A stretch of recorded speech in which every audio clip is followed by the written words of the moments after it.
Chapter 69. In the smithy, a dozen blacksmith apprentices were forging ironware. There were now 2 blacksmiths in the smithy, and they were currently forging a batch of half-body armor. These half-body armor would also be sold as supplies. Other than sugar, these were the most profitable goods in the territory. Robert's caravan had brought 20 half-body armors and 40 battle axes. Similarly, the furs accumulated in the territory were also given to them to be sold.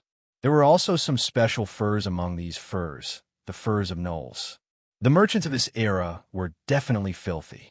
In any case, Sulin couldn't accept the furs of gnolls, but in Robert's opinion, the furs of gnolls were the easiest to get rid of. These furs were very popular in the black market.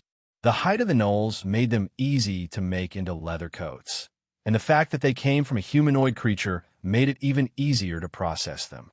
As for the fact that these furs came from a humanoid creature, no one cared at all. If Sulin was a little more greedy, he would have at least 1,000 or 2,000 furs from the gnolls he hunted before. Sulin brought a few barbarian warriors to the iron mine in the northeast of the territory. Yesterday afternoon, Sulin received a message saying that some gnolls had been discovered near the iron mine. There were only 10 barbarian warriors guarding the iron mine, and they couldn't spare any manpower to clear out the gnolls. Although the addition of the bear tribe had doubled the number of barbarian warriors, as the territory developed, there was still a shortage of manpower. The ships flowed down the river. With the ships, it was much more convenient to travel from the territory to the mine. Sulin's territory didn't have many war horses, so they couldn't form a cavalry. Moreover, the barbarians were all tall and large, and their weapons and equipment were over 200 kilograms. Ordinary war horses couldn't carry such heavy loads for long-distance raids. The ships flowed down the White Water River, and after half an hour, the group of people landed at the dock of the mine. There was already a barbarian warrior waiting at the dock. After a simple rest, Sulin led 10 barbarian warriors to the wilderness northeast of the mine. 2 barbarian warriors cleared the path with their axes, cutting down the dense bushes that obstructed their path. The rest of the barbarian warriors were vigilantly observing their surroundings. The wilderness was lush with vegetation. In many places, the weeds had grown to a height of 2 to 3 meters. It was very suitable for hiding. The barbarian warriors surrounded Sulin in the middle. In such an environment, it was very easy to sneak up on him. The weeds blocked his line of sight. Not far away, he could hear the sounds of some beasts running away in fear. There were many wild beasts in the wilderness, but the number of magical beasts was very small. Most of them had their own territories. In fact, the current territory of the human countries was cleared by the elves in the previous era.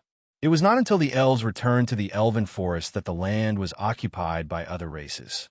Later on, under the leadership of the human heroes, the humans defeated the orcs, drove out the giants and other races, and finally occupied the land. The earliest human nobles in this world were all heroes of the ancient times. Of course, they were heroes before they became nobles. Almost all of the pure-blooded ancient nobles in this world were descendants of those ancient human heroes. Of course, since the end of the Second Era, the number of nobles among the humans began to increase. It was also from that time that human kingdoms appeared. After walking for about an hour in the wilderness, their field of vision widened. The soil under their feet also turned into sand. This environment was not suitable for plants to grow. When the plants were not so lush, Sulin suddenly found a valley. Let's go check out that valley. The best place to live in this wilderness was the valley. If the gnolls were really here, it was very likely that they lived in this valley. The group continued to walk toward the valley. After about 10 minutes, Sulin suddenly smelled blood. Blood! It seems that we found the right place. Smelling the blood in the air, Sulin signaled everyone to stop. He told everyone to spread out and guard the entrance of the valley. Sulin planned to catch all of the gnolls in one fell swoop. Seeing that the barbarians had spread out, Sulin gestured for everyone to move forward again. Then everyone moved toward the entrance of the valley. When they got close to the entrance of the valley, Sulin's expression was a little strange. The valley was unexpectedly quiet. A gust of wind blew, but other than the smell of blood, There was no movement inside at all. Sulin frowned and told everyone to stay where they were. Then, he ordered an agile barbarian warrior to carefully approach the entrance of the valley and sneak in. After a while, the barbarian warrior stood at the entrance of the valley and waved at everyone. Sulin then led everyone into the valley. As soon as they entered the valley, the smell of blood was several times stronger. Frowning, Sulin walked in. Soon, he saw a messy scene. This was indeed a gathering place of gnolls. Looking at the scale, there were at least 500 gnolls. However, it was now completely destroyed. In the center of the valley, there were more than a dozen bonfires of various sizes. Beside the bonfires were a large number of gnoll remains. The flesh on the remains had been eaten clean. Even the hard skulls had been smashed, and the brains inside had been swallowed. Sulin frowned and looked around. There were at least a few dozen gnoll remains here. There were not many traces of battle in the gathering place. Other than the gnoll remains, there were no other corpses found. Obviously, the difference between the two sides was huge. The gnolls did not even cause any casualties. Of course, it was also possible that the attackers took away the bodies of their companions when they left. However, judging from the traces at the scene, the probability of that was very low. The attackers were very strong. Many parts of the gnoll's bones were crushed. This kind of injury was usually caused by a blunt weapon, most likely a mace. The same was true for the gnoll skulls. The huge force directly crushed the skulls. This kind of strength was not inferior to the barbarian guards at all. The attackers ate the bodies of gnolls. Although there were many races in the wilderness that had the habit of eating humans, there were not many races that could completely crush the gnolls. For example, swamp giants, frost giants, ogres, and so on. Although they were different races, they had one thing in common. They were not easy to deal with. Swamp giants and frost giants belonged to the giant subspecies. They were powerful creatures from the mythological era before the First Era. They were powerful creatures that were as strong as gods. However, after the mythological era ended, the powerful giants disappeared. Most of the giant subspecies only inherited their thin bloodline. Although they only inherited a thin bloodline, they were still very strong. Group number 877655894. Welcome to chat. Also, please recommend me. Important things need to be said 3 times. P.S. Thank you to Chong Izho E for the 100 Chidian coins reward. Thank you to Gu Yu for the 200 Chidian coins reward. Chapter 70. There were many types of giants, including sea giants, mountain giants, frost giants, swamp giants, cloud giants, and several tens of other types. There was also a huge difference in their strength. However, even the weakest giant would be at least at the level of a knight commander. Most of the giants were at the level of confer knights. Compared to humans, giants had much stronger physiques. Therefore, even if they were of the same level, humans would not be a match for giants. However, under the same conditions, humans could advance much faster than giants. Their strong bodies gave them great power, but it also limited their development. Frost giants lived in the cold mountains in the north. It was said that there were many frost giant tribes in the polar glaciers. Swamp giants lived in the swamps. Since the endless wasteland was said to be endless, there would naturally be swamps. It was just unknown if they were nearby. In addition to these giant subspecies, the ogres were also a very powerful creature. An adult ogre was 3 meters tall and had a strong body. Its weight could reach 150 kilograms. This creature was very powerful, and its strength was not inferior to the giants. Ogres also lived in tribes. Ogres were also an intelligent race. Although their intelligence was very low, different ogre tribes had their own legacies. They knew how to forge weapons, make armor, and tame wild beasts. They would also capture other intelligent creatures as slaves. An ogre tribe in the wilderness would usually enslave a large number of goblins, kobolds, and gnolls as slaves. They would make them mine ores, forge weapons, and so on. When there was a shortage of food, they would serve as food reserves. Although most ogres had low intelligence, ogre mages would often appear in ogre tribes. Ogre mages were very intelligent. They were usually the rulers of ogre tribes. Moreover, there was a very low chance of two-headed ogres appearing among the ogres. Two-headed ogres were even more powerful. They were even born with the ability to cast spells. Every two-headed ogre that grew up would be a powerful spellcaster. After a detailed search of the valley, Sulin finally found a few clear footprints near the water. The footprints were very large, and they were left by bare feet.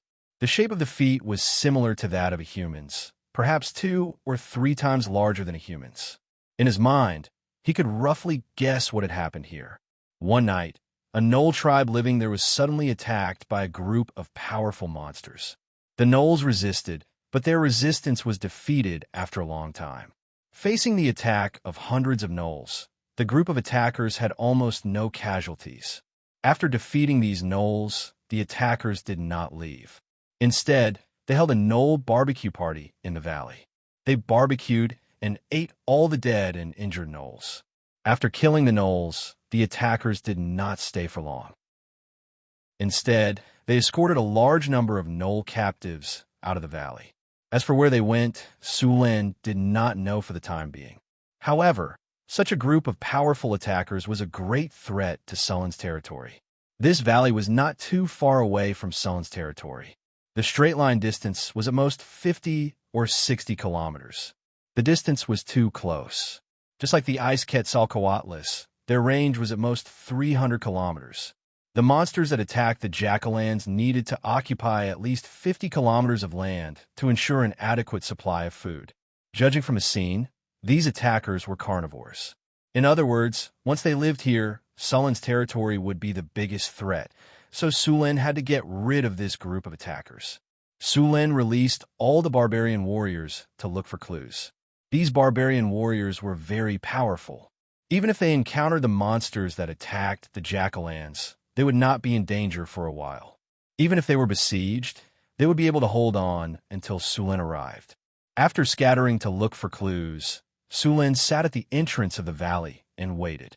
Soon, about 10 minutes later, a barbarian warrior found some clues. After all, these attackers left with hundreds of Jackal captives. With so many people, they must have left a lot of clues. When all the barbarian warriors returned, Sulin followed them to look for clues. The place where the clues were found was not far from the valley. It was located in the south of the valley. When the group arrived, they found many footprints here. The direction of the footprints was south. The group did not delay and followed these footprints to the south. With hundreds of people walking, a new road was created, so Sulin and the others moved very quickly.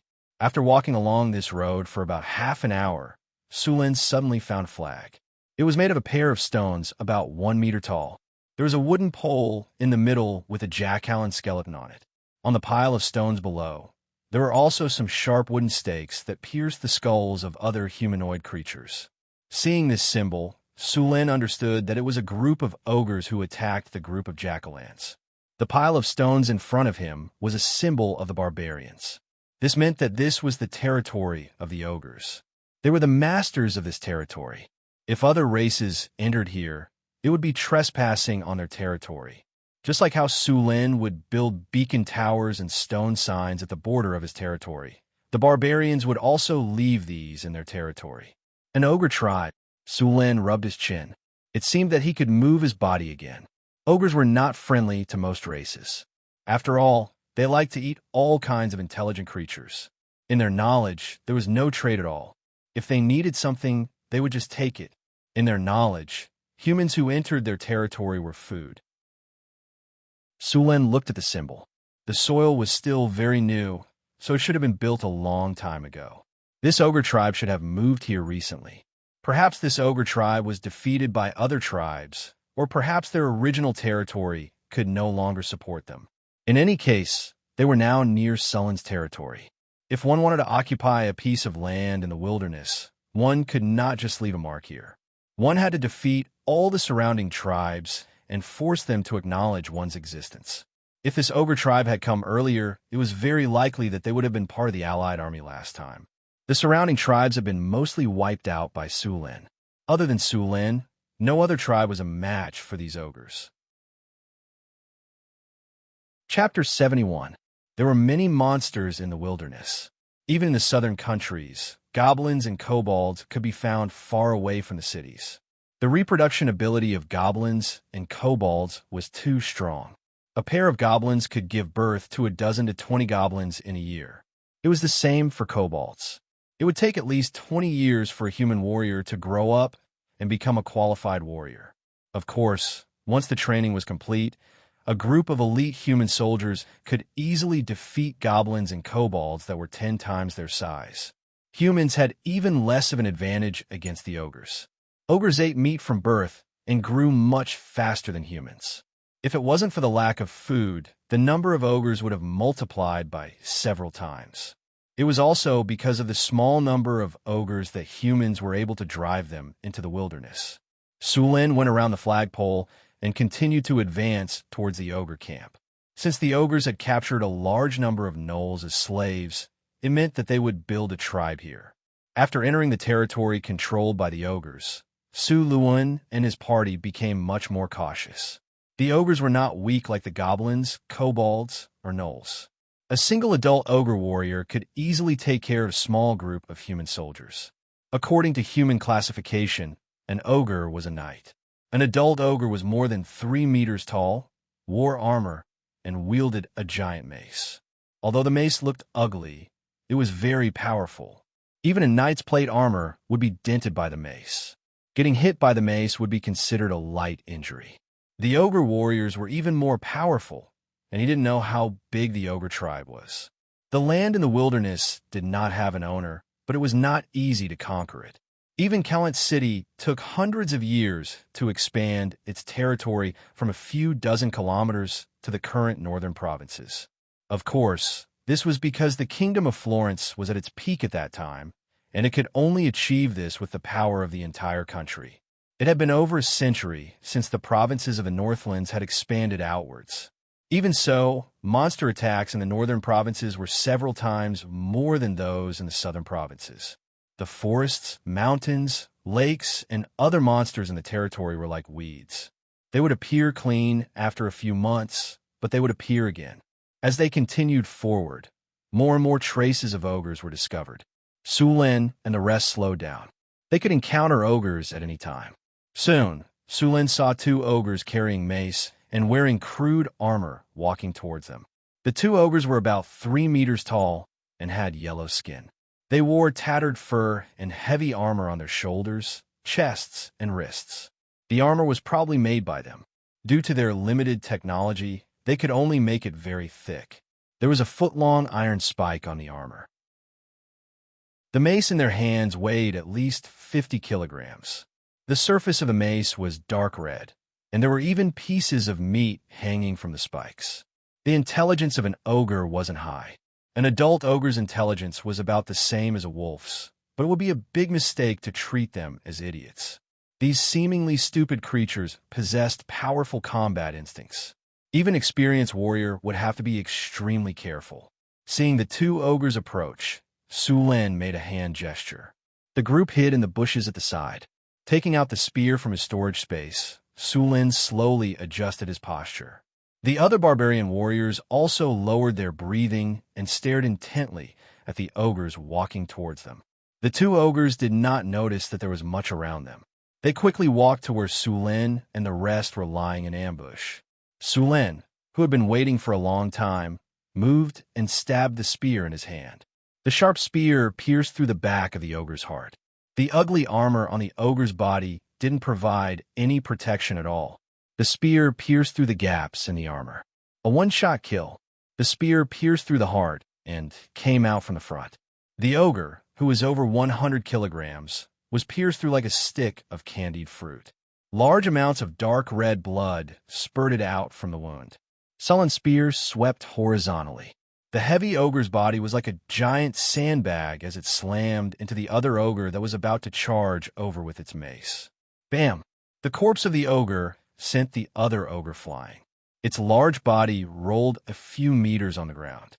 Before it could react, a giant axe came crashing down on its head. Smelly blood splattered. The ogre's ugly head spun and rolled to Sullen's feet. Stepping on the ogre's head, Sulin shook his spear and shook off the blood on it. After the barbarian warriors dealt with the 2 ogre corpses, the group continued to explore the depths of the wilderness. Sulin was prepared to find the ogre's camp and destroy it. He did not want to have a ticking time bomb near his territory.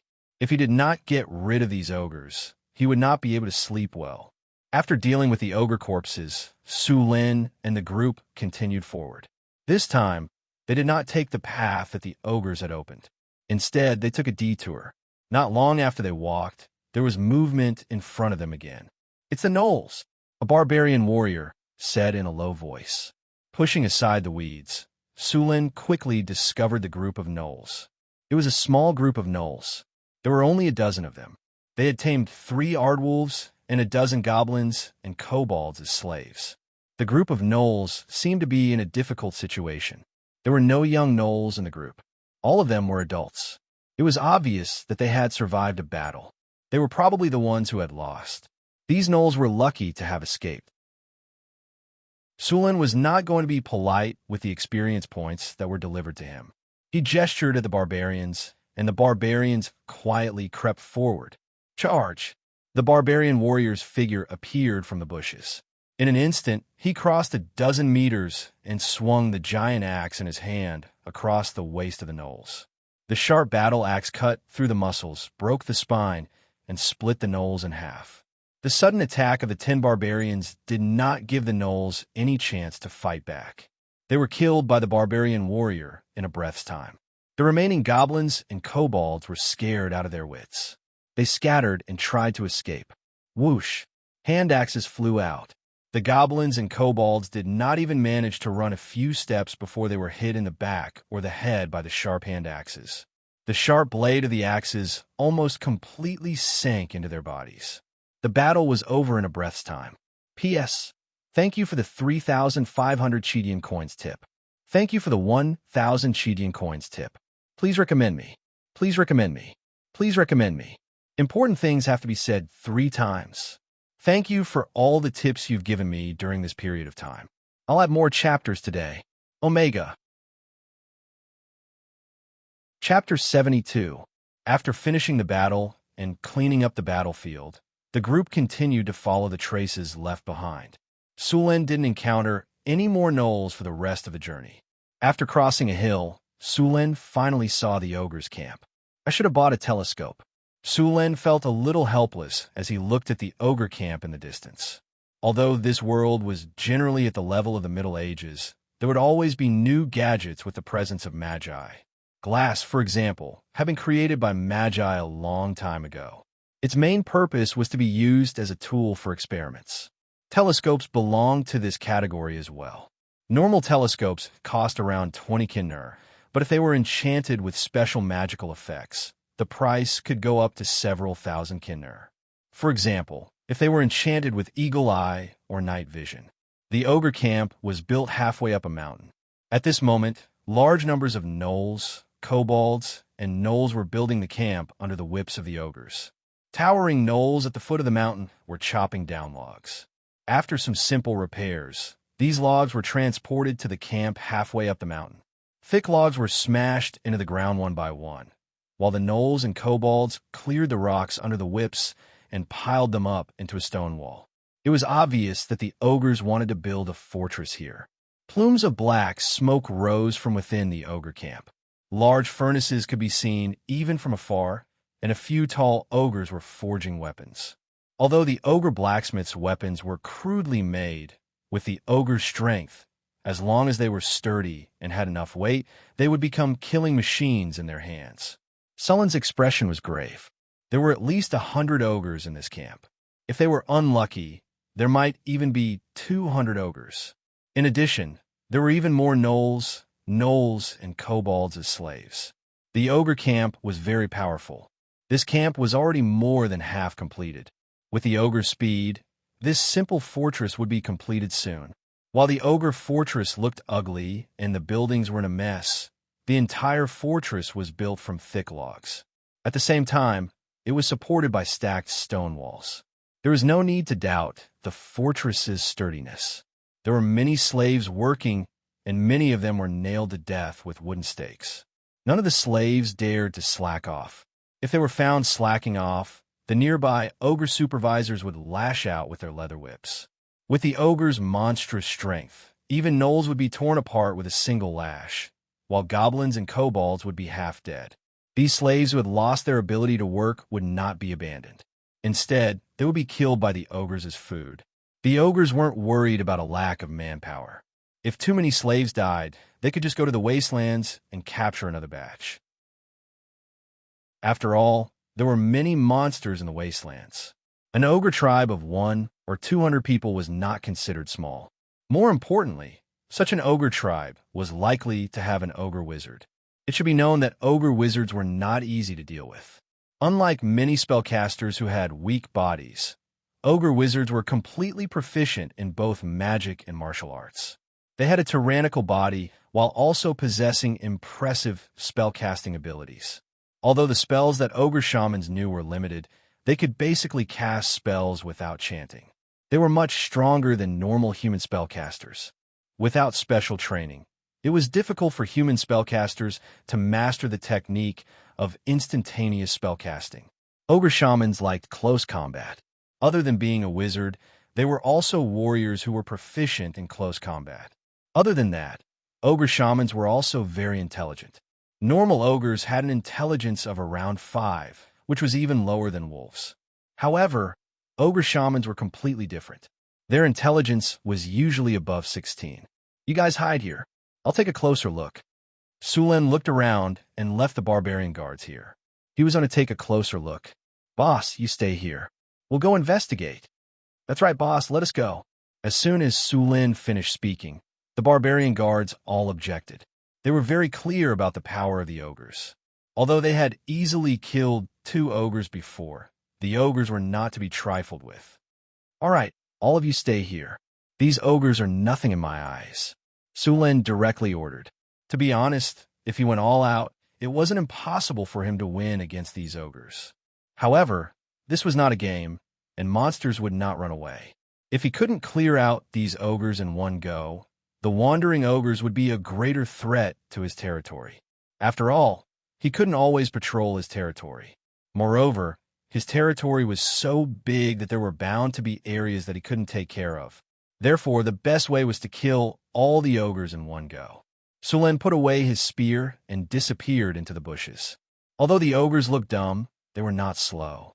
Moreover, ogre shamans could use bloodthirsty berserk. This berserk was even scarier than the barbarian berserk. Although the ogres would be weakened for a longer period of time after going berserk, very few people could survive it. With the help of the bushes, Sulen quickly made his way to a spot about 200 meters away from his feet. At this point, it would be difficult for Sulen to get closer. The ogres were not as unprofessional as the gnolls. They had long since cleared away the weeds near the camp. After observing for a while, Zhao Fu's heart sank. The ogre tribe in front of him was a powerful enemy. Apart from the ogre warriors, there were also many ogre warriors. These ogre warriors were much larger than their own kind and used battle axes. Moreover, the battle axes in their hands were larger and heavier than the ones used by the barbarian warriors. Apart from the battle axes, they were also equipped with cast iron armor, throwing spears, and heavy flying axes. According to human standards, these ogre warriors were already at the level of Grand Knights. Most of Sulen's barbarian guards were at this level as well. However, there were only 71 barbarian guards in total, while there were at least 50 ogre warriors here. On the other side of the camp, there were a few large arrow porcupines in a large metal cage. These were one of the few wild beasts that the ogres had tamed. The arrow porcupines were 3 meters tall and had thick skin. They had 2 sharp fangs in their mouths and a few sharp spikes on their backs. Once they charged, they were like small bulldozers. Even the heavy cavalry of the human empire would not be willing to clash with them. Chapter 73. Sulen circled around the camp at the foot of the hill. After figuring out the general situation of the ogres, Sulen left quietly. When he returned to the hill, the barbarian warriors all came up to him. "Boss, are we ready to fight?" The barbarians around him touched their axes and asked eagerly. Bang! Sulen hit him on the head in annoyance. "What are you doing?" Are you going to die? Let's go back first.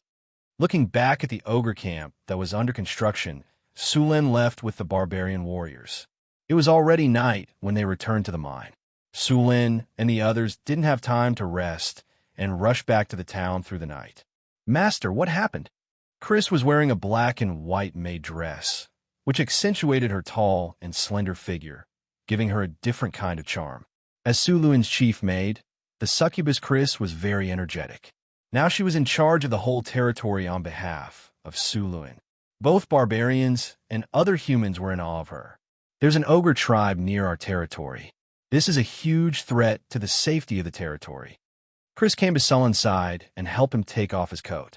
Ogre tribe? Master, are you going to chase them away this time? Can I go and help? Chris asked as she hung Sullen's coat on the hanger. Yes, they're already building the camp. We need to deal with it as soon as possible. If we wait a few more days and the ogres really finish building the fortress, the losses will be huge. Sulen reached out and rubbed Chris's head. Arrange things tomorrow. I'll take you with me. Sulen was very optimistic about Chris. After all, after being strengthened by the hero model created by herself, her strength was second only to Sulen in the territory. The main thing was that her advanced charm talent was too strong. Even Johnson might not be immune to it. In addition to her demon summoning, she wasn't afraid of fighting a group or one-on-one. When Sulen first handed the matter to Chris, the barbarian guards still had objections. Sulen then let Chris fight with them. During the duels, Chris would summon 1 to 5 demons and then hide behind the demons with her leather whip. From time to time, she would cast a few spells to harass them. Even Johnson couldn't handle it. If the barbarians were to gang up on her, it would be even easier. Chris's advanced charm could easily make half of the barbarians betray her and then gang up on them. After this battle, no one in the territory objected anymore. Not only was Crazy's strength impressive, but she was also very good at managing the territory. In the past, there were goblins, kobolds, and gnolls who could take advantage of the negligence of the management to slack off. Now, they were all obedient to her. She could work during the day and warm his bed at night. Such a capable and durable maid was exactly what Sulen needed. As a succubus, Chris knew too many tricks. As an experienced driver in his previous life, even Sulen was amazed. Now, in this world with supernatural powers, she could achieve skills that couldn't be achieved in his previous life. Chris had spell-like abilities and mastered some small evocation spells, which could make things more interesting. Sulen also learned a lot of ways to control power from her. For example, his Thunder Lightning Spear. He could now control the power of lightning to wander around his body. With the power of lightning, the Thunder Lightning Spear had been upgraded to a plasma cannon. Even the succubus with her demon resistance couldn't withstand it. It was a sleepless night. The next day, Sulen woke up energetically. He opened his arms and let Chris help him get dressed. Then, they had a simple breakfast. At about 8:30 in the morning, Sulen brought Chris to the barracks in the town. At this time, all the barbarian warriors in the town had gathered on the field. Sulen's barbarian guards had 71 barbarian warriors. Apart from the 10 barbarian warriors stationed at the mine, there were another 10 guarding Xian's caravan. Now, there were only 50 barbarian warriors in the territory. Sulen planned to leave 10 barbarian warriors to guard the town. He and Chris would then lead the rest of the barbarian warriors to clear out the ogres. In addition to the serfs, there were more than 300 barbarian women and children in the town. These people had also undergone simple training. After Sulen built the barracks, he arranged for all the people in the territory to undergo militia training. So, as long as the alarm was rung, a militia team would immediately be pulled out. Moreover, the barbarian soldiers were much stronger than the Florentine militia. Although the female barbarians were not as strong as the male barbarians, they could survive in the harsh environment and dangerous wilderness. The strength of these female barbarians could be imagined. The smithy in the city had been forging equipment all this time. There was no problem in arming 100 soldiers. He left Boulder in the camp to command. After escorting the caravan and clearing out the monsters around the territory, Boulder had been upgraded to a barbarian giant axe warrior during this time. After handing over the safety of the territory to Boulder, Sulin went to the tower of the territory and dismantled the 8 ballistae. He was going to bring the ballistae with him for this attack. The ballistae were not light. Fortunately, these barbarian warriors were all big players. Each of them could share some of the load. If it were humans transporting the ballistae, they would not be able to move it without a few carriages. After the preparations were done, Sulin took the team to the Whitewater port ship and went down the river to the mine's wharf. After yesterday's investigation, the location of the ogre camp was clearly marked on the strategic map. Sulin led the army ashore and then directly traveled through the wilderness. After several exterminations by Sulin and the ogres, the number of goblins and gnolls had decreased by a lot. Along the way, the gnolls and goblins would turn tail and run when they saw Sulin's team from afar. After traveling for some distance in the wilderness, Sulin once again saw the war flag that marked the territory of the ogres. Destroy it. Sulin directly ordered the barbarian warriors to destroy the war flag and the stone altar below it. Bang! The pile of stones was pushed down and the flagpole was cut in half. Sulin led the army forward. The success rate of a night attack against the ogres was very low. This race was born with night vision, and the barbarians did not have an advantage in fighting in the dark. Thus, Sulin planned to attack openly.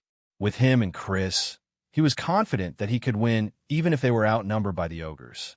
Although they were carrying a lot of weight, the barbarian warriors did not move slowly. Around noon, Sulin could already see the hill where the ogre camp was. Sulin did not continue to approach. If he did, he would be easily discovered by the ogres. Even a barbarian would be tired after such a long journey, so he needed to rest and eat something. Chapter 74. After the meal, everyone was back to their best condition. Sulin began to instruct the barbarians to assemble the ballistae. After half an hour, all 8 ballistae were assembled. Sulin tested the ballistae and made sure there were no problems before setting off again. As they approached the ogre camp, it was difficult for Sulin and the rest to hide their tracks from the ogres. However, there was no need to hide here. When Sulin and the rest appeared at the foot of the mountain, the gnolls had already discovered them. Ogre camp.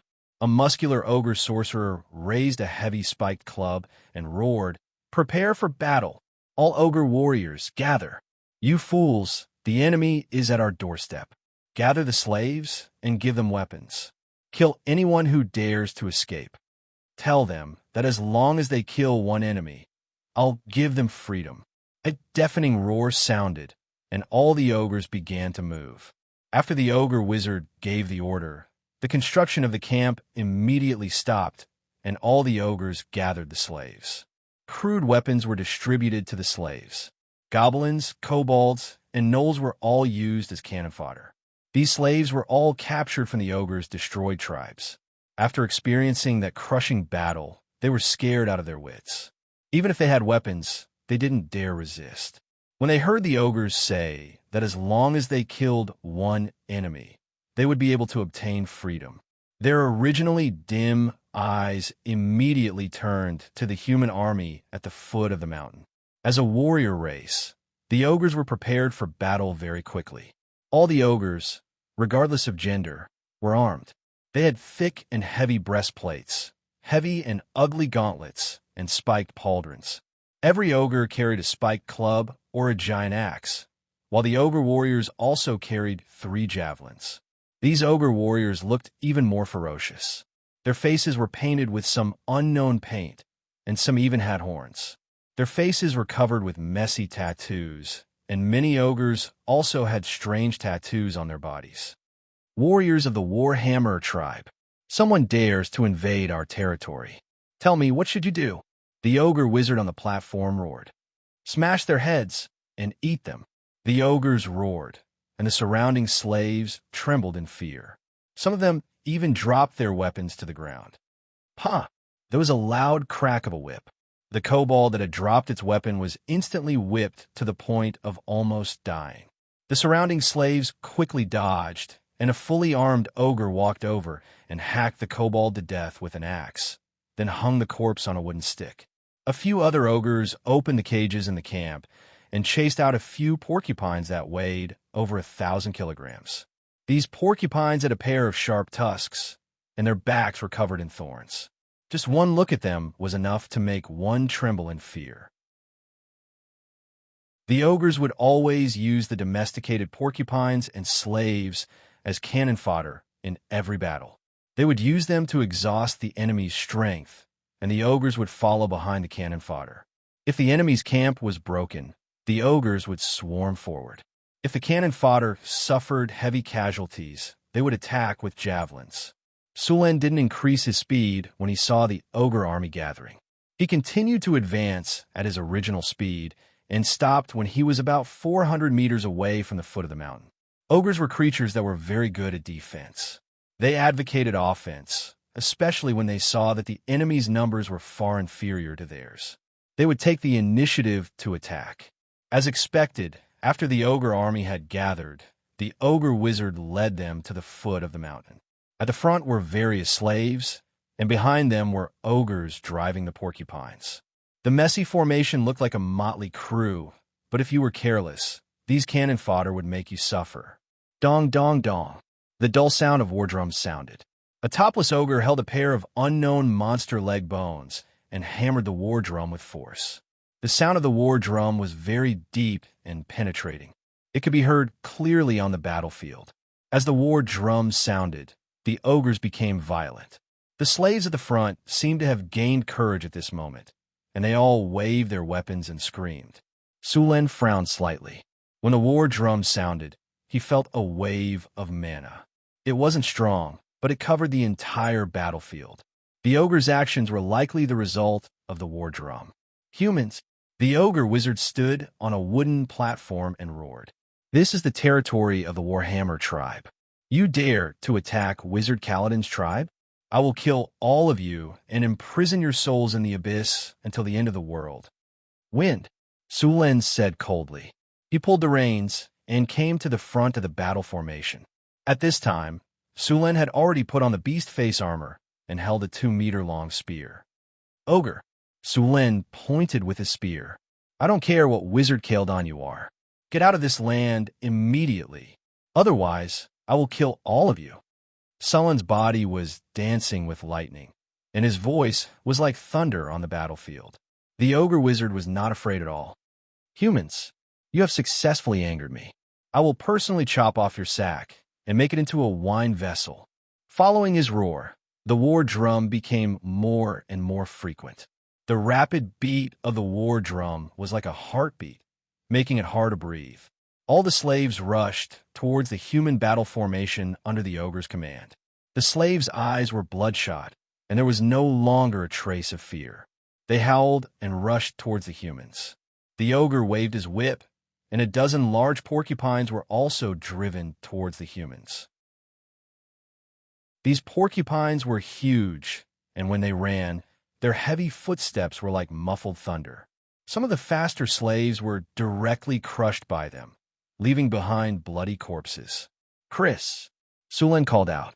Chris, who was still wearing her black and white maid uniform, came forward. She first smiled at Sulen, then looked at the battlefield. Summon demons. A dark red light suddenly appeared in the middle of the battlefield. In the next second, a 3-meter-tall demon appeared on the battlefield. At the same time, 4 smaller demons appeared. If someone who studied demons saw this, they would immediately recognize the species of these demons. The one in the lead was a high-grade demon called the Hezru, and behind it were 4 intermediate demons called snake demons. Hezru were tall and strong, and had always been the backbone of the demons. They also liked to fight. As soon as they appeared on the battlefield, they roared and rushed towards the Knoll slaves. P.S. Thank you for the 200 Chidian coins tip. Thank you for the 200 Chidian coins tip. Thank you for the 100 Chidian coins tip. Thank you for the 200 Chidian coins tip. Thank you for the 100 Chidian coins tip. Chapter 75. Hezru were high-grade demons, but they didn't have high intelligence and were easily controlled by succubi. They and Vrox were the easiest high-grade demons for succubi to control. Seeing the enemies around them, the Hezru showed no fear. Its huge body and powerful strength allowed it to easily tear apart the bodies of the enemies. The Hezru's body emitted a foul stench. This was their innate ability, a type of poison. All non-demon creatures near them were smelled by this stench and were then crushed by the Hezru. The four snake demons were slightly shorter than the Hezru. They looked like Nagas and wielded sharp swords made of abyssal magic iron. As mid-rank demons, they would grow a pair of arms every time they advanced. Therefore, the more arms a snake demon had, the more powerful it would be. The legendary snake demons had 8 arms. These Nagas were only low-grade Nagas with 2 arms, but they still had the upper hand against the cannon fodder slaves. They were proficient in dual wielding and could wield their weapons very quickly. The kobolds and gnolls were no match for them at all. The charging troops were also thrown into disarray, especially the Hezru. The stench emitted from its body made all the monsters around it stumble. Even a porcupine was chopped to death by its giant axe. The Hezru was the type of demon that would go berserk the more enemies there were. At this time, the Hezru had messed up the cannon fodder army. He even used demon summon to summon another Hezru. The 2 Hezru led the 4 Nagas to mess up the cannon fodder army. Some of the cannon fodder slaves who were lucky enough to break through the demon's blockade were chopped to death by the impatient barbarians as soon as they reached the front of the army. The battlefield became more and more chaotic. Some porcupines knocked away all the cannon fodder in front of them and charged at the barbarians' formation. When the distance between the 2 sides was reduced to 100 meters, a barbarian roared, "Fire!" Bang! Bang! Bang!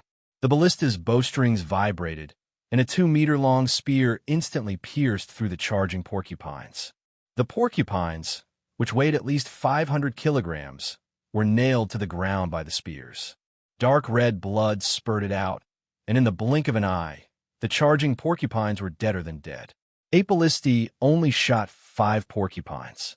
The remaining porcupines weren't frightened by the death of their companions. They continued to charge with bloodshot eyes. There was no time to reload the ballistae. A few barbarian warriors stepped forward with giant axes. The wild porcupines ran even faster. The barbarian warriors were fearless and rushed towards the frenzied porcupines. Just as the 2 sides were about to collide, the barbarian warriors suddenly dodged to the side and then drew a beautiful arc with their sharp 2-handed axes, instantly slicing through the bodies of the charging porcupines. Blood splattered.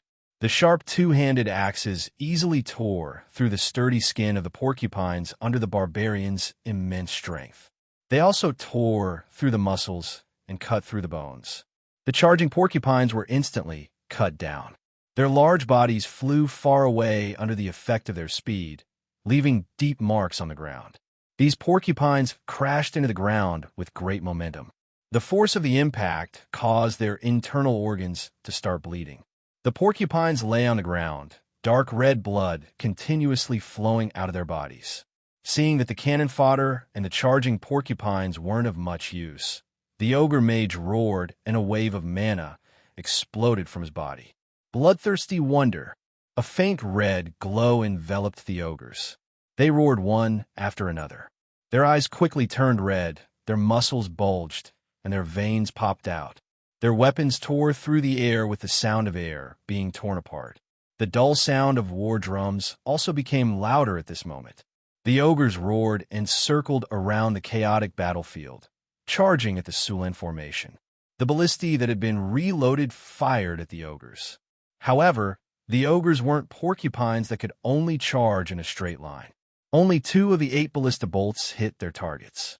The 2-meter-long ballista bolts instantly nailed the ogres to the ground. Even though their bodies were strong, such severe injuries weren't something they could withstand. The remaining ogres quickened their pace, taking advantage of the gap between the ballista bolts to quickly close in. After 2 more rounds of shooting, the ogres were finally within 70 to 80 meters of Sulen.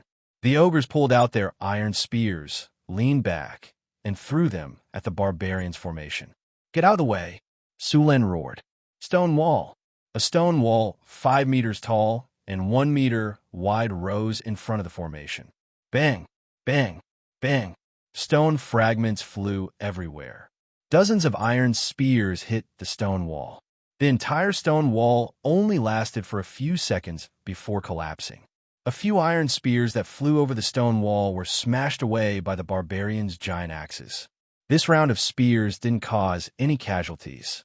Stone to mud. A ray of light flashed from Sullen's body and instantly merged into the ground in front of him. The hard ground beneath the ogre's feet instantly turned into a pile of mud. When the ogre warriors stepped into it, their bodies couldn't help but sink. The heavy armor made the ogres even heavier. The soft mud beneath their feet made it impossible for them to bear any weight. The ogres quickly sank into it. Fireball! Just as the ogres sank into the mud, the ogre mage suddenly summoned a football-sized fireball. The fireball dragged a long trail of flames behind it as it appeared and smashed toward Sulen. Absorb energy shield. Chris, who was standing beside Sulen, immediately covered Sulen with an energy-absorbing shield. As soon as the shield appeared, it was hit by the orange fireball. The fireball continuously shrank, and the energy-absorbing shield began to tremble violently. In the end, the two disappeared at the same time. Without Sullen's continuous casting, the effect of stone to mud disappeared. The remaining ogres continued to throw iron spears at Sulen as they charged. The ogre warriors that came from the left and right did not stop. They hurled their spears at Sulen as well. These ogres were very smart. They knew that Sulen was the greatest threat. They had already determined that Sulen was a magus, and that the human magus's meager defense wouldn't be able to withstand so many iron spears. However, their plan failed. Hundreds of iron spears locked down the space around Sulen. Sulen didn't dodge, and countless arcs of electricity gathered on his body. Thunder lightning spear. Dazzling lightning blossomed from Sullen's body. The spear in his hand was like a lightning dragon, bringing with it a powerful current as it struck the iron spears above his head. The lightning dragon circled around, and all the iron spears flying towards Sulen were knocked away. Some were even directly melted by the powerful current. Chapter 76. The ogres had completely lost their rationality after activating Bloodthirsty Berserk. Apart from not attacking their comrades, they would kill anyone they saw as their target. The ogres grew even more furious after the 3 rounds of javelins had failed. An army of over 100 ogres quickly charged forward. The ballista was quickly loaded under the control of the barbarian warriors, and then 2 to 3 meter-long bolts were fired one after another. The powerful bolts directly pierced through the ogres' bodies. Even with the protection of their heavy armor, it was useless. If it weren't for the fact that the ballistae took too long to load and there were too few of them, they would have been able to make the ogres suffer greatly. Seeing the ogres getting closer and closer, the barbarians fired the last volley of bolts and picked up their weapons. Raise morale. A ray of light spread out from Sullen's body and enveloped all the barbarians in an instant. The barbarians' morale rose even higher. Mystic Ice Slash. 3 ice blades instantly appeared in front of Sulen. The next second, the razor-sharp blades flew out and tore the ogres in their path apart. The ogres fell like wheat being cut down. Almost all of them were killed in one hit. There were still traces of ice on their bodies. After tearing apart a few ogres, the ice blades continued forward for a short distance before shattering and disappearing. In the blink of an eye, 7 or 8 ogres had been killed. The deafening sound of war drums continued to reverberate. The barbarians also activated Berserk and charged forward. Against the Berserk ogres, the barbarians showed no signs of weakness. 40 barbarians easily blocked the ogres' charge and fearlessly clashed head-on with the ogres. Their half-body armor didn't affect their agility at all.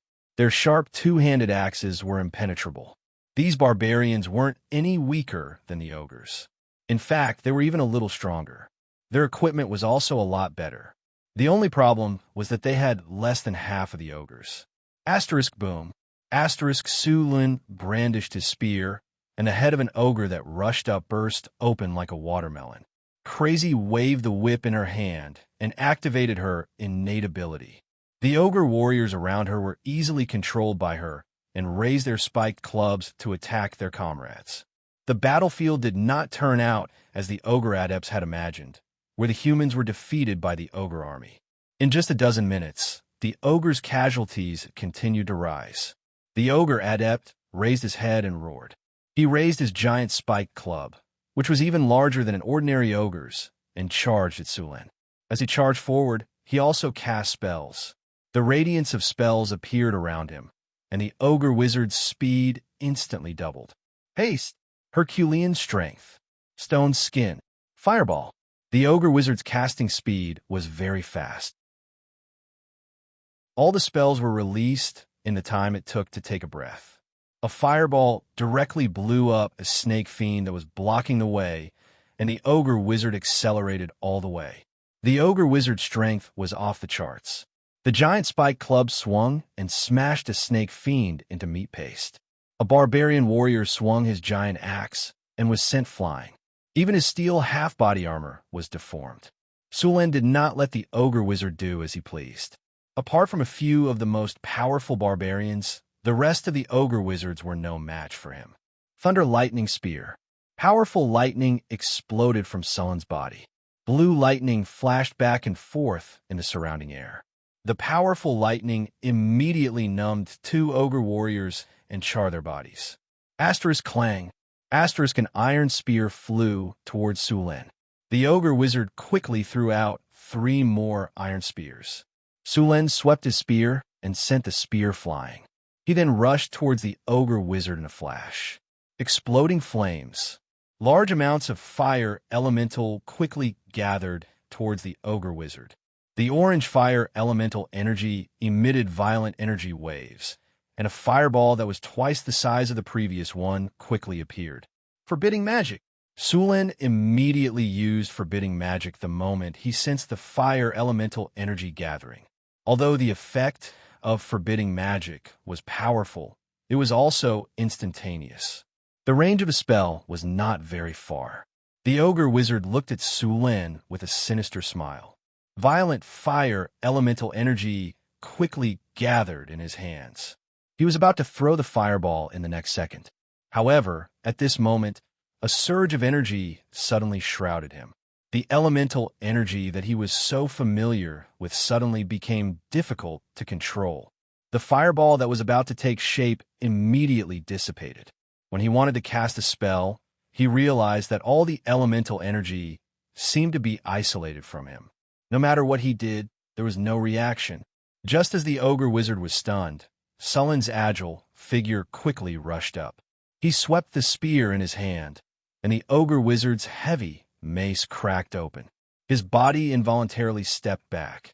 Asterisk clang, clang, clang. Asterisk the sound of metal clashing could be heard continuously. Sullen's spear was like a torrential downpour, relentless and unending.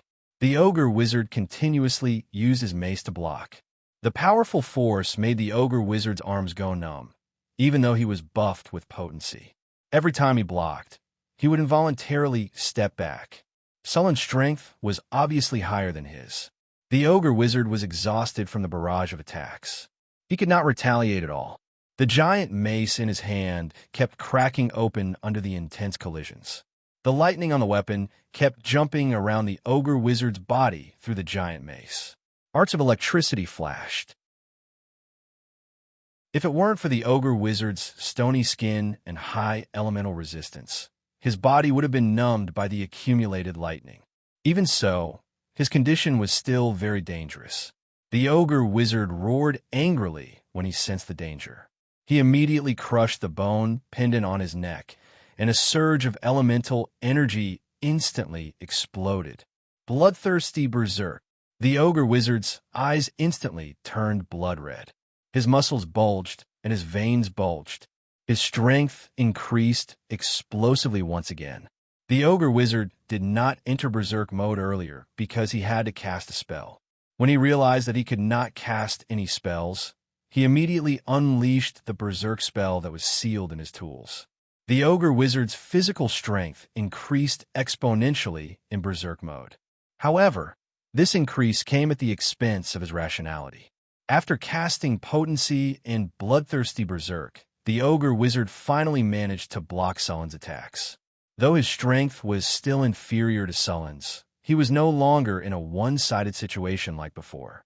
After clashing with Sulin once more, the two figures finally came to a stop. Chapter 77. I'm going to kill you. Your flesh and blood will make me even stronger. The ogre sorcerer roared in anger.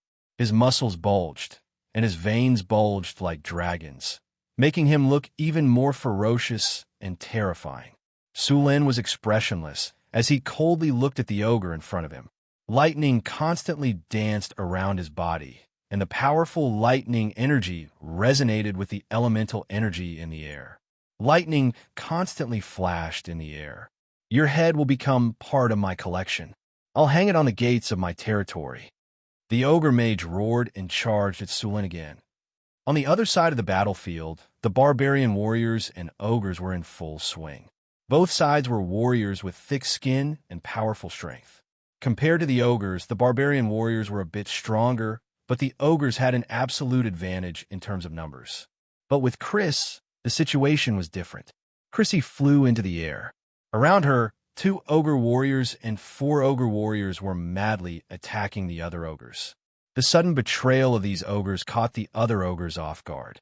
3 ogres died on the spot, and 2 more were heavily injured. More ogres were thrown into chaos. Crazy's innate ability to sow discord was at the highest level. Soon, the ogres became even more chaotic. With Crazy's help, the barbarian warriors didn't suffer too much damage.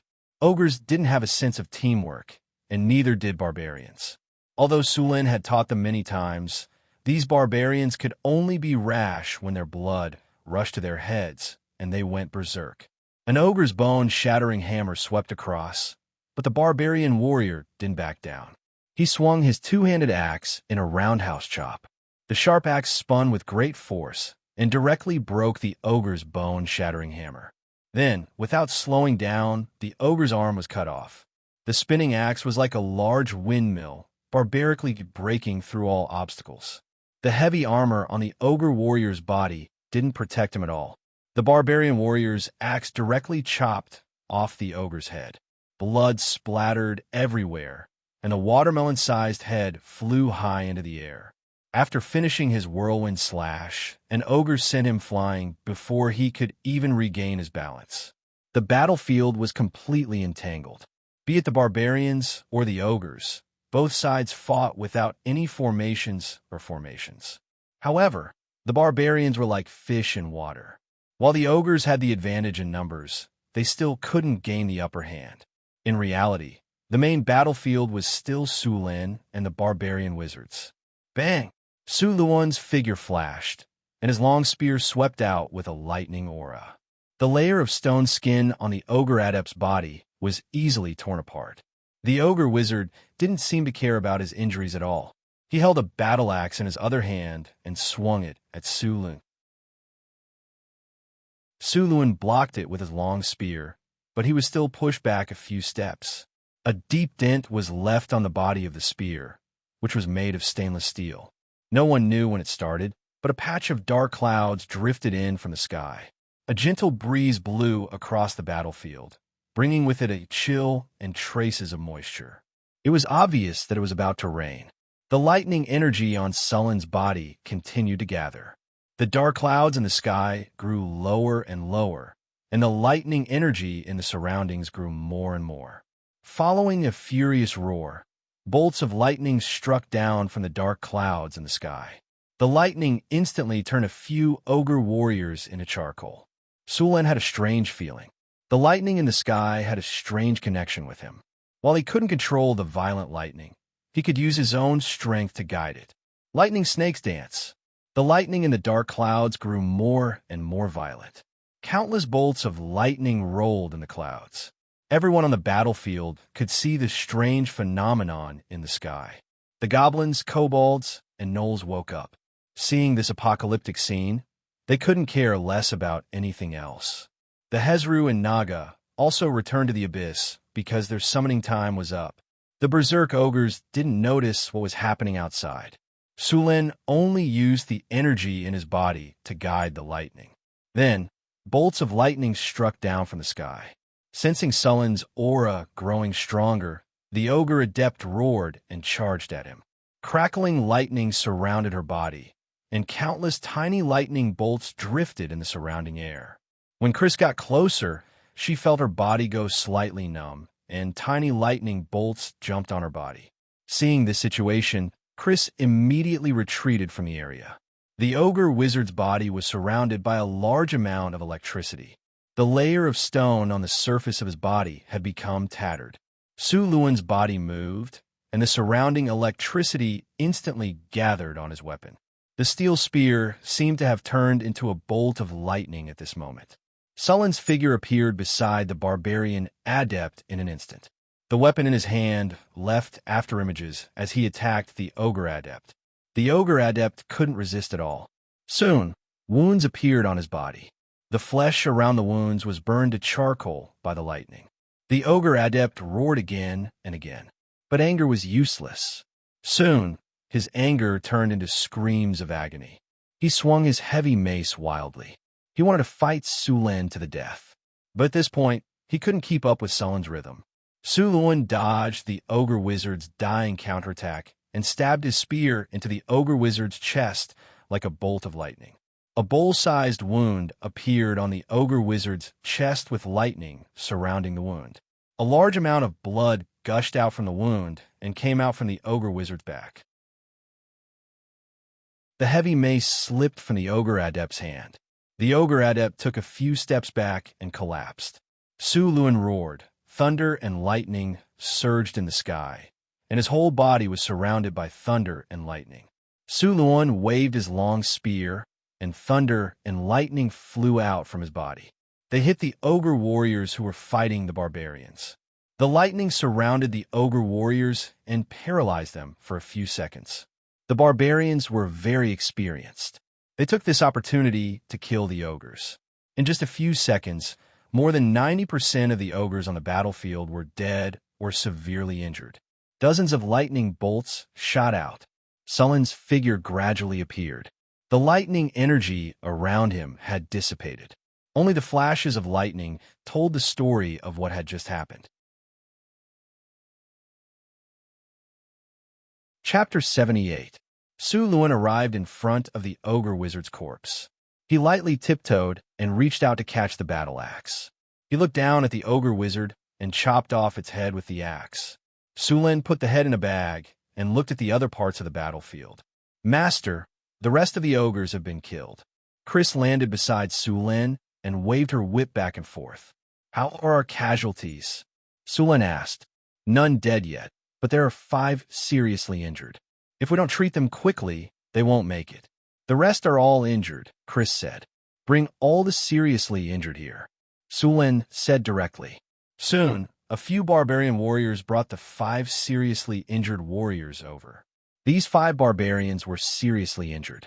The lightest one's chest was caved in and a few of his ribs were broken.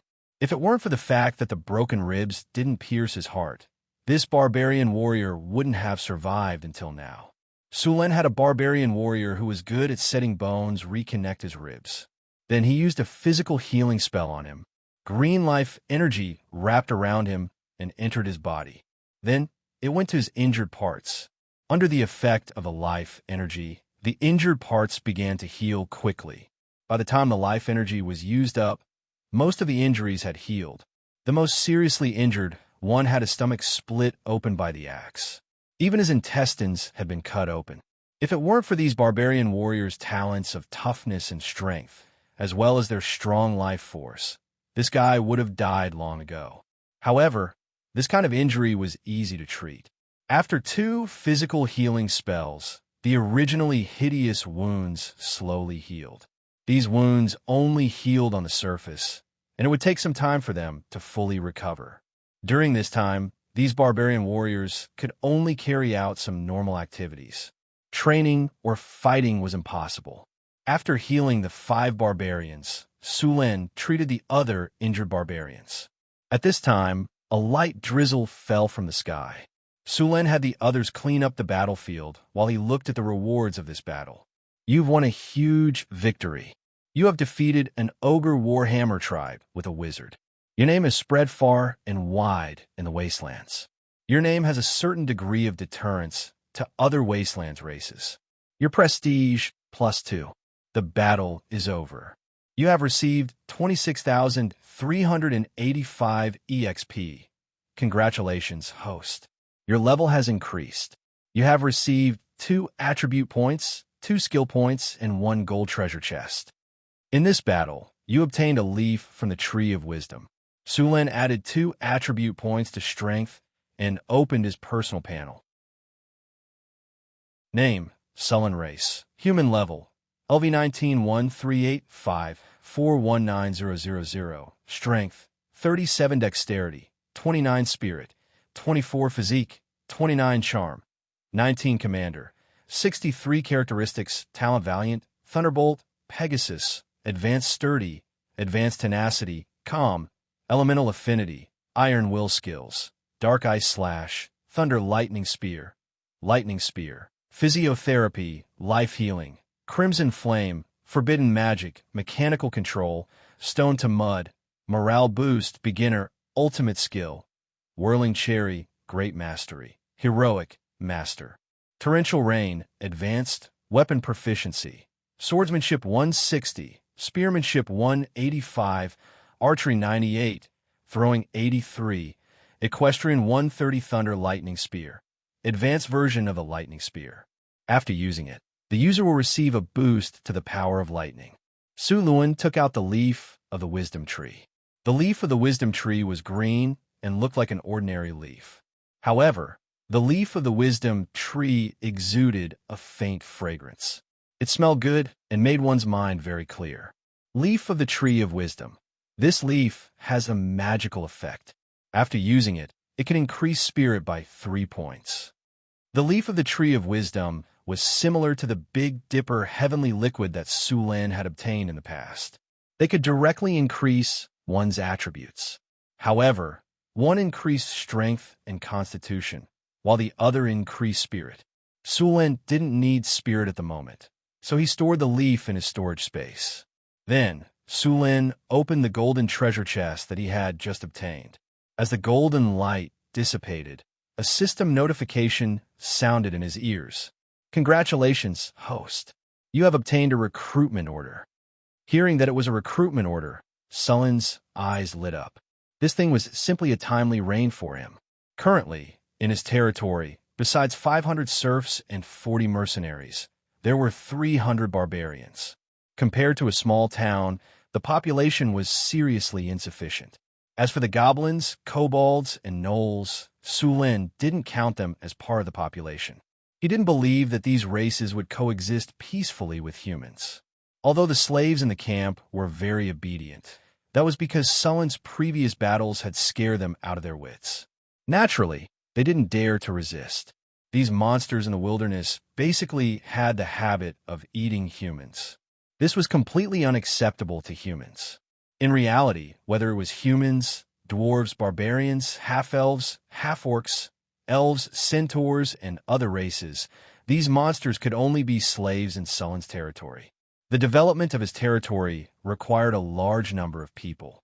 Originally, Su Lin had asked Dawn to take advantage of the trade caravans to advertise and recruit people in the northern provinces. However, Sullen's territory was 300 kilometers away from the nearest human city. This was too far for these people. Moreover, they were also suspicious of Sullen's policies, so no one was willing to come here for the time being. In order to replenish the number of humans in the town, Su Lin had asked Xian to buy a batch of slaves every time he returned to the camp. However, relying on slaves to replenish the population of his territory was too expensive, and the quality of the slaves was also worrying. The slave traders had long since picked out slaves with skills, and it wasn't cheap to buy these slaves. Now that he had this recruitment order, although it couldn't completely solve the lack of population, it was still very good for recruiting people. Last time, He had used the recruitment order to recruit more than 100 barbarians. He didn't know how many people he could recruit this time and what race he could recruit. Of course, as long as it wasn't a cannibal race, Su Lin would accept it. He took out the recruitment order and chose to use it. The recruitment order, which was made of an unknown material, turned into a pile of dust in an instant, and then a gentle breeze blew past, leaving no trace behind. After using the recruitment order, Su Lin no longer paid attention to it. This kind of thing had a long-term effect. Soon, a group of people would come to apply to join, and he only needed to wait quietly. P.S. The Ogre Wizard stats are posted below. Ogre Wizard Kalando. Race: Ogre. Class: Wizard/Berserker. Strength: 21. Potency +6. Berserk +6. 33 under Berserk. Agility: 16. +4 haste. Vitality: 23. Spirit: 22. Charm: 8. I really don't understand. Such an ugly ogre's charm can reach the standard of a normal person. Skills: Fireball, Exploding Flames, Potency, Haste, Stony Skin, Short Distance Displacement, Voodoo Curse, Magician's Hand, Bloodthirsty Berserk. Innate abilities: Sturdy, Tenacious, Intelligent. Every creature will be different and have the talent to become a wizard. Spirit +4. Instant cast, dual wielding weapons. Chapter 79. After the battle, Su Lin checked on the 8 ballistae.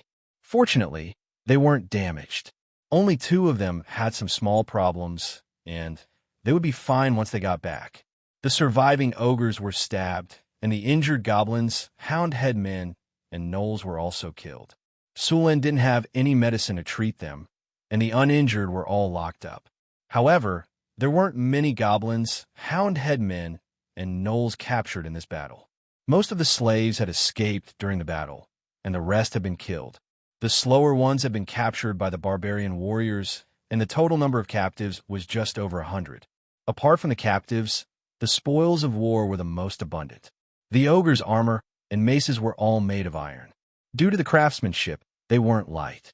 An ogre's full set of armor weighed close to 200 pounds. Only ogres and giants could use such heavy equipment. Su Lin was prepared to bring the equipment back to the furnace for recasting. There were close to 200 ogres, and all of their equipment weighed more than 2 tons. Moreover, they were made of iron, not ore. Even if Sullen's territory had iron mines, it would take at least half a month for the hound headmen in the mines to produce 2 tons of iron. After cleaning up the battlefield, Su Lin didn't leave immediately. It was still drizzling, and he didn't want to rush back in the rain. There weren't many roads in the wilderness, and it would be even more difficult to travel if it rained. It wouldn't be good if he couldn't make it back in time and had to set up camp in the wilderness. However, he had to send someone back to inform the territory. He found 2 uninjured barbarians and had them send the message in the rain. Su Lin brought the others into the ogre camp that hadn't been completed yet. Although the camp wasn't completed yet, the houses had been built. However, the ogres' houses still needed to be cleaned. After all, ogres weren't very particular about hygiene, and their houses couldn't be expected to be very clean. However, it was good enough to have a place to shelter them from the wind and rain in this weather. Although the autumn rain was as thin as a cow's hair, it carried a chill. Although the barbarians had strong bodies, it didn't feel good to be in the rain for an entire night. After letting the slaves clean up the camp, Su Lin moved in. The barbarian warriors went to make a fire and cook. Chris went to deal with the aftermath of the battle. Su Lin brought the ogre wizard's body to a room. The ogre wizard's body was placed on a large stone platform. Normal ogre corpses weren't worth much, so Su Lin gave them to the gnolls as food. The ogre wizard's body was still valuable. Su Lin took out a sharp knife and slit open the ogre's chest. The ogre looked fat, but after cutting it open, Su Lin realized that it wasn't bloated. Instead, it was a layer of fat covering the ogre's strong muscles, especially its stomach. It looked like a swimming ring, but upon closer inspection, one could vaguely see the outline of strong muscles. Su Lin took out the ogre's heart and stored it in ice. In addition to the ogre's heart, Su Lin found a barbarian skinning master to skin the ogre wizard and collect some of the ogre wizard's blood. As a magical creature, ogre wizards had a certain amount of magic power. Although Su Luan didn't know how to make magic potions and magic items, as long as he sold these things to wizards, he could get a good price. If he could recruit an alchemist, then these things would come in handy. After storing the things properly, Su Luan waved his hand and put them all into his storage space. Although the storage space provided by the system was only 3 cubic meters, the things inside would be in a static state. They would be the same as when they were put in. The barbarian warriors were in high spirits. At night, they specially prepared a grand bonfire party. The party was held in an empty space in the camp. They even used the scattered wood to build a canopy. Other than the barbarians who were on night watch, all the other barbarians participated. These barbarian warriors were very happy to have defeated an ogre tribe today. They saw this battle as an honor. All the barbarians used special paint to leave a tattoo on their bodies. After this battle, all the barbarians who participated in the battle leveled up. The strongest barbarian warriors had already leveled up to the barbarian Greytax Berserker. As a non-hero profession, they were almost at the top at this level. If they wanted to continue leveling up, they would need to create their own hero template and become a hero. The number of self-created hero templates was very small, and Su Luan only had one so far, so this path was not realistic. Even if Su Luan got a self-created hero template in the future, it would definitely not be enough for them to upgrade all of their units to the top tier. Of course, this didn't mean that they couldn't level up in the future. It was just that they couldn't rely on the system's experience to level up. If they worked hard, there was still hope to break through the bottleneck and become a hero. However, the probability was too low. It was considered high if 1 out of 100 or even 1,000 top soldiers succeeded. In fact, the only creatures in this world that didn't have a bottleneck were dragons. As long as they lived long enough, they could slowly become adult dragons, young dragons, old dragons, and ancient dragons. There was no bottleneck at all. After passing the ancient dragon stage, as long as they didn't die of old age, they could become ancient dragons, and even ancestral dragons. Of course, it would take at least tens of thousands of years for a young dragon to become an ancient dragon. Apart from a few creatures, no creature could live for such a long time. The lifespan of a human was between 70 to 100 years, which wasn't short in this world. Gnolls only had a natural lifespan of 35 years. Goblins and kobolds were even shorter. Dwarves had a lifespan of 300 to 500 years. Elves had a lifespan of 500 to 1,000 years, and even half-elves had a lifespan of 300 years. Of course, if your strength reached the legendary level, your lifespan would naturally increase greatly. The profession with the longest lifespan was the wizard. As long as a legendary wizard didn't seek death, they could easily live for hundreds or thousands of years. Even if their life was coming to an end, they could choose to reincarnate as a lich. In theory, a legendary lich could live for at least 3,000 to 5,000 years. Therefore, a legendary wizard's wealth was no less than that of a young dragon. The power of a wizard came from knowledge. Time also made them very powerful. P.S. Thank you to the Jealous Cult for the 2,000 reward. Thank you to the Heavy Dragoon for the 200 reward. Chapter 80. As for liches, if you encountered one, you'd have to pray for luck. After a wizard reincarnated into a lich, every lich would be at least a legend rank expert. They were also proficient in all kinds of spells and could be said to be one of the most dangerous creatures in the world. What was even more troublesome was that even if a lich died, it would revive through its phylactery. As long as the phylactery was not destroyed, the lich would not truly die. Among all the classes, the warrior class could be said to be the most miserable. Low-level warriors were completely cannon fodder. Only when they reached a higher level would they be better off. However, they could not be compared to wizards of the same level. If a high-level warrior could not become a legend, their stamina would begin to decline. After about 50 years of age, a warrior's body would enter a period of decline. If they could not become a legend before 60 years of age, they would basically have no chance in this lifetime. Of course, after becoming a legend, a warrior's lifespan would double, and their stamina would not decline anymore. They would be able to maintain their peak state until the last 10 years of their life. However, even if their lifespan doubled, a human warrior's lifespan would only be 200 years. Compared to a wizard's lifespan, it was simply too little. This did not mean that a legend rank warrior was not strong. On the contrary, they were very good at melee combat. It was just that if they encountered a spellcaster, they would be easily killed by a spellcaster. Pure warriors did not have the ability to cast spells, so when facing a spellcaster, they would be suppressed everywhere. Later on, some warriors also took on other classes.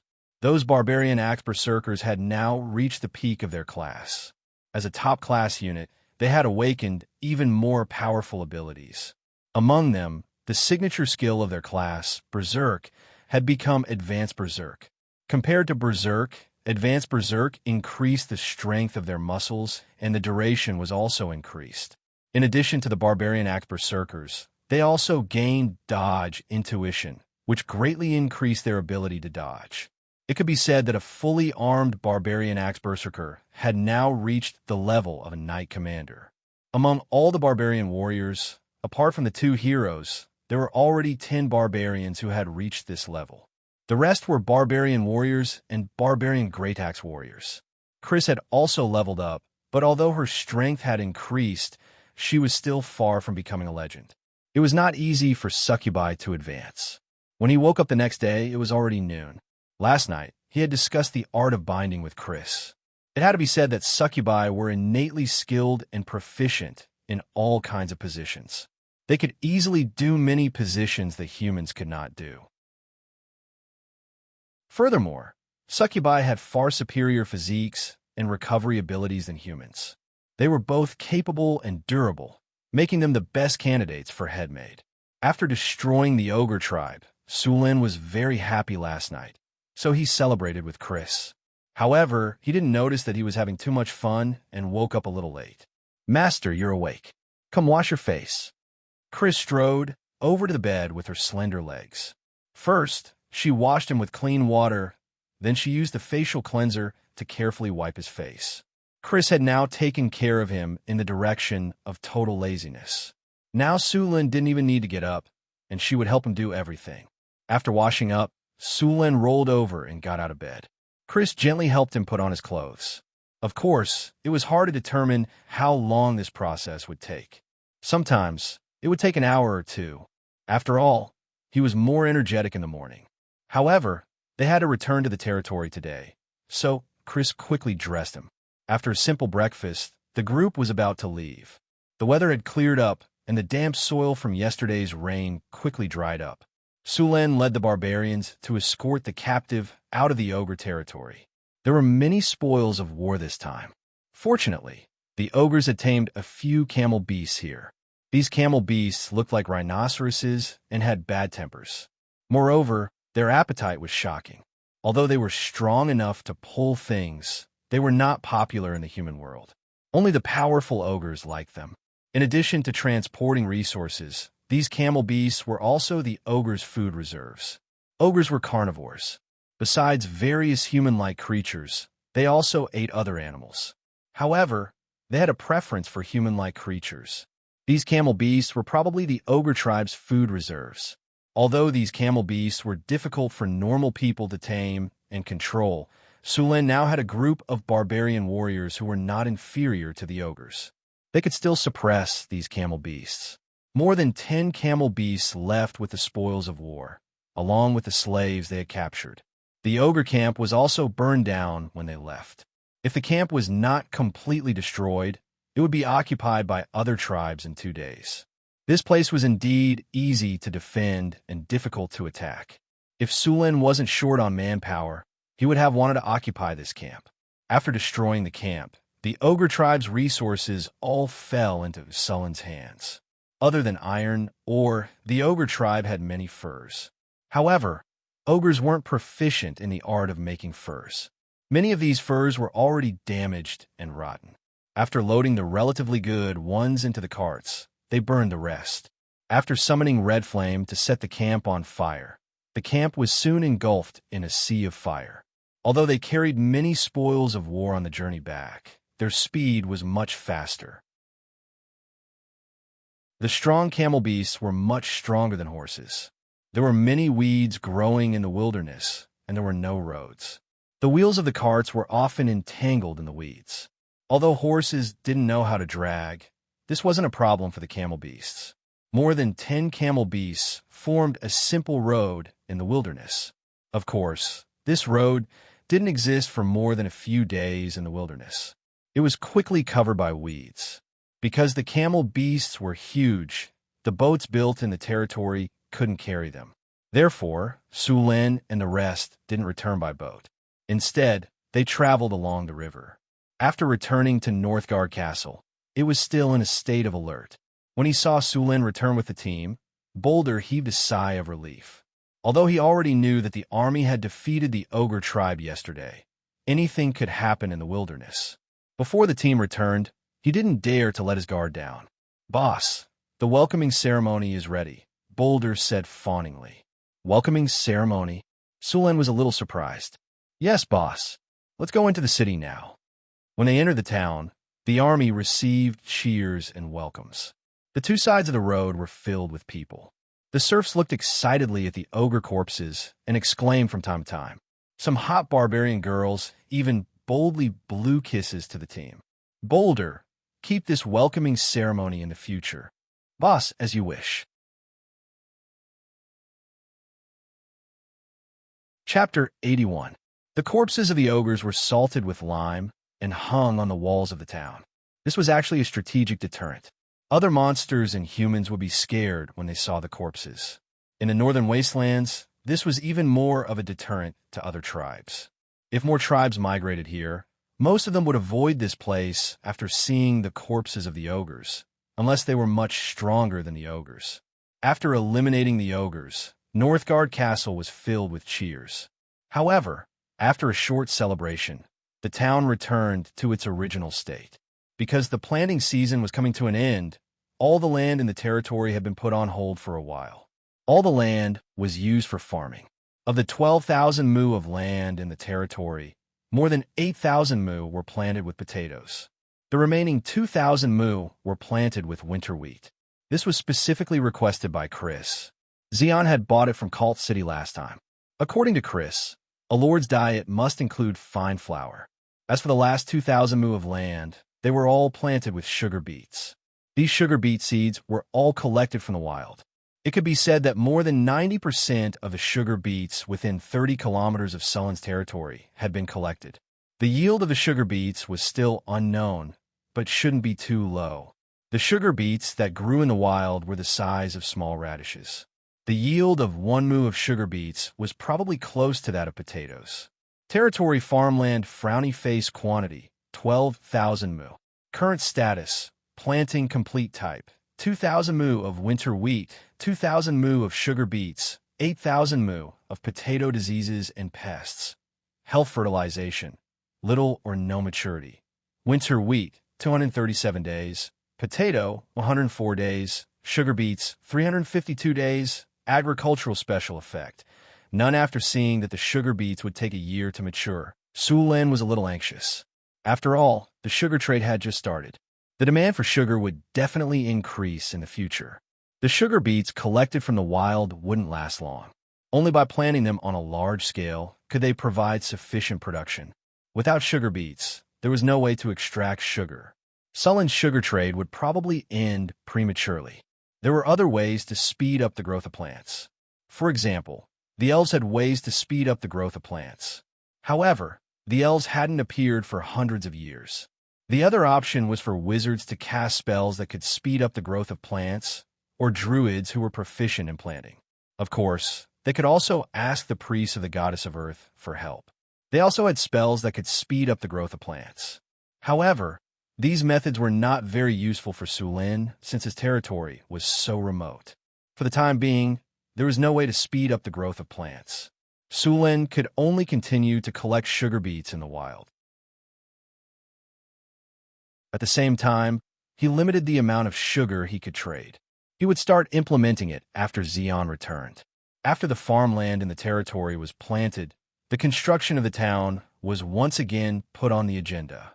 Previously, because of the rush to plant the farmland, the construction of the town was basically stagnant. Now that the farmland was planted, only a small number of people were needed to maintain it. The extra people could start the construction of the town. The dozen or so camel beasts obtained from the ogre tribe were not killed. Although they had bad tempers, they were strong and could carry a lot of weight. They were very useful for transporting goods or building roads. The dozen or so beasts weighed several tons, so it was very convenient for them to transport wood and stone. Sulen specially made a few huge stone rollers and let the camel beasts roll them back and forth when they were building roads. The effect was not inferior to the professional road rollers in his previous life. With the addition of the camel beasts, the construction of the roads in the territory was very fast. In addition to the roads, the construction of Sullen's Lord's Castle also sped up. Due to the small size of the town, Sullen's Lord's Castle was not built too big. Apart from the town hall, there was also his residence, a small drill ground, and a garden where he lived. The garden was built with pure white marble. Sulen specially found these marbles in the nearby Sierra de Lotus. Sulen also used stone to mud to remove the impurities in the stone, so the marbles were as white as jade. According to Sulen's idea, he also wanted to build a fountain. However, he did not have a skilled sculptor, so the statue in the fountain could not be made.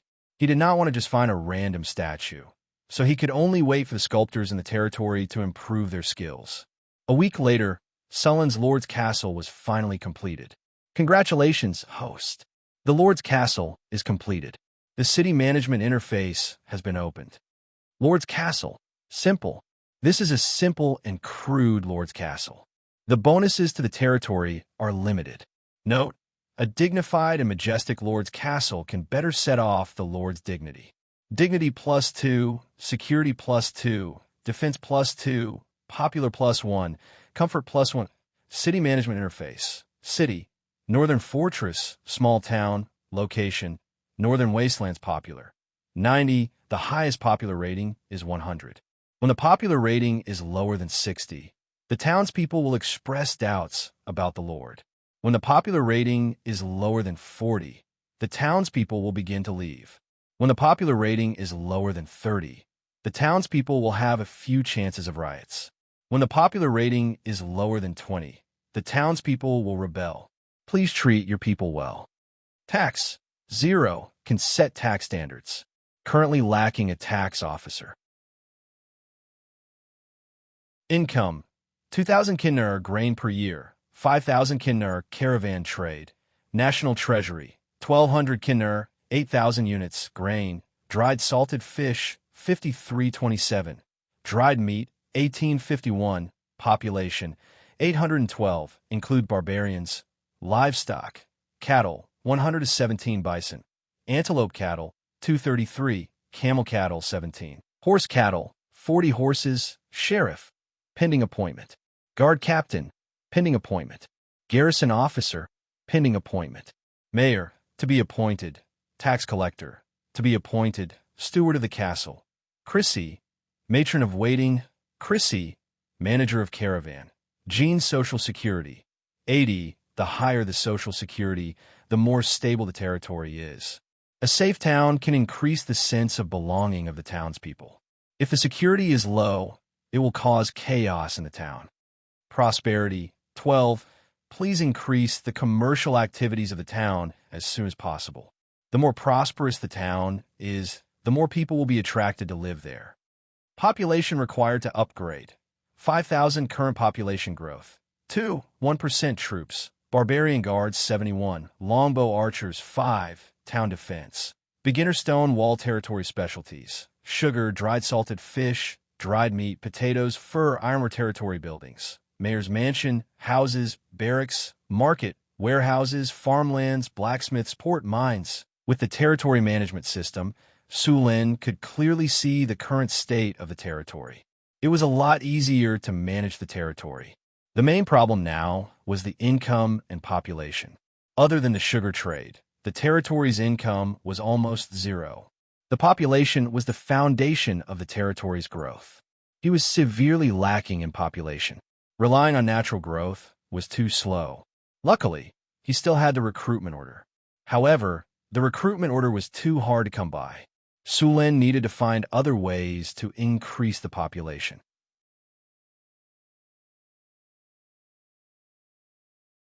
Chapter 82. Master, the rum you mentioned has been brewed. Would you like to have a taste? Chris asked as she walked over with a bottle of wine. The last time Xian came back from Cult City, he bought a batch of slaves along the way. Among them, there were a few slaves who knew how to make wine. Due to the lack of technology, the waste honey, which contained a lot of sugar, could not be extracted into white sugar. It was a waste to just throw it away. So, Sulin tried to use the waste honey to make rum. In his previous life, rum was created from waste honey. At that time, South America planted large amounts of sugarcane, and after the sugar was extracted, a large amount of waste honey was produced. The plantation owners invented the use of waste honey to make rum. At that time, due to technical issues, the fresh water carried by the sea for a long time would easily spoil. Most importantly, rum could cure sepsis. Therefore, many ships carried a large amount of alcohol. Alcohol could be stored for a long time without spoiling, and it could prevent the sailors from getting sepsis. Rum spread all over the world with the voyage, and the use of waste honey to make rum became another source of income for the plantation owners. It was good to use waste honey to make rum. Without using food, they could obtain a large amount of rum. This was good news for Sulin, which was short on food. In this era, there were very few forms of entertainment. Even in Kalen City in the south, the only entertainment among the nobles was hunting or banquets.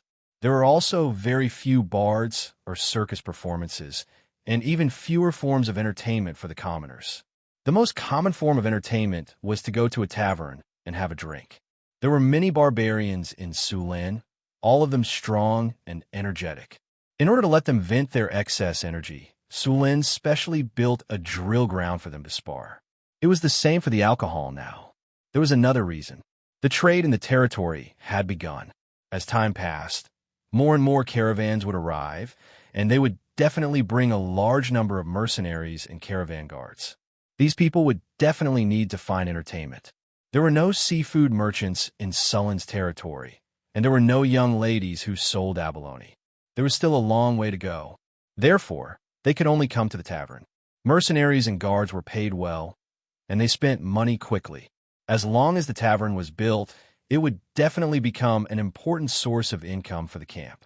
There was no reason not to do something like this that could solve the problem of wasted honey, increase the number of entertainment options, and even make money. Taking the rum, Sulin smelled it first. There was a faint aroma of alcohol. He poured the rum out. The rum was amber in color. He tasted it slightly. The taste was not bad. The taste was refreshing and the smell was fragrant. It was much better than the ale he had drunk before. The ale that Sulin bought before was cheap and tasted a little sour, so the merchants added a lot of water into it. This kind of ale was also the most popular in the tavern because it was cheap enough. It only cost 2 copper to drink a cup. It could be said that the ale was actually water with a little bit of alcohol, which was far inferior to the rum. "This wine tastes pretty good," Sulin said in a good mood as he put down the cup. "This kind of rum is the best one they've ever made." Chris picked up Sulin's unfinished glass and tasted it. "How much is the cost?" Sulin asked. If the cost of this wine was too high, he could only sell it as a high-end wine and continue to make cheap wines. "According to your instructions, the rum is brewed using waste honey. A lot of water is added to dilute it, and then yeast is added to ferment it. The cost of a barrel of 100 liters of rum is about 2 kinner," Chris said as if she was familiar with it. Sulin did a quick calculation. This price still did not have any price advantage compared to ale. "Master, this rum can be diluted with water. The one you're drinking is not diluted." Chris explained with a smile. "This kind of wine can be diluted by 1-fold. The taste will be much lighter, but it's still much better than ale. Then dilute it by 1-fold. You can calculate the price." Sulin agreed immediately. Adding water into the wine was a normal operation in this era. Of course, high-end wines would not do this. Make this rum into a low-grade wine and a high-end wine. Change the high-end wine to a better name and mix the taste. We'll sell the two wines together, Su Lin said. Okay, I'll go and tell them to do it. Chris nodded. Right. Give each of the slaves who make the wine 30 points. Give them 50 points for making this wine, Su Lin ordered. Tell them to mix the wine as soon as possible. Chris nodded and left with the rum. Next, the slaves quickly mixed the two wines according to Sullen's request. The high-end rum was clearer and almost transparent. It had a strange, fruity smell. The taste was refreshing and sweet, and the taste was sweet and fragrant. It was very good. The taste of the low-grade rum was much worse, but it was refreshing and had a translucent reddish-brown color. From its appearance to its taste, it was still much better than ale. At the same time, the cost of producing it was only 10 silver nars per barrel, which was already close to the price of ale. The high-end rum was more expensive. After mixing, this kind of rum cost 2 kinar per barrel. Su Lin was going to build a glass factory in his territory and bottle it for sale. He was not going to sell a bottle more than 2 kinar per bottle. One barrel could hold at least 200 bottles. Su Lin also came up with a name for this wine, Cold Dew wine. He also made up a story to raise the price of this wine. This was a common marketing method in his previous world, but it was definitely the first time he used it in this world. As long as the story was moving enough and the wine tasted good, this kind of wine would be able to sell quickly. Of course, if Su Lin had enough connections, he could let the king use this kind of wine in court banquets. That way, the effect would be even better. But if he had enough connections, why would he come to this godforsaken place to explore? After the wine was made, Su Lin immediately began to build a tavern in the town. The location of the tavern had been chosen long ago, and it was ready to start construction. The progress of the tavern was very fast.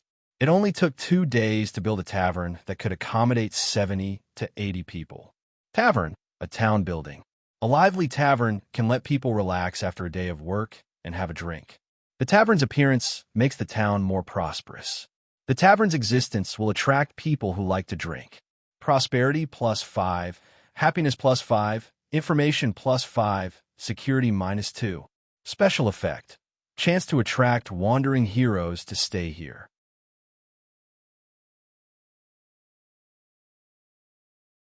Chapter 83. Attract wandering heroes? After seeing this information, Sullen's breathing instantly became heavier. He only had 3 heroes in his territory, Johnson, Boulder, and Chris. None of them were weak. If he could recruit heroes, the tavern's value would be even higher. After arranging for people to open the tavern, Su Lin purposely went to the tavern to sit for a while. After experiencing the tavern for a while, he ordered the person in charge to collect information in the tavern and pay attention to some strange people. After the tavern opened, Su Lin found that the barbarian warriors liked the tavern more than the drill ground, so Su Lin had no choice but to restrict them. In order to deal with the upcoming trade, Su Lin built a barracks near the trading market. It was a place for soldiers to rest. Next to the barracks was the trading market's tax office. The tax office was very simple now. The territory had not even appointed a tax officer, so Chris had to take up the post. Fortunately, there were no other taxes in the territory except for trade with caravans. This was also why Su Lin had not appointed a tax officer. After all, there was no tax. Merchant caravans would definitely be taxed if they came to do business. In the fief, any transaction worth more than 100 gold coins would have to be filed with the tax office and paid a certain amount of tax. If anyone tried to take advantage of the loophole and purposely limit a transaction to less than 100 gold coins, they would be punished 10 times the amount. All trades had to be done in the trading market. Trading outside the market was considered illegal. The goods would be confiscated by the soldiers in charge of the market security. Coming out of the tavern, Su Lin saw Xian with a face full of dust. Monseigneur, it's great to see you. I was just about to report to you. Xian was overjoyed when he saw Su Lin. He quickly walked to Su Lin and bowed. Monseigneur, the caravan has returned safely to the territory. All the goods are undamaged. This time, we bought 300 slaves from Cult City. We also earned 1,500 kinar from this trade. So much. Su Lin paused for a moment. then took the bill and flipped through it. The biggest item on the bill was the white sugar. Xian had brought a total of 50 caddies of white sugar to Cult City for trade. The rest were furs and other things. They were sold for less than 500 kinnur in total. 50 caddies of sugar sold for nearly 3,000 kinnur in Kalant. After that, he spent more than 1,000 kinnur to purchase supplies in Cult City. He spent more than 1,000 kinnur to purchase 300 slaves. After paying taxes, he still had 1,500 kinnur left. The average price of the white sugar that Jean sold was about 60 kinnur per caddy. Compared to the distribution of the white sugar, the price was double. In the end, the white sugar was sold out in less than half a day. Moreover, there were many nobles and merchants who did not manage to buy the white sugar and wanted to pre-order it. However, without Sullen's order, Jean did not dare to accept. It seems that the nobles have quite a high demand for white sugar, Sulin thought to himself. Although he was mentally prepared, he still underestimated the nobles' love for white sugar. These nobles who lived extravagant lives had reached a very high level in their pursuit of all kinds of material comforts. The long period of peace had caused them to become more and more extravagant. "Well done," Sulin praised as he patted Jean's shoulder. Xian was very satisfied with his current job. He had gone from a penniless mercenary who lived on the wind and dew to a merchant who worked for a noble. This huge change made him extremely grateful to Su Luan, the man who had bestowed him with all this. "This is all thanks to your guidance. I only did the most basic things," Jean said respectfully. As one of the first mercenaries hired by Sulin to expand his territory, Jean had personally witnessed how Sulin cut through all obstacles and established a firm foothold in this dangerous wilderness. Then, Sulin led the barbarian warriors to victory after victory. In just 2 short months, he had built a town from nothing and excavated a gold mine in this barren land. Now, Jean believed that he was witnessing the rise of a legendary figure. Being able to follow a legendary figure was also a great benefit to him. Perhaps he could use this opportunity to rise from a commoner to a new noble. "Jean, no need to be humble. I know your hard work." Sulin nodded at him. After working as a merchant for a while, Jean's negotiation and trading skills had improved. This was the most obvious change. "Monseigneur, only a few of the nobles we bought this time have skills. The rest of the slaves can only be serfs or handymen." "I'm sorry, Monseigneur. Most of the artisan slaves with skills have been bought by the nobles." Slaves with skills were in high demand in the slave market. They were basically monopolized by the merchants and nobles. Others could only pick up the leftovers from them. Sulin was able to buy dozens of artisan slaves because of his noble status. There are more than 300 slaves. Divide the artisan slaves according to their skills. As for the rest, let them build roads. Sulin quickly arranged the slaves' jobs. "Monseigneur, many people have been asking about our supply of sugar and Cult. I've followed your instructions and told a few merchants. They've decided to come to our territory to trade." "All right, I understand." Sulin released the news to attract other merchants. He wanted more people to compete for the sugar. Of course, other than the sugar, the arrival of many merchants would also lead to the discovery of the territory's commerce. This was very important to Sullin's territory. As for the sugar, he planned to take out 500 pounds of sugar every month to trade. The 500 pounds of sugar would be divided into 5 portions and auctioned off one by one. The highest bidder would win. To prevent the merchants from secretly colluding with each other to suppress the price, Sulin used a secret auction. The price was kept secret. Each person only had one chance to bid. This way, even if they had discussed the price beforehand and divided the shares, it would be useless. In order to not be eliminated, they had to raise the price. The merchants did not follow Jean to Northtown Castle. They were prepared to come together. For the upcoming trade, Sulin gave the slaves priority to build roads to the market. At the same time, the roads in the territory began to expand. In this era, it cost a lot to build roads. Sulin required the roads in the territory to be at least stone. Some places even needed to be paved with stone slabs. The roads would not be dusty on a sunny day or muddy on a rainy day.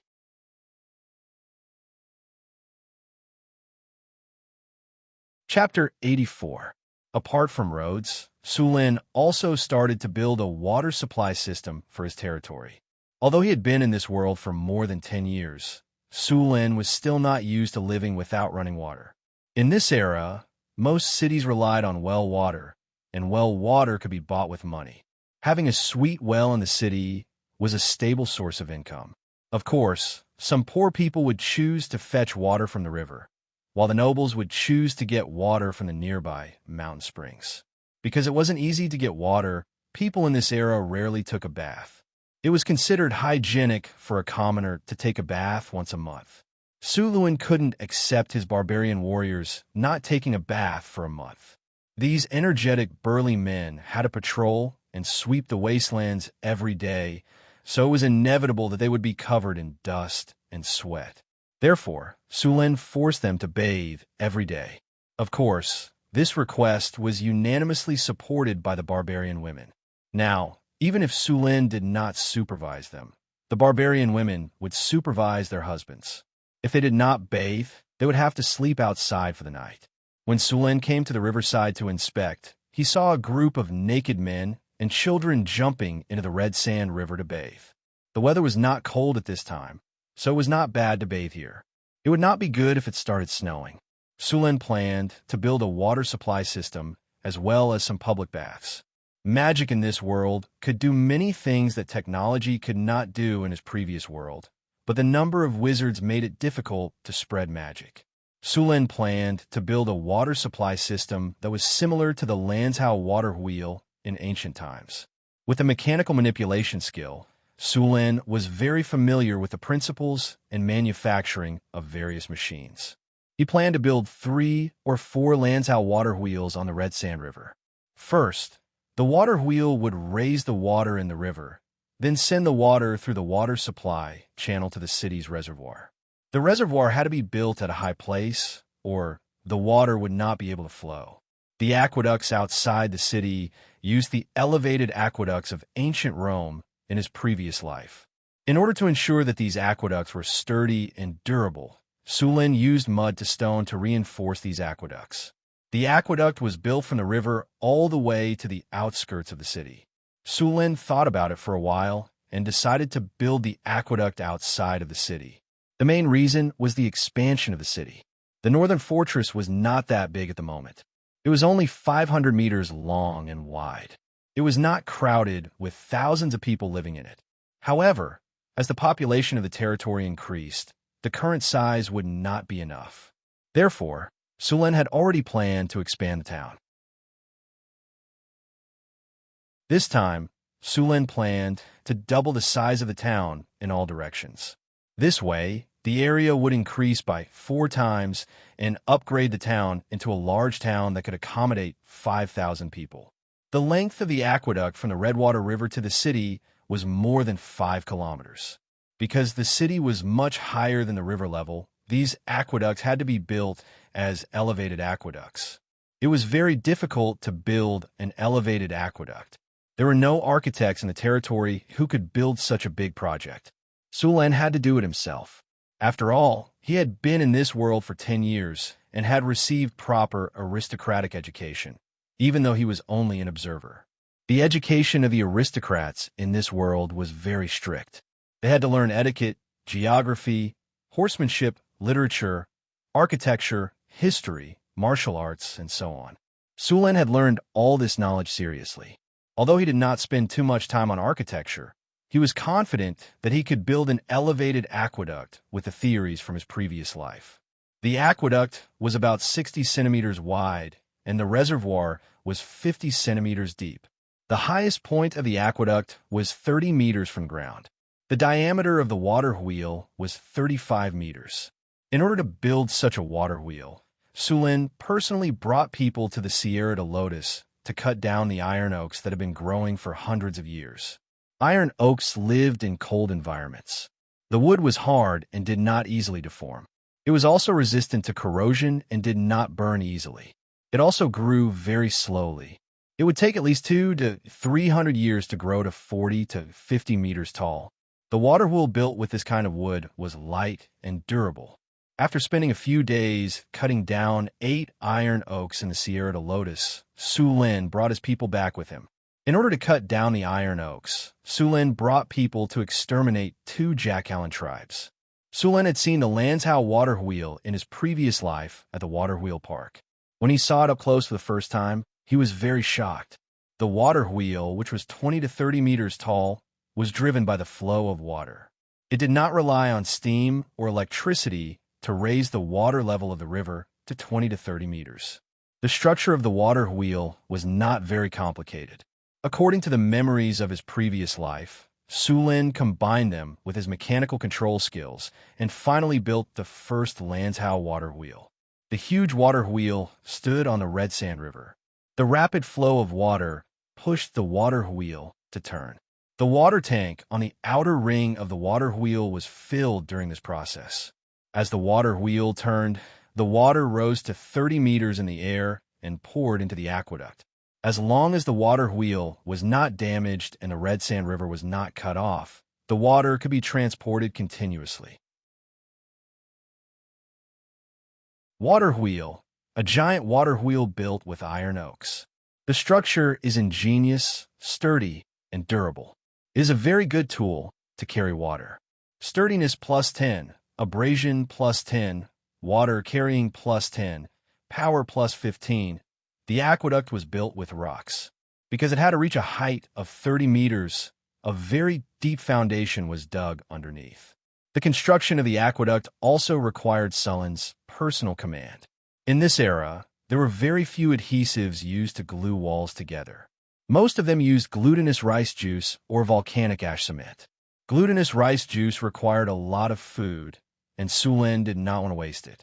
Su Lin could not afford to ship the volcanic ash cement here either, so he had to work hard himself. After every section was built, he would cast mud to stone on the aqueduct. After using the mud to rock spell, these rocks would completely fuse and no cracks could be seen. The effect was much better than that of the glutinous rice juice and cement. The effect was good, but it was too expensive. In Cult City, hiring a wizard who was proficient in mud to stone would cost at least 300 kiner per day. Even nobles could not afford this price. If Su Lin really ran out of money in the future, he could also consider becoming an architect. Mud to stone could turn a 10-meter-long aqueduct into rocks every time he cast mud to stone. Su Lin would cast the spell more than 10 times a day. He'd spent a lot of effort on this water system. P.S. Thank you, Eaterku, for your 1,000 Chidian coins tip. Thank you, Ho E from Chong, E's family, for your 200 Chidian coins tip. Thank you, NPC 123689, for your 100 Chidian coins tip. Thank you, Ababababa, for your 100 Chidian coins tip.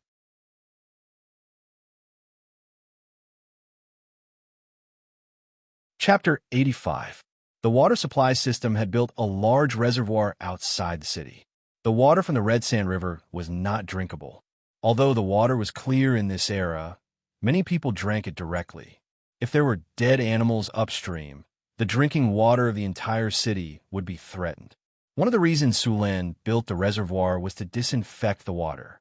The reservoir would be lined with pebbles, fine sand, and charcoal to filter the water. Of course, these could only filter out the impurities in the water. Su Lin also prepared a fine net made of pure silver. After a few steps of filtering and disinfecting, the water source would be safe. It would take a long time to complete the water supply system. While the water supply system was being built, the caravan from Calant City arrived. After Jean left Calant City, Fernan was the manager of the caravan sent by the fiery Bird Chamber of Commerce to the Northern Fortress. At the same time, he was also the biggest merchant among the 8. The Skylark Chamber of Commerce, which had already cooperated with the Northern Fortress, was also among them. However, the Skylark Chamber of Commerce was only ranked 4th among the 8. Other than Robert from the Skylark Chamber of Commerce, there was another person Su Lin knew. He was the manager of the Bauhinia Chamber of Commerce, Owen. Yes, he was the fatty that Su Lin set up last time. When he came here to steal from Northtown Castle, he didn't want to pay any price. In the end, he was set up by Su Lin and the barbarian warriors. He didn't expect that he would dare to come here to make a deal. Of course, Su Lin wouldn't set him up on purpose. He needed Northtown Castle to prosper. It was better not to set people up. Of course, if someone thought Sulin was easy to bully, he wouldn't mind playing with them. Mr. Fernan, I think we should form an alliance and monopolize the sugar trade here. Yes, I think so too. As long as we can monopolize the sugar trade here, we can easily double our annual profit. I agree. The other managers all agreed. They already considered the sugar trade in Northtown Castle to be theirs. Since everyone agrees to monopolize the sugar trade, we need to divide some shares. Fernan nodded. Closely after that, Fernan glanced at the managers of the other 7 chambers of commerce before saying bluntly, I want 20% of the white sugar. You can negotiate the remaining 80% among yourselves. The other 7 chambers of commerce did not have any objections to this. Clearly, this was already the norm. Following this, the 7 chambers of commerce began to continuously negotiate and quarrel for a larger share, causing the entire scene to become extremely heated. Fernan didn't intend to interrupt. Instead, he took out a pair of delicate scissors and carefully trimmed his nails. It wasn't until the managers of these chambers of commerce decided on the shares that they began to speak. Since we have already agreed on the shares, then let's confirm the purchase price. Robert, how much did you pay for Kinner last time? 50 Kinnar a caddy. That's too expensive. We should ask him to lower the price. Owen said impatiently as soon as Robert finished his sentence. Yes, lower the price. I think we should lower it to at least 35 Kinnar before we can accept it. Another manager of the caravan agreed. You're oversimplifying the problem. In order to get a high price, he might be preparing to auction it off. Robert knew how difficult it was to deal with Chris, so he directly poured cold water on her. So what? We've already agreed on the price. If it's higher than that, we won't bid. Yes, let's do that. The group of people agreed. What if he's not willing to sell? One of them suddenly asked. Simple. If he dares to reject the deal, then we'll show him the power of our 8 chambers of commerce. I think he'll agree. The others laughed.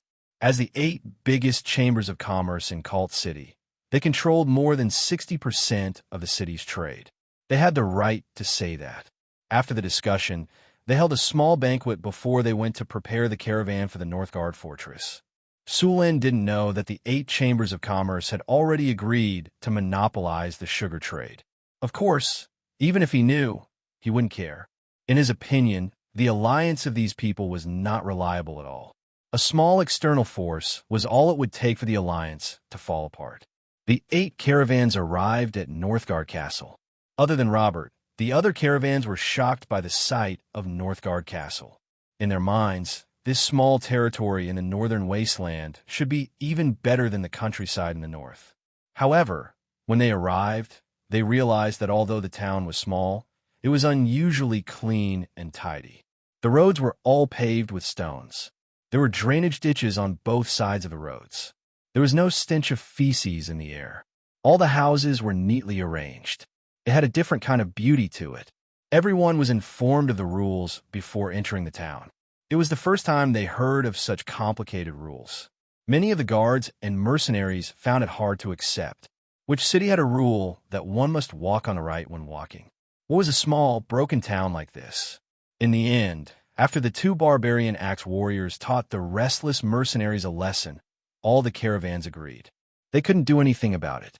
Who would have thought that the 2 barbarian warriors could take out more than half of the guards and mercenaries of the caravan? After knowing the strength of Northgard Castle, even the managers of the caravans became obedient. After a show of strength, the caravans were arranged to stay at the trading market. Sulin did not have much interest in the arrival of the caravan. He was now busy building the water supply canal. The water supply canal from the river was gradually lowered. The starting point of the canal by the river was about half a meter lower than the end point of the reservoir. The closer it was to the town, the higher the ground was.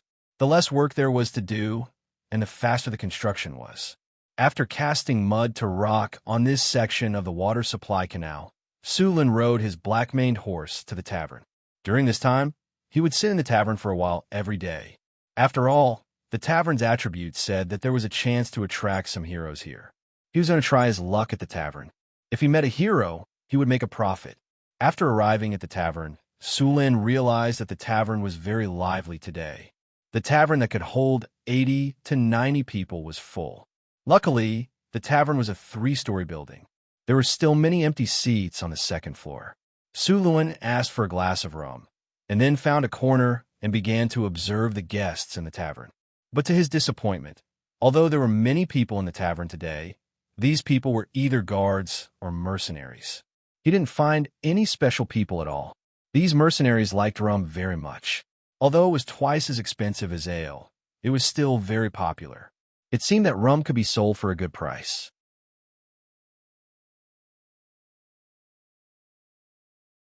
Chapter 86. The white sugar trade was discussed in Sulin's Lord's Castle. The next morning, the managers of the 8 merchant guilds came together. Chris sat lazily on the sofa in the main seat. Her seductive demeanor stunned the managers of the merchant guilds. Some of the managers were even more embarrassed. Ahem.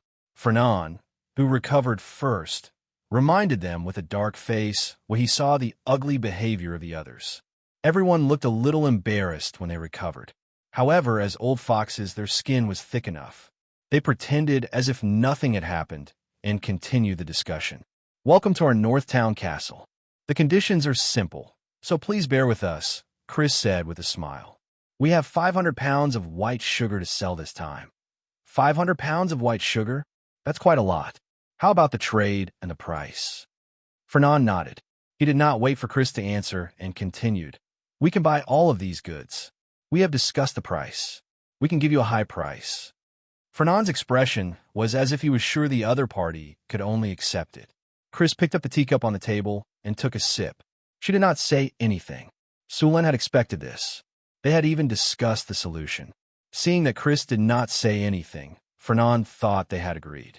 He continued in the same tone. Your town is too far away from Cult City. Every time you come here, it costs a lot. So, you have to give us a discount on the price. Of course, we will also compensate you. If your town needs any goods, we can help you transport them. The price is negotiable. Our 8 merchant guilds control 60% of the trade in Cult City. We have enough power to meet your requirements. Oh, then what do you think the price of white sugar should be? Chris said with a mocking smile. Fernan and the others looked at each other. They were secretly proud of themselves. She was indeed a country bumpkin. As long as she showed off her muscles, they would admit defeat. Ahem, we have discussed it. 35 kiner for 500 pounds of white sugar is a good price, Owen said. Chris did not answer. Instead, she looked at the other managers. However, no one else spoke. Very well, I know what you mean. Chris nodded and put down the teacup. But we have a better way. Then he stood up and said with a smile, this batch of 500 caddies of white sugar will be divided into 5 portions. All the stewards of the Chamber of Commerce can bid, but this time we will be using a closed bidding method. Everyone, there is a sign on the table. Write down your price on the sign and hand it to me. In the end, we will choose the 5 caravans with the highest prices to trade with. As for the 3 caravans with the lowest prices, I'm sorry to have made you come here for nothing. Crazy said with a smile as she played with a small leather whip with her jade-like fingers. By the way, let me remind you that you only have one chance. After saying that, she winked mischievously and then returned to her seat calmly. That's impossible. We will never agree to trade in this way. Never. Just as Chris finished speaking, Fernan, who was still elegant just a moment ago, couldn't help but shout. As the manager of the largest chamber of commerce in Cult City, he had always been the one to set the price. No one dared to refute him. Who would have thought that he would fail in this remote and desolate place today? Mr. Fernan, what's wrong? Are you not satisfied with our arrangement? Chris said with a smile. However, her tone was as cold as the wind from the northern wastelands, sending chills down one's spine. Fernan opened his mouth when he saw Chris's beautiful face. In the end, he didn't say anything. Who else has an opinion? You can leave now. Chris looked around. She was filled with an oppressive aura. The atmosphere in the living room became abnormally heavy. After waiting for a while, no one stood up to leave. Looks like no one has an opinion. Then let's begin. Write down your prices on the board. After a while, We will send someone to collect them." Seeing that no one was leaving, Chris chuckled and returned to her seat. The 8 managers glanced at each other and exchanged a few polite words with each other before picking up their pens to write down their prices. However, this price was not easy to write down. If they wrote it too low, the other companies might write it too high. If they wrote it too high, they might end up wasting their time here. If they wrote it too high, they would not be willing to give up. Therefore, these people didn't start writing. Chris leisurely looked at the conflicted expressions of these merchants. In her heart, she was full of admiration for her master Sullen's method of bidding. Just a hidden bid had easily defeated the alliance of these 8 Chamber of Commerce. The hidden bid method didn't give these people a chance to unite. Moreover, there was another benefit. Those Chamber of Commerce who were originally afraid of Fiery Bird Chamber of Commerce and didn't dare to compete with them didn't have any misgivings this time. After about 15 minutes, a few barbarian girls came in and collected all the hidden bids written by these merchants. Chris picked up these hidden bids and started to examine them.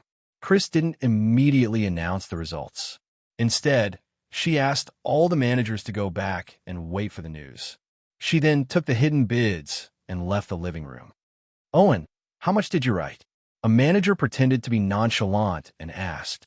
35 Kinnar. We agreed to give them this price. We can't change it," Owen said unyieldingly. "Robert, what about you?" "Of course I firmly support the price we agreed on previously.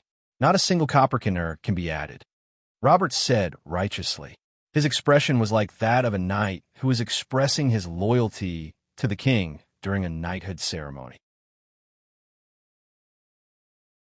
"Yes, we should unite. We can't let these country bumpkins take advantage of us," another manager said loudly. Hearing these people's words, Fernand nodded to himself. It seemed like this time it was in the bag. After the managers left, Chris started to look at the hidden bids. The highest bidder offered a price of 80 Kinnar. Chris took a look and saw that it was actually Owen from Bauhinia Chamber of Commerce. In second place was Robert with 78 Kinnar. The lowest bidder offered a price of 65 Kinnar. This was more than double the price of 35 Kinnar that they had agreed on previously. Among the top 5 Chamber of Commerce, the lowest bid was 73 Kinnar. The average price was 76 Kinnar. The 500 caddies of white sugar sold for at least 38,000 Kinnar.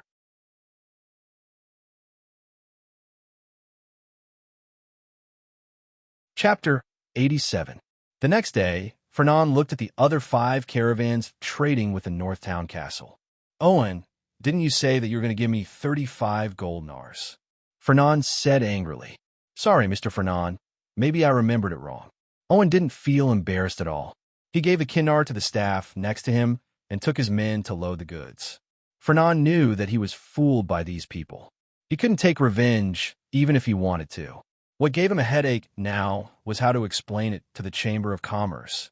Sulin looked at the embarrassed woman in front of him. He didn't expect that his recruitment order would recruit a hero. Today, when he was casting mud to stone on the canal, a horse came running from afar. When he got closer, he found that there was an injured woman on the horse. The woman's face was covered with a veil, and her eyes were shining like stars. Although her entire body was wrapped in a large black cloak, one could still see the graceful curves of her body.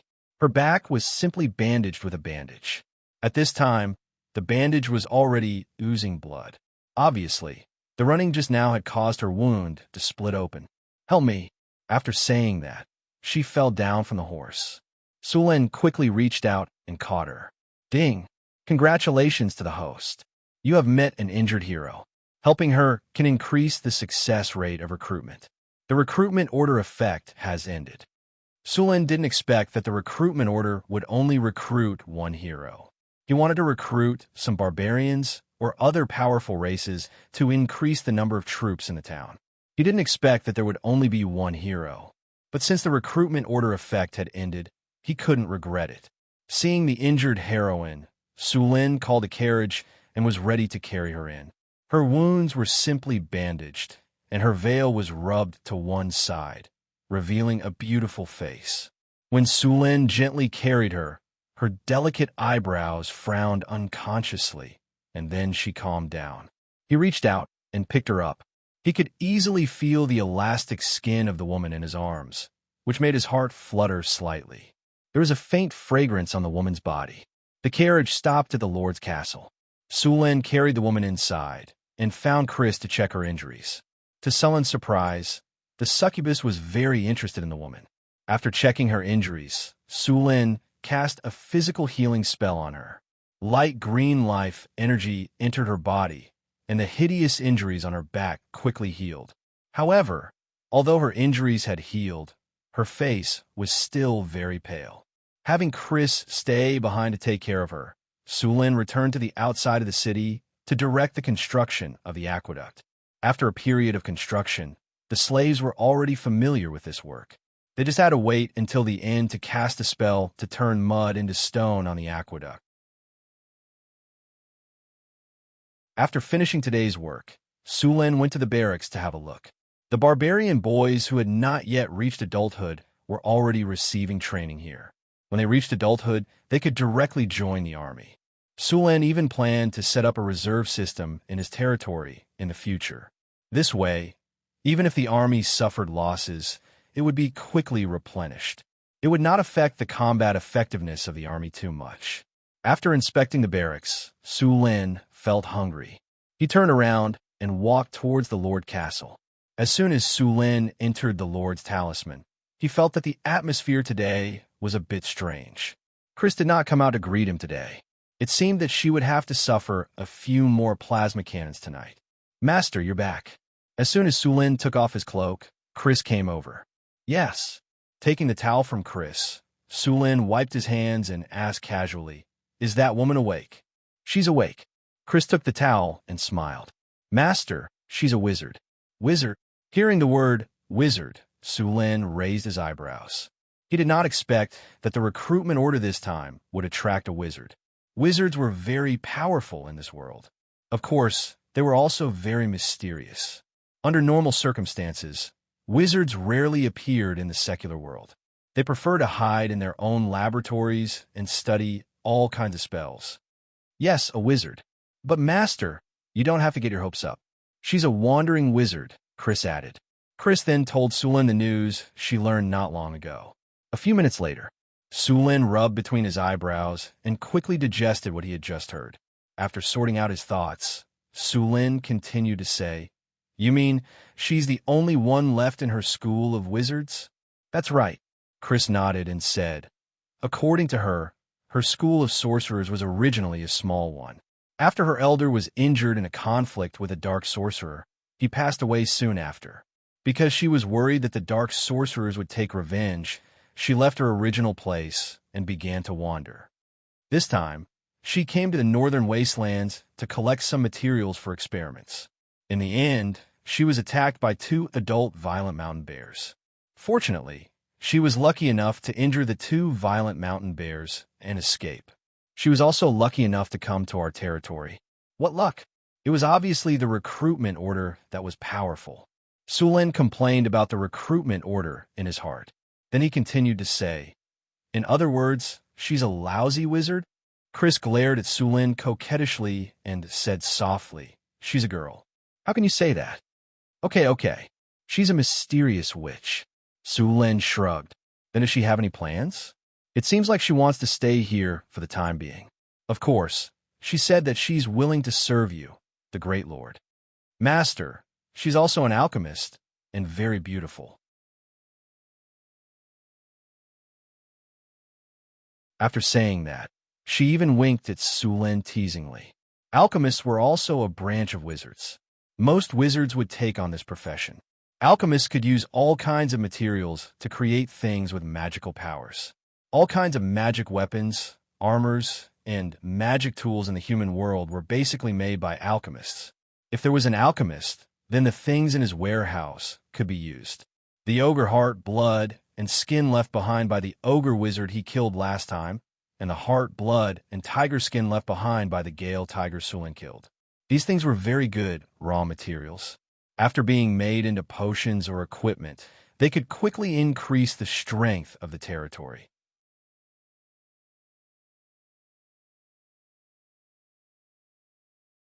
Chapter 88. Sulen and Chris went to the backyard together. Hathaway was still resting on the bed. Hathaway was the witch Sulen had saved. Although her external injuries had healed, she had overdrawn her while during the battle with the two mountain bears. Hello. Hello. Thank you for saving me. Hathaway stood up and said. At this time, Sulen had a clear look at her appearance. Her wine-red hair draped over her shoulders. Her white face was pale due to her injuries, but her facial features were exquisite. Her large black eyes shone like stars. Her loose robe did not cover up her curvaceous figure. The robe in front of her chest was pushed up high. Her breasts were so big that he could not hold them with one hand. He liked this kind of girl who had a big heart. Chris did not lie. Hathaway was definitely a beautiful woman. Compared to Chris's charm, Hathaway had a mysterious charm. Anyone who sees such a beautiful lady injured would lend a helping hand. Sulen said with a smile. You are a true noble. Thank you for the compliment. Miss Hathaway, I would like to invite you to join my territory. What do you think? I accept your invitation. Hathaway nodded. Ding. Congratulations to the host. You have successfully recruited a hero. You are rewarded with a silver chest. Name, Hathaway, loyalty, 80 profession, wizard, alchemist rank, beginner wizard, intermediate alchemist strength, 11 agility, 10 will, 18 vitality, 13 charm, 25 command, 30 characteristics, talent, elemental affinity, strength and spirit, focus, strength and perception, energy control, bloodline awakening, intelligence skills, magic trick, magician's hand, illumination, hypnosis, charm person, arcane missile, grease, shield, featherfall, web, burning hand, acid arrow, invisibility, scorching ray, protective arrow, intermediate alchemy abilities, combat casting, proficient casting, rapid casting, meditation, talent from magic weapon proficiency, sword weapon 60, staff 95, horsemanship 107 note. Wizard research costs a lot of money. You need to pay her monthly salary. Seeing Hathaway's stats, Sulen was a little surprised. He didn't expect her charm to reach 25, only slightly higher than Chris. No wonder she was so beautiful. It could be said that she was one of the top beauties among humans, and she was also a sorcerer. Warlocks were also a class of spellcasters. Compared to normal wizards, warlocks were tall, rich, and handsome. This class depended on one's looks. As long as one's charisma was high enough, they could obtain the ability to cast spells. In other words, ugly people couldn't become warlock chi, chi_chi. Compared to wizards, warlocks didn't need to learn all kinds of spell knowledge, study spell models, and all kinds of spell theories. They could easily cast spells. Think about it. Every day, you're hanging your head and stabbing your butt with an awl. You're working so hard to get into a good university. Next to you is someone who goes online every day, reads novels, flirts with girls, and has never done any homework. In the end, after the college entrance examination, his grades are better than yours. Isn't that very hateful? What made wizards even more envious was that the bloodline of warlocks could be passed down to their descendants. In other words, as long as one's father or mother was a warlock, then their descendants would have a high chance of awakening as a warlock. As long as there were enough descendants, there would be one or several warlocks in every generation. It only took a few generations to form a warlock family. Of course, the inheritance of warlocks would gradually weaken unless there was a phenomenon of atavism. Otherwise, it would weaken from generation to generation. Wizards, on the other hand, had a hard time.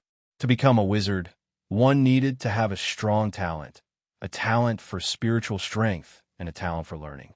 Only people with strong spiritual strength could learn meditation, and then learn all kinds of languages, casting gestures, spell models, and so on. Finally, they could cast spells. Let's put it this way. Every successful wizard was a top student. This class was naturally unfriendly to bad students.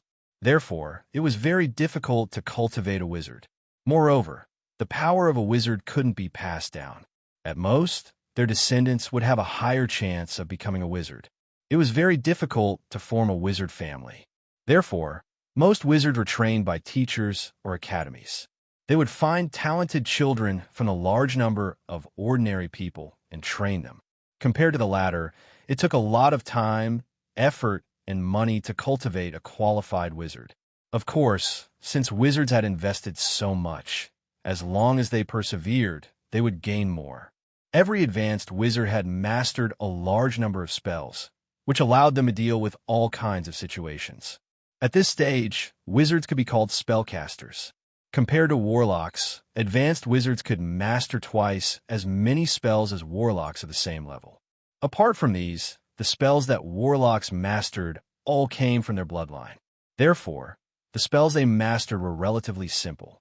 The casting ability of a legendary warlock was much weaker than that of a wizard of the same level. Of course, warlocks also knew this weakness. Therefore, warlocks who were ambitious and talented would often take on the role of a wizard. There were very few people who could do this. Sulin didn't expect that the wizard he recruited would be a genius who took on the role of a warlock. The only downside was that he would have to pay her a monthly fee for her services. Speaking of which, Sulin basically didn't pay the soldiers when he was developing his territory. Barbarians didn't have the concept of money. Most of the barbarians were slaves that he bought. Chrissy was also a succubus that he caught with his own ability. Why should he pay? As for Hathaway, Sulin had to pay. Every wizard was a master at spending money. Although they were rich, they also spent a lot of money. All kinds of enchanted materials were not cheap, and the same went for the materials used for experiments. Therefore, the money had to be paid. Then, Chrissy arranged a room for Hathaway. Because the town was simple, the best house was Sulin's mansion. Luckily, there were many rooms in the mansion, so Chrissy only needed one. By the way, Hathaway, you're an alchemist. Can you make magic tools? Sulin suddenly asked. Of course, but with my current skills, I can't make advanced magic tools. I can only make beginner and intermediate magic tools. In addition, I need you to provide me with the materials to make magic tools. I'm currently penniless, Hathaway said as she spread her hands. Of course, there are some problems that I need to explain in advance. Making magic tools has a certain chance of failure. If it fails, more than 90% of the materials will be damaged. After all, I'm only an intermediate alchemist now. Of course, I'll provide the materials. Please don't worry about that. I'll take the damage of the materials into consideration. Sulin smiled and said, well, today, to celebrate Hathaway joining my territory, I'm going to hold a welcome party. As you wish. Chrissy smiled slightly. P.S. Thank you to Ho-E from Chong, E's family for the 300 Chidian coins tip. Thank you to Say Loneliness to Loneliness for the 100 Chidian coins tip. Thank you to We'll Never Meet Again for the 200 Chidian coins tip. Thank you to A Bookworm for the 100 Chidian coins tip. Thank you to Yunjong 128 for the 100 Chidian coins tip. Thank you to 1452 and 5418 for the 100 Chidian coins tip.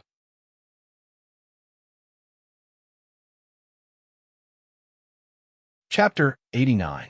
Hathaway was now a beginner wizard and a beginner warlock. She was on the same level as a human knight. Only by activating her own life energy could she be considered a knight, followed by a grand knight, a knight commander, a conferred knight, and a legendary knight. It was not easy for a normal person to become a knight. A healthy child would need to train from a young age to become a knight squire, then a trainee knight, and finally a knight after activating their life energy. Wizards were also strictly divided into ranks. Before mastering a level 1 spell, they were considered apprentices. As long as they mastered a level 1 spell, they would be a beginner wizard, followed by an intermediate wizard, an advanced wizard, a grand wizard, and a legendary wizard. Of course, it was not easy to become a legendary wizard. Every human kingdom had at least 1 or 2 legendary knights, but the number of legendary wizards was a lot less. Basically, only the upper echelons knew their names. Ordinary people had never heard of them. As for the barbarian soldiers in Sulin, there were barbarian hunter, barbarian warrior, barbarian axe warrior, and barbarian axe berserker. As long as the barbarians were recognized by the system, they could be promoted. The barbarians were a powerful race and were naturally stronger than humans. Therefore, as long as a barbarian reached adulthood, they could become a barbarian hunter. However, this was only the same level as a human squire. When they became a barbarian warrior, they would be equivalent to a human knight. The top military class would reach the level of a knight commander. However, although the system's military class accelerated the growth of their strength, it was difficult to level up after reaching the top military class.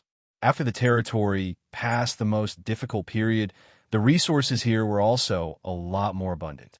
More than half of the 38,000 kinnur from a sugar trade had been spent to buy various daily necessities brought by the merchants.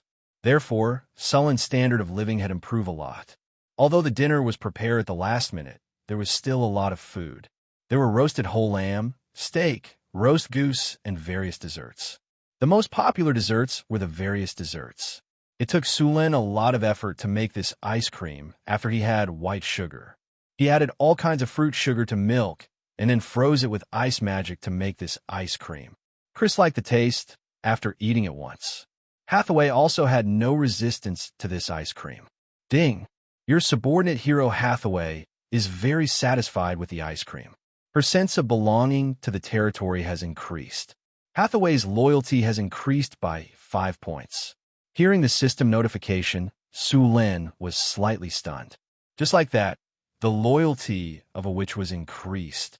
How could a meal of ice cream attract a witch? Sullen, can you give me that ice cream? Hathaway stared pitifully at the untouched ice cream in front of Sullen. Looking at her greedy look, Sullen shook his head helplessly, then handed over his cup of ice cream. Here, eat it. Thank you. Hathaway quickly took the ice cream and couldn't wait to put a spoonful into her mouth. Then, she closed her eyes with a face full of enjoyment. Her expression was very much like a cat that was being stroked. After the banquet, everyone went back to have a rest. In this era, there were few ways of entertainment, especially at night. Sullen was very vengeful, so he took Chris back. He was going to teach this little succubus a lesson tonight. He would use the plasma cannon as much as he wanted. The house was covered with velvet, and the quilt was very soft. Ever since she started wandering, she hadn't slept in such a comfortable bed for a long time. However, as soon as she lay down, she vaguely heard some strange noises coming from outside. At first, she thought it was strange, but when she realized, Hathaway blushed and spat in the direction of the noise. Then, she covered her head with the quilt and went to sleep.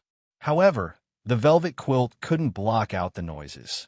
Although she was covered with the quilt, the noises were getting louder and louder. It was like a cat's paw scratching back and forth in her heart. The noises lasted until midnight before it finally stopped. The next morning, Sullen woke up feeling refreshed.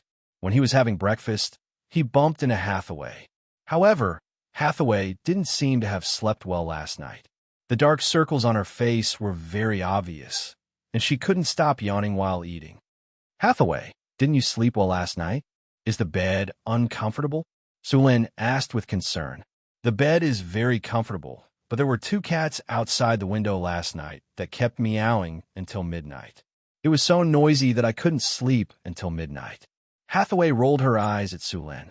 Then, she finished her breakfast, yawned, and went back to sleep. Cats meowing? There are cats here? Sullen was a little confused. What he didn't know was that Succubi's voice had a special magic that could easily transmit the sound to Hathaway's room. Since there were wizards in the territory, they needed to build a laboratory.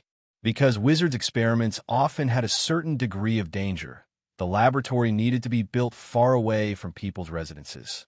After letting Hathaway choose a place in the territory, Sullen continued to direct the construction of the aqueduct. After casting mud to rock on the aqueduct, Sullen suddenly remembered that there was still a treasure chest that he hadn't opened. While the slaves were working, Sullen opened the storage space and opened the silver treasure chest inside.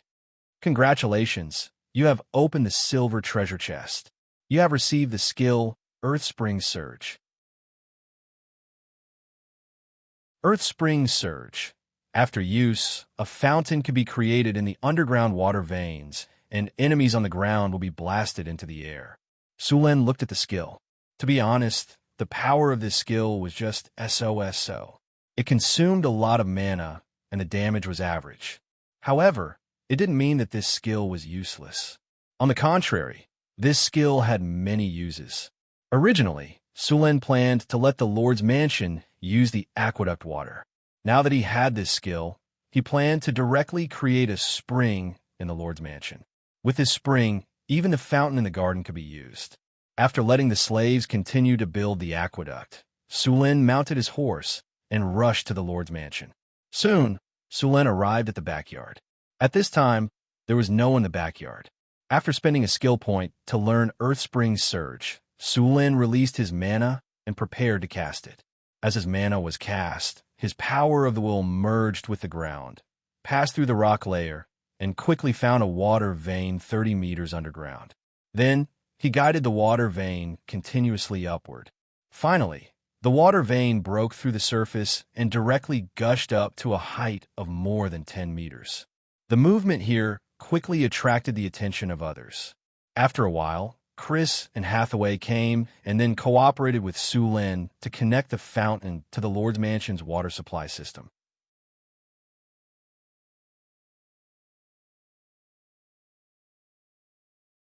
Chapter 90.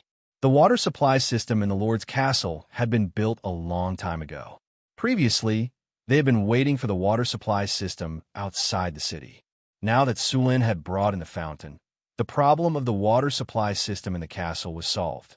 Even the fountain in the garden had started working. Although he could use the underground spring spell to guide the underground water to create a fountain, Sulen did not stop the water supply project outside the city. After all, when the territory expanded, the population would definitely skyrocket. He could not let the Lord dig wells for those people every day. Therefore, building a complete water supply system was the best way. Hathaway's laboratory was built very quickly. It was located in the northeast corner of the town. Sulen purposely went to take a look at her laboratory and found that it was somewhat similar to the ones he saw in his previous life. The only difference was that there were none of the various advanced equipment in his previous life. "This is your laboratory?" Sulen reached out and picked up a glass beaker. "How is it? Are you curious about the wizard's experiments?" Hathaway happily placed all kinds of strange tools in the laboratory. "There's nothing to be curious about. It's not some alchemy master's laboratory." Sulen pursed his lips and said, "Oh right, you said that you can make magic tools. I have some materials here. See if you can make them." "Magic materials? Where are they? Let me see." Hathaway grabbed Sulen's arm and asked when she heard that Sulen had magic materials. Feeling the amazing elasticity from his arm, Sulen's heart skipped a beat. He could not help but rub against her. Hathaway suddenly felt something strange in front of her chest. Her face instantly turned red, and she quickly let go of his hand. Seeing that Sulen still wanted more, she could not help but step on his foot. Sorry. It's a reflex." Sulen smiled awkwardly. It did not feel good to be caught red-handed. "All right, these are the materials I was talking about." Sulen took out the items from his storage space and wanted to change the topic. Sure enough, as soon as he took out the magic tiger skin, it attracted Hathaway's attention. "Stormwind tiger skin?" Hathaway said in surprise after carefully inspecting it and sensing the mana within. "That's right. How is it? Can you use this magic tiger skin to make a magic tool?" The skin of the Stormwind tiger can be made into many magic tools. The simplest one is to make blank spell scrolls and sell them to wizards. Hathaway stroked the Stormwind tiger's hide as she spoke. The hide of this high-grade magical beast naturally contains mana. It's an excellent medium for creating high-grade spell scrolls. It's very popular among magi. Of course, this is a bit of a waste. Just use the edges and corners to make blank spell scrolls. A complete tiger skin like this is too extravagant. "I have 2 plans for this Stormwind demon tiger pelt." Sulen leaned back in his chair and crossed his legs, looking like he was listening attentively. "Tell me about the 2 plans." "One is to use the Stormwind tiger pelt to make a cloak, and the other is to make a leather armor." Hathaway sighed as she felt the rich mana within the Stormwind tiger pelt. "What's the difference between a cloak and a leather armor?" Sulen asked. "A cloak made from the Stormwind tiger pelt can be enchanted with haste, featherfall, and camouflage.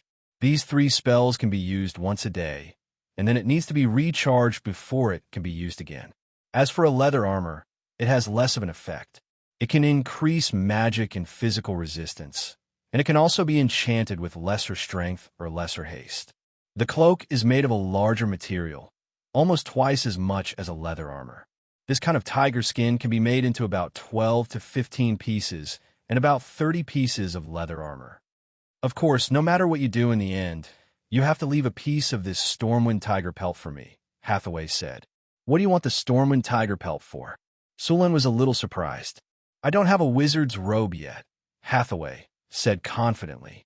This Stormwind tiger pelt is thick and warm, and it can be enchanted. Of course, I have to leave a piece for a wizard's robe.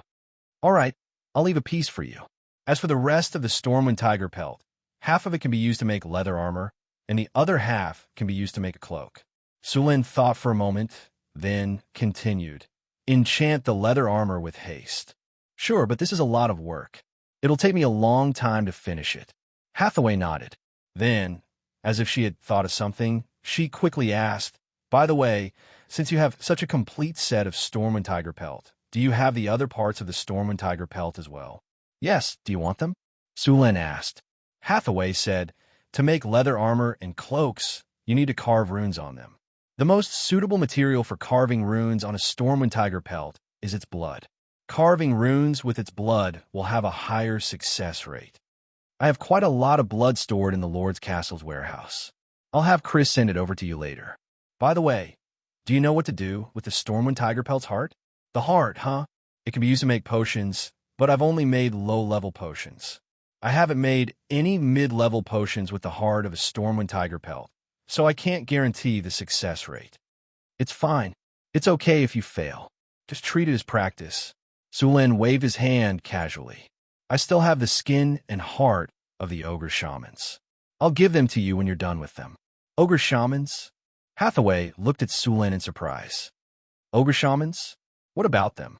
Ogre shamans are at the level of great wizards. You killed them. Great wizard level. It's okay. Sulan didn't take it to heart. Hearing Surin's words, Hathaway was speechless for a while. What did he mean by not bad? That was the level of a great wizard. As long as it advanced one more time, it would become a powerful legendary monster. Why did he say that it was similar to a gnoll?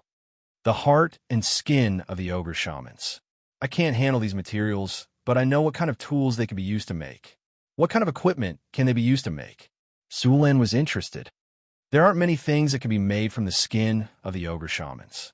The best ones are the ogre strength bracers and the ogre strength girdle. The ogre strength bracers and the ogre strength girdle can both increase strength by 2 points. When combined into a set, it can increase strength by 6 points. The maximum strength increase won't exceed the strength of an adult ogre. The strength of an adult ogre was 16 points. This meant that the maximum increase from this set of equipment was 16 points. A novice knight with 10 points of strength would become a Hercules with 16 points of strength after equipping this set of equipment. However, this set of equipment was useless to Sulan.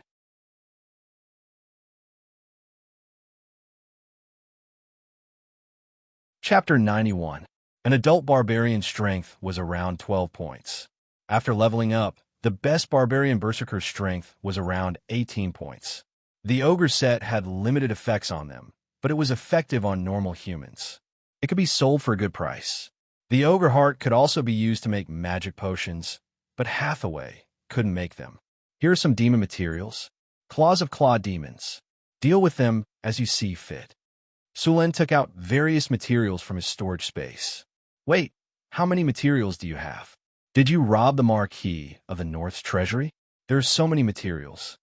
Seeing Sulan taking out materials, Hathaway widened her eyes in shock. Although the materials in front of her weren't particularly precious, they were worth at least 50,000 kinner. How many monsters did he have to kill to earn that much? She thought about how she was almost ambushed by the mountain bear when she was looking for materials. She was almost buried in the wilderness. In the end, Sulan took out so many magic materials so easily. It was too much a blow. There are so many materials.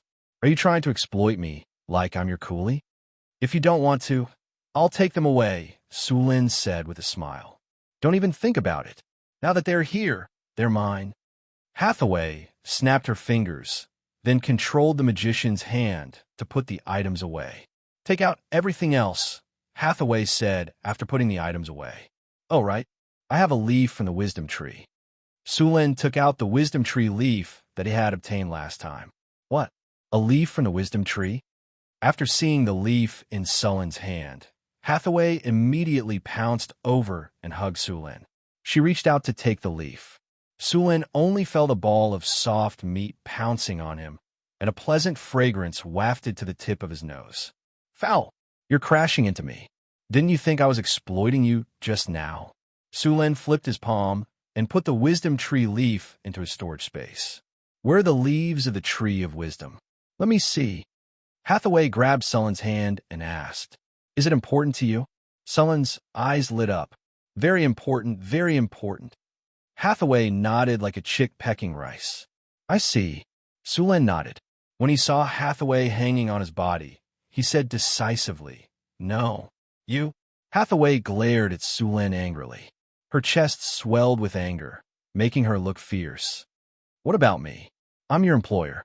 Hathaway seemed to have thought of something. She gritted her teeth and whispered into Sulin's ear. Why don't I marry you and you give me the leaves of the wisdom tree? Get up first. Sulin lifted Hathaway's tie and lifted her off his body. What do you want the leaves of the wisdom tree for? You'll give it to me if I tell you. Hathaway said angrily. Don't talk about conditions. Slap. Sulin slapped Hathaway's perky butt. He had wanted to do it for a long time and finally found the chance. Hathaway looked at Sulin with a wronged expression. She then pouted and said, The leaves of the wisdom tree can be used to make an awakening potion. It can increase my spirit and speed up the recovery of my mana.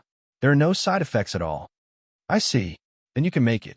Sulin nodded and took out the leaves of the wisdom tree. Seeing the leaves of the wisdom tree, Hathaway immediately took it and stared at it with glowing eyes. How many bottles of awakening potion can be made with this leaf? One leaf can only make one bottle. Also, you can't just use the leaves of the wisdom tree to make the awakening potion. You need other ingredients.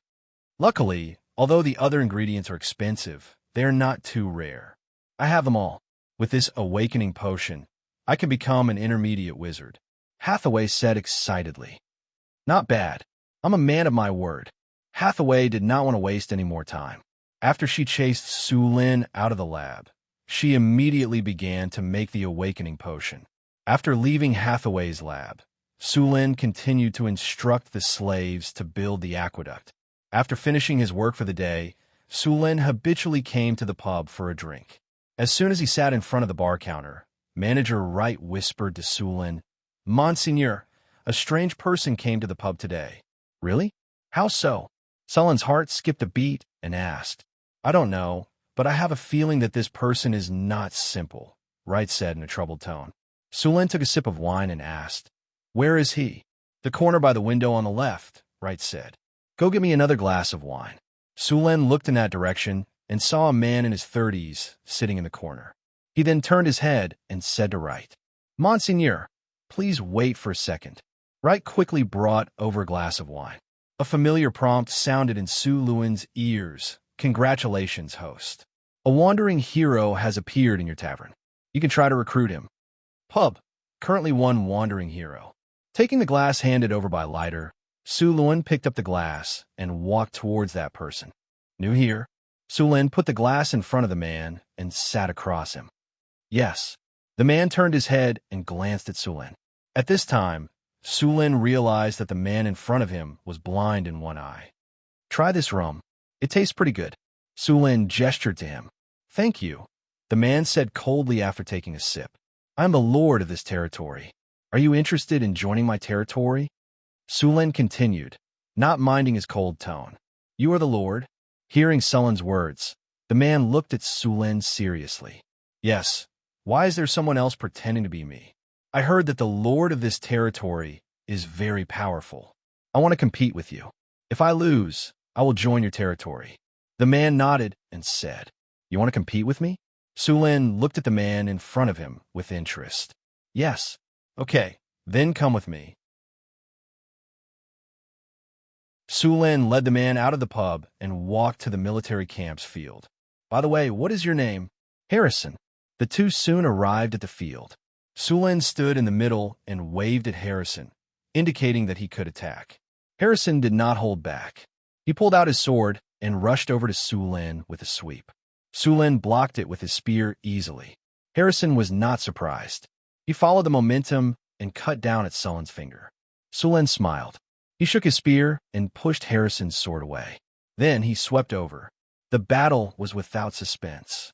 Harrison was no match for Sulin at all. P.S. Thank you to Longxian, WZ1-1114, and NetDreamer for the 100 starting point coins. Floating Dream thanks you.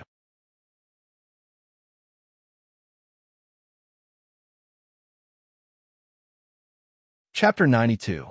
After trying a few times, Harrison realized that he couldn't hurt Sulin at all. After understanding the difference between him and Sulin, he simply admitted defeat. Since you have admitted defeat, then join my territory, Sulin said as he put away his spear. Ding! Wandering hero Harrison requests to join your force. Do you accept? Accept. Congratulations to the host for successfully recruiting a hero. 1 silver treasure chest is rewarded. Name: Harrison. Loyalty: 75. Profession: Silver Eagle Swordsman level. Knight Strength: 16. Dexterity: 17. Spirit: 11. Constitution: 16. Charm: 10. Command: 75. Features: Talent: Intermediate Tenacity, Robust, Intimidation, Strong Will, Courage, Vigor, Dexterity, Vigilance, Discipline. Retired officer. He used to be an officer in the army of the Kingdom of Florence. Command +2, Discipline +4, Veteran. He has experienced many cruel battles and survived successfully.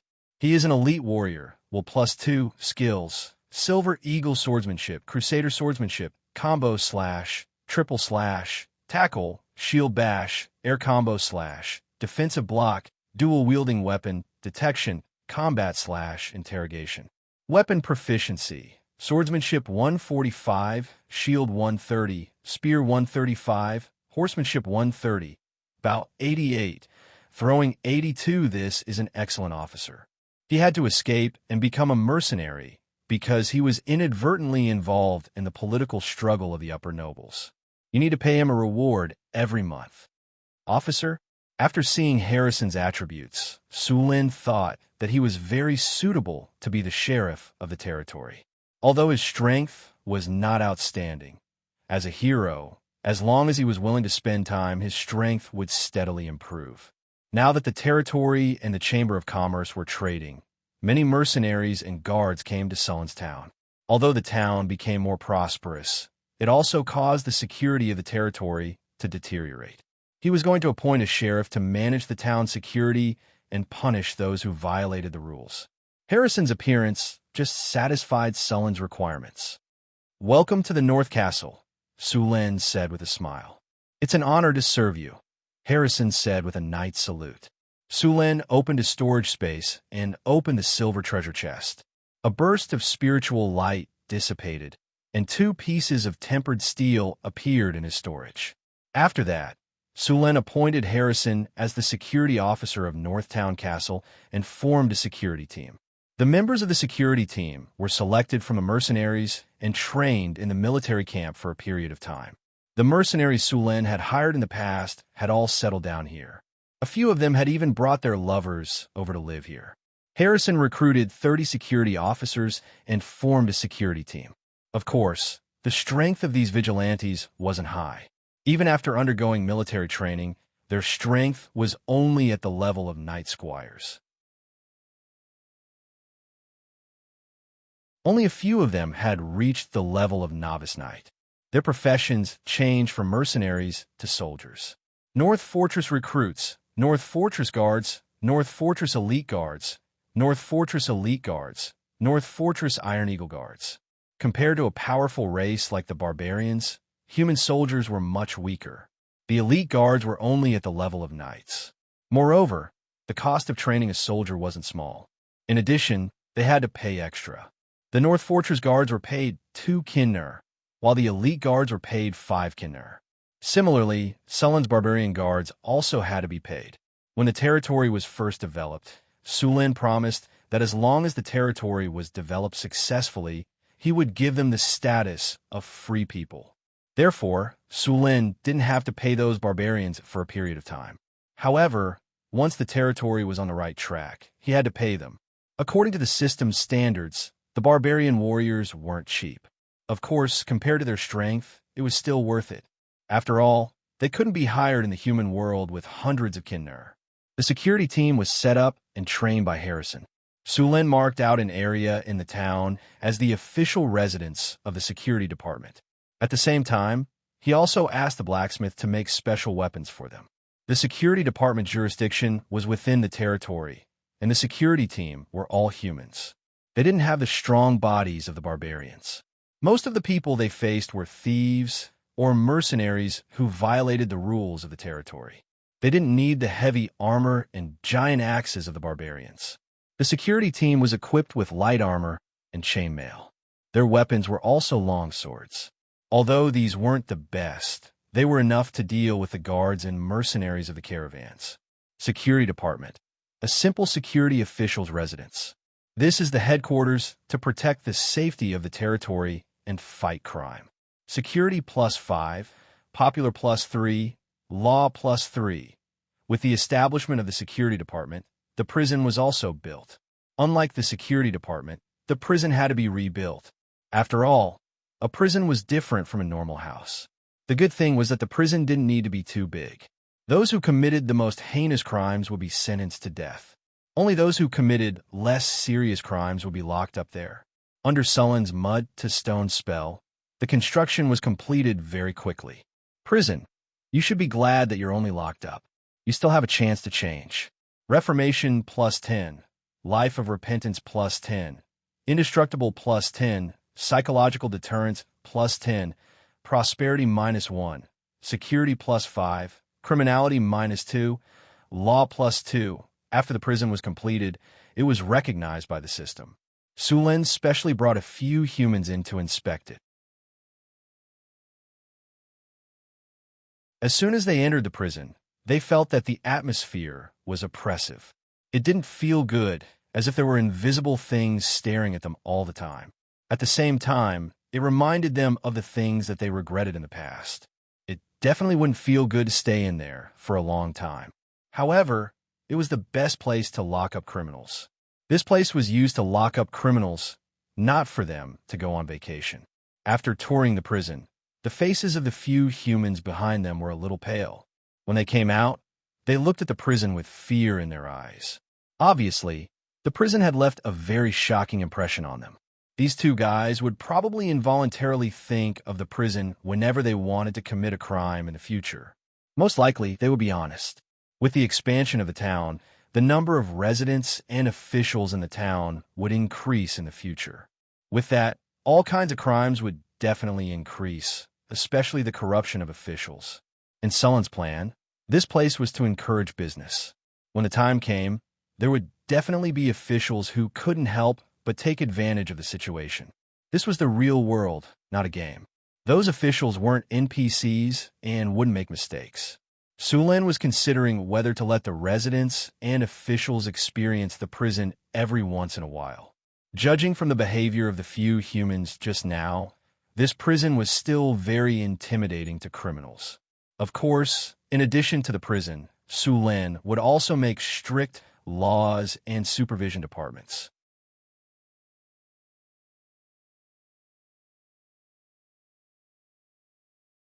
Chapter 93. After the police department was established, they caught a few drunken mercenaries causing trouble on the streets on the first day. They were then thrown into jail by the police. After they sobered up, they were handcuffed and sent to clean the streets or to do manual labor. With the existence of the Public Security Bureau, the security of the territory suddenly became a lot better. During this time, Sulin had purposely spread the news to the other provinces in the north. Many civilians who wanted to own a piece of land knew about the Northgard fortress. However, Due to the distance, they could not cross the wilderness even if they wanted to, unless they were escorted along the way. In order to attract more people, Sulin made an agreement with the merchants that came here to trade. He asked the merchants to bring along civilians who were willing to come here every time they came here. Of course, in order to make the merchants do their best, he specifically asked that only civilians who brought along more than 50 people were qualified to participate in the sugar trade. Of course, this would make the merchants unhappy, so Sulin compensated them by giving them a kinder reward for every person they brought along. It did not cost them much to bring the civilians along. Other than being responsible for some security issues, they were responsible for their own food and lodging.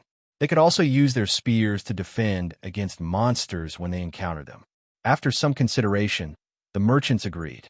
From a second month onwards, the population of the territory began to slowly increase. The local lords did not care much about the loss of the civilians. After all, the people who left were all homeless.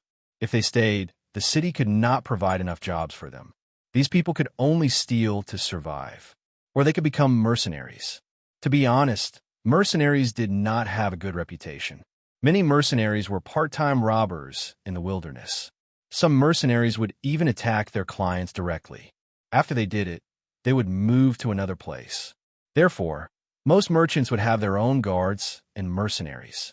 Therefore, the lords would not stop the refugees from leaving. Instead, they would clap their hands and welcome them. When the refugees came to Sulin's territory, they were as poor as a church mouse. Sulin would not be kind enough to directly distribute land to them. There was a saying in his previous life that went like this: a small amount of kindness was a small amount of hatred. If Sulin directly distributed land, houses, and food to them, these people would probably think that these things are what they deserved. Once Sulin stopped providing them with help, they would even think that Sulin owed them. Therefore, Sulin didn't plan to do this at all. From the beginning, he planned to use work as a form of relief for these people. In any case, there were many people in the territory who needed to work, so he didn't have to worry about not being able to arrange for these people. Sulin would let these people work and pay them wages. They could also rent houses in the territory. Of course, they had to pay rent. The rent would not be very high, but it was necessary. When they went out to work, they would be given 2 meals. In this era, other than the nobles, the commoners only had 2 meals a day. The territory did not keep idle people. The civilians who came with the caravan were a mix of good and bad. Some of them knew their place, while others were idling around. Sulin did not need to do anything for these people. He just threw them to the kobold or gnoll supervisors, and the supervisors would teach them a good lesson.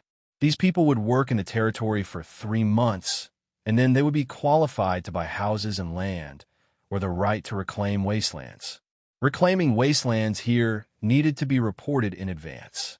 As long as one paid a kinner, they could get the right to reclaim 10 acres of wastelands. These 10 acres of land would be tax-exempt for 3 years. After 3 years, the tax would return to normal. Houses could be rented, and if one had the money, they could also buy them. Therefore, in Sulin's territory, as long as one worked hard, they would live and get better and better. These people who lived at the bottom of the food chain worked hard more often than not, but they could not even afford to eat and wear. With the addition of population, the territory became more and more lively. In addition to white sugar, the rum in Sulin's territory also began to be sold. This kind of refreshing and sweet rum became very popular as soon as it appeared. Therefore, several chambers of commerce were fighting for a share of the rum's sales. Because rum was brewed from waste honey, the cost of production was not high. In order to sell it at a high price, Sulin made a new packaging for the high-quality rum. Because of the growth of the territory's population, Sulin built a glass factory by the Red Sand River. He used the river's sand to calcine the glass. At first, he was worried that the quality of the calcined glass would not be good. He did not expect Hathaway to be so good at making glass. Thinking about it, as an intermediate alchemist, making glass was too easy for them. With Hathaway's guidance, Sulin's glass factory successfully produced qualified glass. After the packaging, the price of rum naturally increased. However, rum was not irreplaceable like white sugar. Therefore, Sulin wanted to let the chambers of commerce help to sell it, but he still had to pay a lot of price.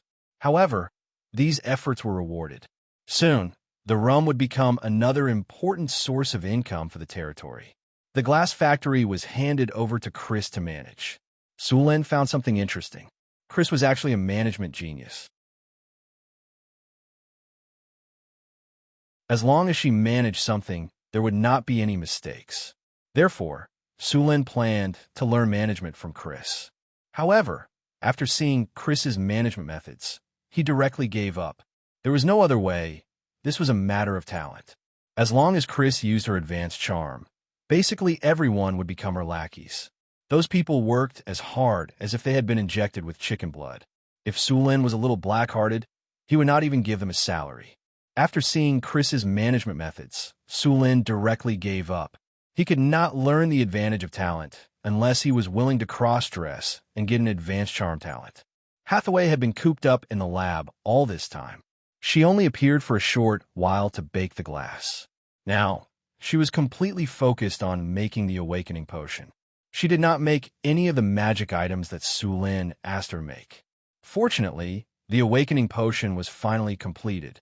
The awakening potion was stored in a magic crystal bottle. This kind of magic crystal bottle was specially used to store advanced magic potions. As long as the bottle was not opened, the potion inside could be perfectly stored for about 500 years. The awakening potion was a blue-purple, translucent liquid. The inside of the liquid was like a starry night sky, constantly flashing with spiritual light. It looked very beautiful, and the attributes of the potion were very powerful. Awakening potion, using the leaves of the wisdom tree as the main ingredient, meticulously made into a magical potion. After use, will +4, elemental affinity +2, mana recovery effect permanently increased by 30%. Side effects: none. This potion was completely for wizards. It could even change the physique of a normal person, allowing them to learn magic. P.S. Thank you to Xianxia and 2 other book friends for their 500 cheating coins tip. Thank you to Chong, Izho E, Mature and Steady, Jessa 1111, and book friend 16122000050555989 for their 100 cheating coins tip.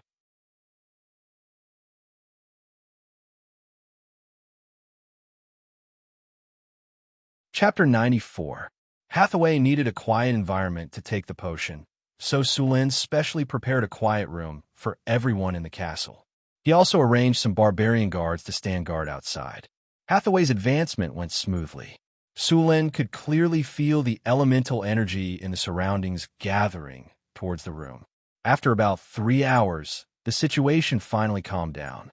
After another 2 hours, the tightly shut door opened. Hathaway walked out of the room with a face full of joy. When she saw Sulin and Chris, she immediately jumped towards them in excitement. I did it! I'm an intermediate wizard now. Hathaway hugged the 2 of them and yelled in excitement. It took a while for her to calm down. Sulin also opened Hathaway's status window to check. Name: Hathaway. Loyalty: 95. Profession: Wizard Alchemist. Rank: Intermediate Wizard, Intermediate Warlock, Intermediate Alchemist. Strength: 13 Agility, 12 Will, 23 Vitality, 15 Charm, 23 Command, 30 Characteristics, Talents: Intermediate Elemental Affinity, Strengthened Will, Focus, Strengthened Sense, Energy Control, Bloodline Awakening, Intelligence. Mana Regeneration Skills: Magic Trick, Magician's Hand, Illuminate, Hypnosis, Charm Person, Arcane Missile, Grease, Shield, Featherfall, Web, Burning.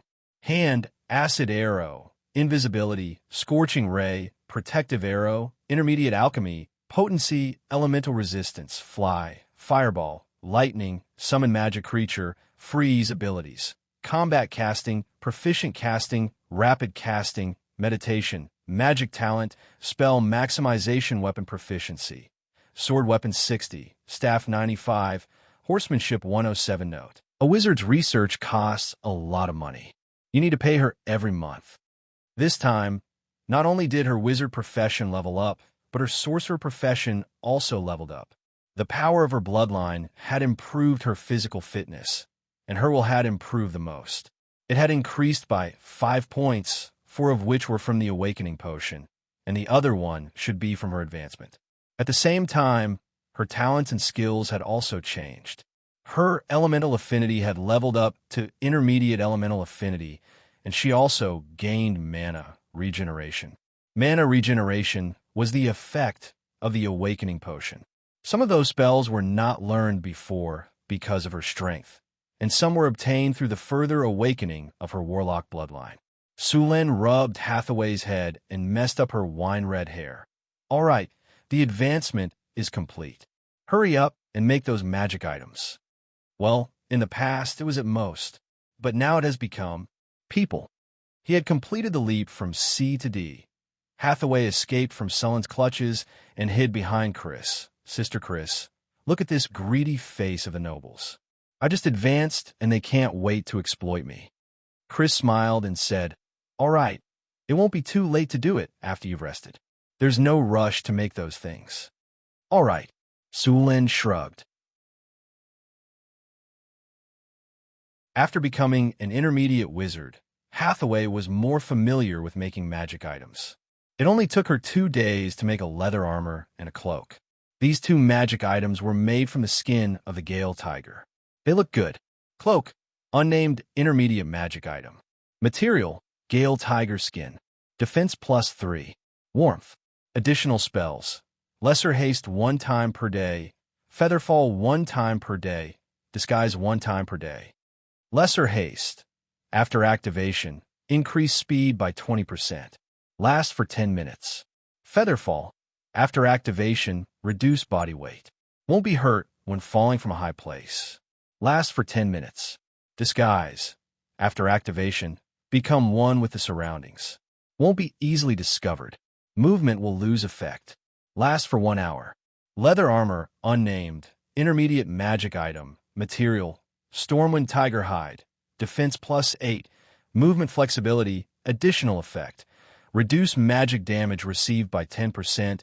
Additional effect. Increase strength 1/day. Haste 1/day. Lesser haste. After activation, increase strength by 3. Last for 10 minutes. Lesser haste. After activation, increase movement speed by 20%. Last for 10 minutes. The 2 magic items were not bad. The cloak was more suitable for scouts, and the 3 additional spells were very practical. The leather armor was for warriors on the battlefield, and after wearing it, it would not affect ordinary equipment. Take this leather armor, for example. Barbarians could wear a half-body armor on top of it. This would allow them to display the effects of leather armor and also gain the defense of iron armor. Similarly, after wearing a cloak, they could also wear chainmail and leather armor underneath. As for why they didn't choose iron armor, it was because the scouts wore heavy iron armor. Not bad. Let's make it according to these 2 items. Sulin checked the 2 magic items. He was very satisfied with them. I've calculated the Gale Tiger skin you gave me. I can make 6 cloaks and 10 leather armors. The rest can be cut into a few blank magic scrolls. If you agree, I'll make it according to this plan. Hathaway handed a blueprint to Sulin. Let's do it according to your plan. Sulin casually glanced at it and agreed. All right, I almost forgot to tell you. I can also make the materials from the ogres. Hathaway said proudly. Her expression was as if she was asking for praise. Good job, Sulin praised. After nearly 2 months of construction, the water supply system in the territory was finally about to be completed. There was a 4-kilometer-long elevated aqueduct for 30-meter-tall water wheels standing on both sides of the Red Sand River, and a reservoir that could hold 1,000 cubic meters of water. Such a reservoir could easily satisfy the water needs of a city with tens of thousands of people. The water supply pipes in the territory were made of pottery. Sulin used mud to stone to connect the pipes. The water supply pipes would be connected to each house in the territory. The water pipes in the houses were made of iron. The ancient Romans disliked iron because it would rust, so they used lead to make water pipes. As a result, the pipes didn't rust, but the ancient Romans were poisoned by lead. Although this wasn't the direct cause of the fall of the ancient Roman Empire, drinking water with excessive lead for a long time would cause the people's health and fertility to decline. Ding! The city water supply system is complete. City water supply system. A water wheel is used to lift water. An elevated aqueduct is connected. A large reservoir is filtered, precipitated, and disinfected. Ceramic and iron pipes are used for water supply. Water supply plus 15, cleanliness plus 15, durability plus 20, city beauty plus 10, people's sentiment plus 2, public security plus 1, prosperity plus 5. A good water supply will make the people living here feel more at home. A clean and convenient water supply will make the city more prosperous.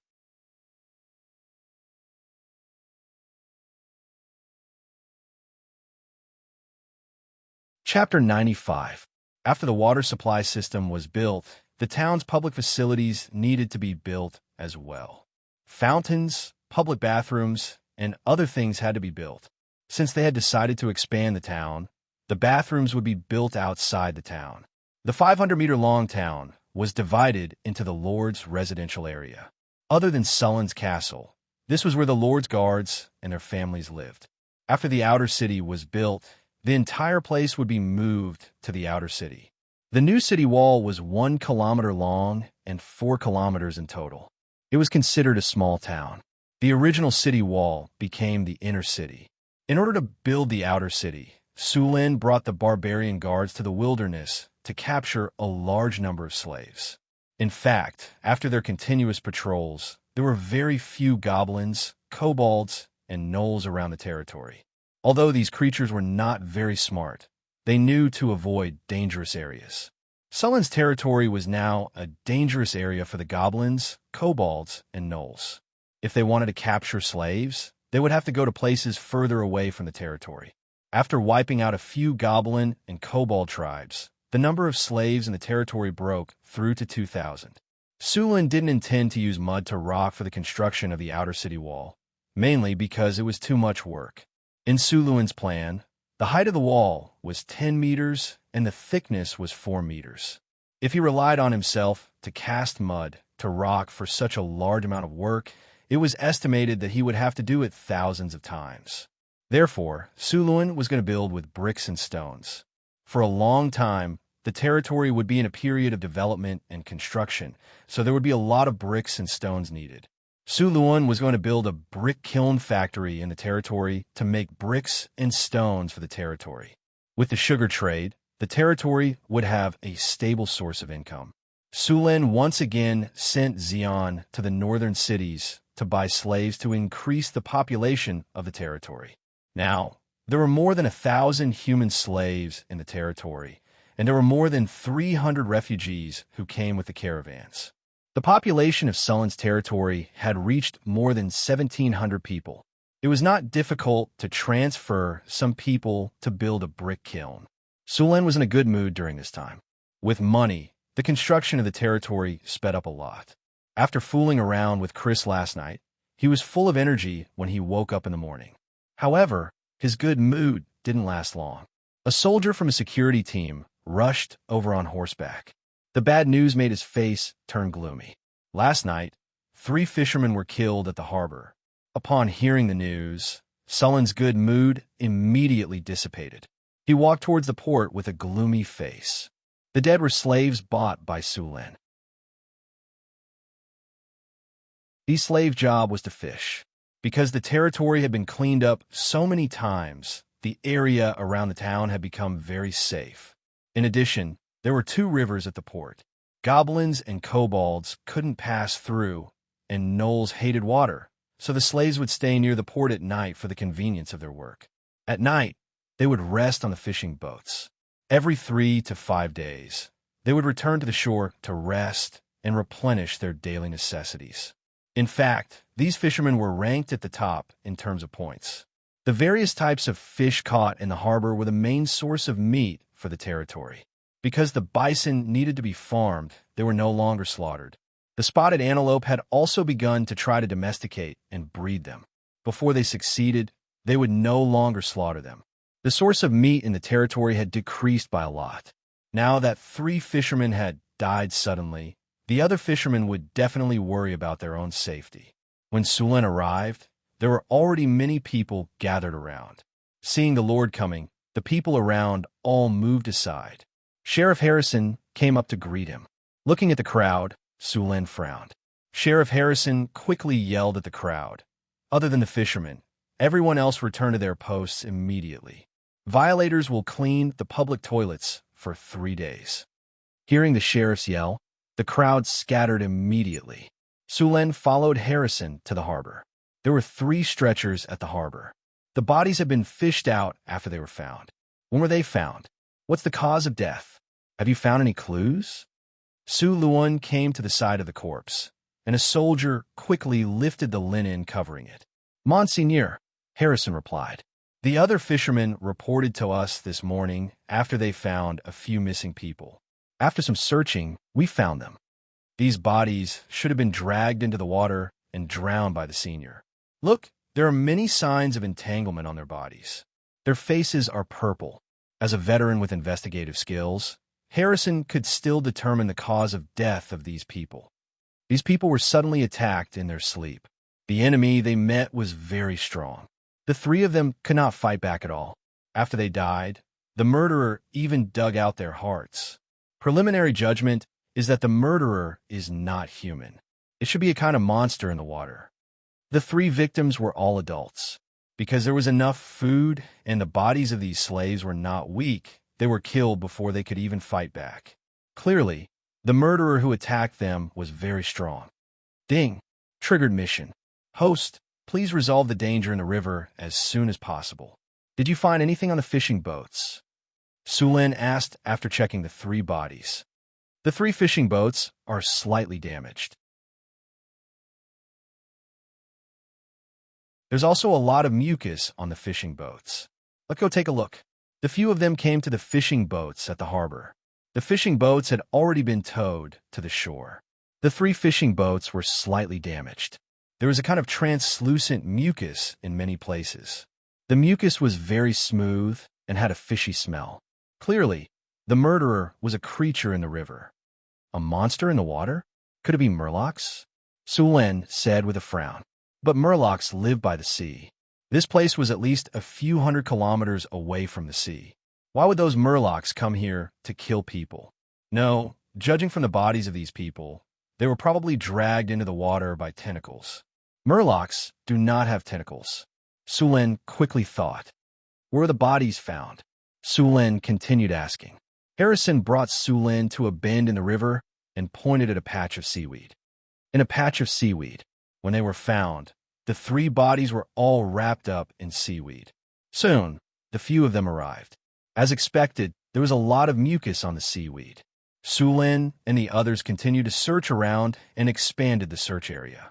Not long after, one of the soldiers found a new clue. Monseigneur, there's mucus here too. Sulen went to check it out. There was also a lot of mucus on the seaweed. Following that, the group continued to search along the mucus. More and more clues were found. The group continued to follow the clues. After searching for half an hour, there was no other discovery ahead. The group shifted the main search area to this body of water. P.S. Thank you to say loneliness to loneliness for the 200 Chidian coins tip. Thank you to Jean Ing for the 500 Chidian coins tip. Thank you to Heavy Dragon Rider for your 200 Chidian coins tip. Eat Well Ke for your 1,000 Chidian coins tip. Heshapeng for your 100 Chidian coins tip. Old Cat for your 233 Chidian coins tip. And Chong, Izhoi for your 100 Chidian coins tip.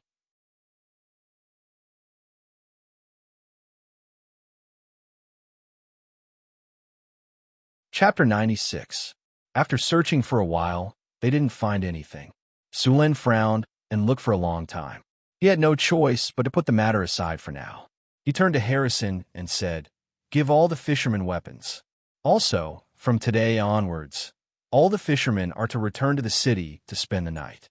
No one is allowed to rest outside the city at night." "Yes," Harrison replied. It was already noon. The sun was about to rise to the highest point in the sky. The sun shone on the water, making it sparkle. Suddenly, Sulin saw a huge shadow emerging from the bottom of the water. "Get out of there!" Sulin took a few steps forward and shouted at the soldiers who were looking for clues on the water. Hearing Sulin's warning, the soldiers didn't even look back. They hurriedly paddled to the shore. "Ding! Discovered water monster. Host, please deal with it as soon as possible." The shadow under the water grew bigger and bigger. Suddenly, the monster rushed out of the water. Under the sun, Sulin saw the monster clearly for the first time. It was a monster with a few huge tentacles. The monster had 4 limbs like a human, but below the joints of the limbs were fish-like fins. The head looked very ugly, and the body of the monster was huge. Those tentacles were at least 8 or 9 meters long. After seeing the fishing boats, it swam directly toward them. Although the water monster was huge, it was very fast in the water. In a breath's time, it was about to catch up with the fishing boat at the back. The shockingly long tentacles flew toward the fishing boat quickly. As long as the soldiers on the boat were caught by the tentacles, they would be easily pulled into the water. Whoosh! Just then, a long spear flew over and pierced the tentacle of the water monster. The tentacle was knocked away. However, for some reason, the long spear didn't pierce the tentacle. Instead, it slid to the side. The soldiers who escaped the disaster quickly left the area of the water monster. The attacked water monster roared at Sulin. In the next second, a few green water pillars that were 10 meters long rushed towards Sulin. F*CK. Is this an acid arrow? Seeing the acid arrow rushing toward him, Sulin couldn't help but say. A normal acid arrow was only about half a meter long, but the one in front of him was more than 10 times longer. Profound ice slash. A chilling aura emanated from Sulin's body, and 3 ice blades were instantly summoned. Then, under Sulin's control, the surrounding water instantly turned into ice. Then, with a flick of his spear, a huge ice shield appeared in front of him, blocking the acid arrow. The acid arrow hit the ice shield and splashed everywhere. The surrounding reeds and water plants instantly withered and turned black.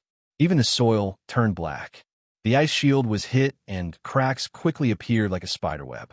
However, it was frozen again by Sulin's cold air. With a flick of his spear, the massive ice shield was instantly shattered. Countless ice shards scattered in all directions, reflecting a 5-colored light under the sunlight. Sulin did not hesitate. The chilling aura emanating from his body grew even colder, and one ice blade after another swiftly appeared before slashing towards the water Yao. The ice blade flew across the surface of the river, freezing the water's surface in its path. In the blink of an eye, 3 ice paths had appeared on the surface of the river. The water Yao raised a huge wave with its tentacles and rushed towards the 3 ice blades. The ice blades collided with the huge wave, and the huge wave turned into an ice mountain. Then, the next side was smashed by the waves behind it. Sulin's body flashed and directly rushed towards the 3 ice paths on the river. In a breath's time, he was in front of the water Yao. Seeing that Sulin dared to rush over, the water Yao became even angrier. 6 of its tentacles whipped towards Sulin. Sulin's spears swept across, and the 6 tentacles were swept away. However, Sulin felt as if he had missed his target. It was very uncomfortable. After the tentacles were sent flying, the water Yao circled around and whipped towards Sulin again. Sulin roared and exerted force with his feet. The ice path instantly collapsed. Sulin jumped a few meters into the air and swept towards the water Yao. Bang! The water Yao's huge body was sent flying a few meters away by Sulin's attack. This time, he finally saw that the water Yao's body was wrapped in a layer of transparent liquid. It was also because of this layer of liquid that Sulin's attacks were dodged. The water Yao's body flew out and smashed into the water with a bang. Although most of the force had been neutralized, the water Yao still cried out in pain. The stimulation of the pain made the water Yao even more confused. The water Yao waved its tentacles and attacked Sulin continuously. Huge waves several meters high rose from the surrounding river. Fortunately, the fishing boats had already gone far away. Otherwise, under such huge waves, the boats would have been destroyed and the people on board would have died instantly. Sullen's body was getting colder and colder. The ice under his feet stood firm under the huge waves. Mystic Ice Slash. The 3 ice blades froze the huge waves. Sulin exerted force with his feet and jumped high in an instant, dodging the huge waves that came crashing down from below. His 29 points of agility made his body very agile. With the help of the floating ice on the river, Sulin directly jumped onto the water Yao's tentacles. Lightning Spear. Rays of blue lightning appeared on the surface of Sullin's body. The lightning on the spear in his hand kept flashing. After a few leaps, Sulin arrived in front of the water Yao. After realizing that Sulin was close to it, the water Yao frantically tried to wrap its tentacles around him. However, in the face of the alternating lightning and ice, all the tentacles were paralyzed the moment they came into contact with the ice. The paralyzing effect of the lightning slowed down the water Yao's reaction speed by a few beats. By the time the tentacles broke free from the ice, Sulin had already rushed over. Mystic Ice Slash. Sulin didn't give it a chance to fight back. The chill in his body instantly broke out, and he continuously released a series of black ice chops. In the blink of an eye, the chilling ice blades swept across and froze the surrounding river. Numerous black ice blades converged, and a huge iceberg appeared on the surface of the river. But the huge water monster couldn't resist and was frozen. The iceberg sparkled under the sun. In a light blue iceberg, a water Yao that was about 4 meters tall was frozen with a frightened expression. Several of its long tentacles were also frozen. The soldiers who had just come ashore looked at Sulin with admiration. They had just faced the water Yao's ferocious power. However, they did not expect that the water Yao that they thought to be extremely powerful would be killed by Sulin so easily. Ding! Congratulations to the host. You have killed the water Yao. You have received 13,252 experience points. The system notification sounded in his ears. Ding! Congratulations to the host. You have leveled up. You have received 2 free attribute points. You have received 2 skill points. You have received 1 silver treasure chest. Ding! You have killed the water Yao. You have received a large amount of reputation. Your name has spread across the wasteland. Your soldiers are more supportive of you. Reputation +1. Congratulations to the host. You have successfully killed the water Yao. Your territory's security +2. People's sentiment +5. Sulin did not open his status window to check. Instead, he ordered the soldiers to transport the huge ice block back to the port. P.S. Sacrificing 2 books. Potioneer. There are runes, magic, runes, alchemy, and magic engineering. This is an interesting world. Lord of Souls. Traversing through the boundless world, hiding the souls of 10,000 souls and merging into one's body. When Lincoln woke up, he found himself in an unfamiliar world.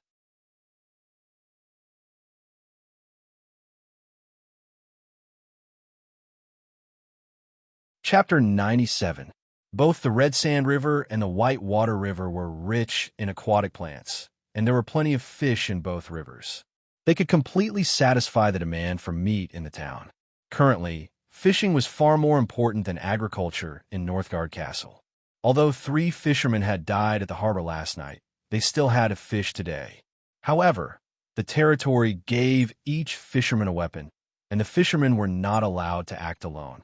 After the weapons were distributed, the fishermen formed groups of 3 to 5 and went into the river to fish. Soon, the fishermen who had already caught some fish handed them in. The management office of the harbor would give them points according to the type and weight of the fish. After counting the fish that the fishermen handed over, the workers picked out the palm-sized fish and threw them into a fish pond not far away. The pond was more than 300 meters long and 50 meters wide. It used to be a depression, but Sulin had turned it into a fish pond. The pond was connected to the Red Sand River by 2 canals, and there was a small dam at both ends. A pond like this was perfect for raising the small fish caught by the fishermen. Look, what's that? An ice mountain? Is that the security team? At the harbor, everyone looked at the ice mountain that was slowly approaching. The ice mountain was tied up with ropes and was being dragged by a few small boats toward the harbor. Look, there's something in the ice mountain. A fisherman suddenly yelled as the ice mountain approached the harbor. There really is something in it. Soon, the ice mountain was dragged to the harbor. The people around began to discuss it. Get out of the way. The water monster inside is the murderer of the 3 fishermen last night. The Lord has already taken care of it. Now you can all go back to work. With that, Harrison directed the soldiers to transport the huge block of ice into the town. Sulin had already left. Riding on his horse, Sulin opened his attribute window and added one of the 2 points he had just received to spirit and 1 to dexterity. Name, Sullen race. Human level, LV20, 685440000. Strength, 37 dexterity, 30 spirit, 25 constitution, 29 charm, 19 command, 63 skills. Omitted. He opened his inventory and found the silver treasure chest that the system had rewarded him with. The monster this time wasn't very strong. The only problem was that the battle was in the water. Sullen's combat power underwater was only average. If the monster continued to hide underwater, he probably wouldn't be able to do anything. On the surface of the water, Sulin would have to depend on the player's control. Mystic Ice Slash could create ice cubes to give him a foothold on the surface of the water. Thunderbolt Gun could paralyze monsters, and it was the paralysis effect of the Thunderbolt Gun that gave Sulin the opportunity to kill the enemy in 1 hit. He opened the silver treasure chest, and a flash of light appeared. Congratulations, host. You have opened the silver treasure chest and obtained the Iron Body Bow. Iron Body Bow, a bow forged with fine steel. The body of the bow is strong and has a long range. It is a rare bow. Requirement: Strength 17, Constitution 15, Bow range +3, Bow power +2. Penetration: there is a 15% chance of penetration. After seeing the attributes of the bow, Sullen's eyes lit up. This bow was even stronger than the Centaur longbow that Owen had given him. The Centaur longbow was already a very powerful bow. However, although this bow was good, the requirement to use it was also very high. With 17 points of strength, it was impossible to draw the bow if one didn't have enough strength. Sulin took out the Iron Body Bow and tried to draw it. The body of the bow was very flexible. The bowstring was also made of steel wire and animal tendons. Such an Iron Body Bow was very powerful. After playing with the Iron Body Bow for a while, Sulin suddenly thought of the problem he had with the archer squad. He didn't have any good wood to make a longbow, so he would try using this Iron Body Bow. After returning to the town, Sulin first went to find Hathaway. The water monster just now was a demon, but he didn't know this kind of demon. He didn't know the materials on its body, so he planned to let Hathaway handle it. Hathaway had been staying in the laboratory all this time. A lot of materials needed to be processed by her. She was in a state of pain and joy. During this time, she had used more materials to make magic than before. She carefully used a carving knife to carve the claws of the Claw Demon. The claws of the Claw Demon were made of 3 metamorphosed bone structures. They were between 30 to 40 centimeters long, and the middle one was the longest. This was the most valuable part of the Claw Demon.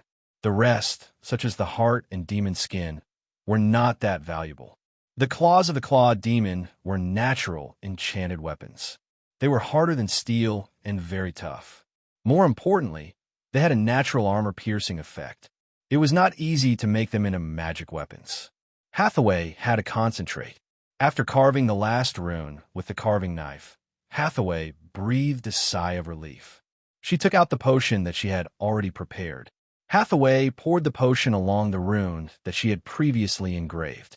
She murmured as she poured the potion. A magical power gathered in the laboratory. Soon, this magical power was integrated into the claws of the Claw Demon under Hathaway's control. A light flashed, and then the light integrated into the claws of the Claw Demon and disappeared. At this time, the claws on the test bench had changed greatly.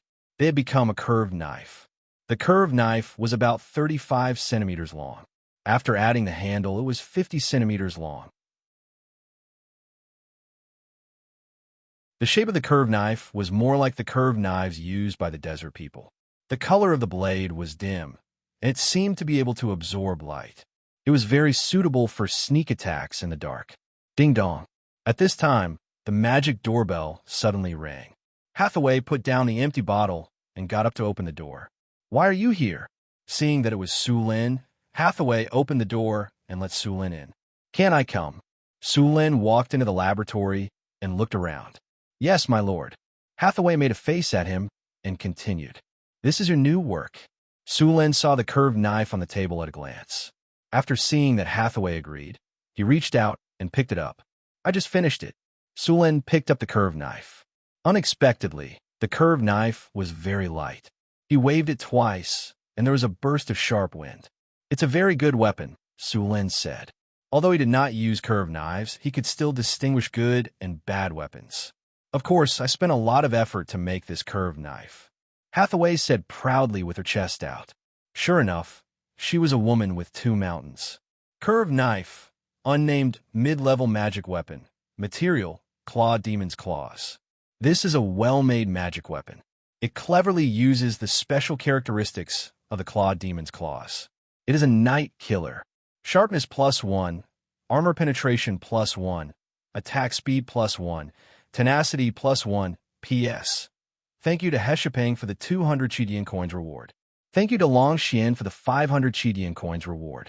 Thank you to Passion Juice for the 100 Chidian coins reward.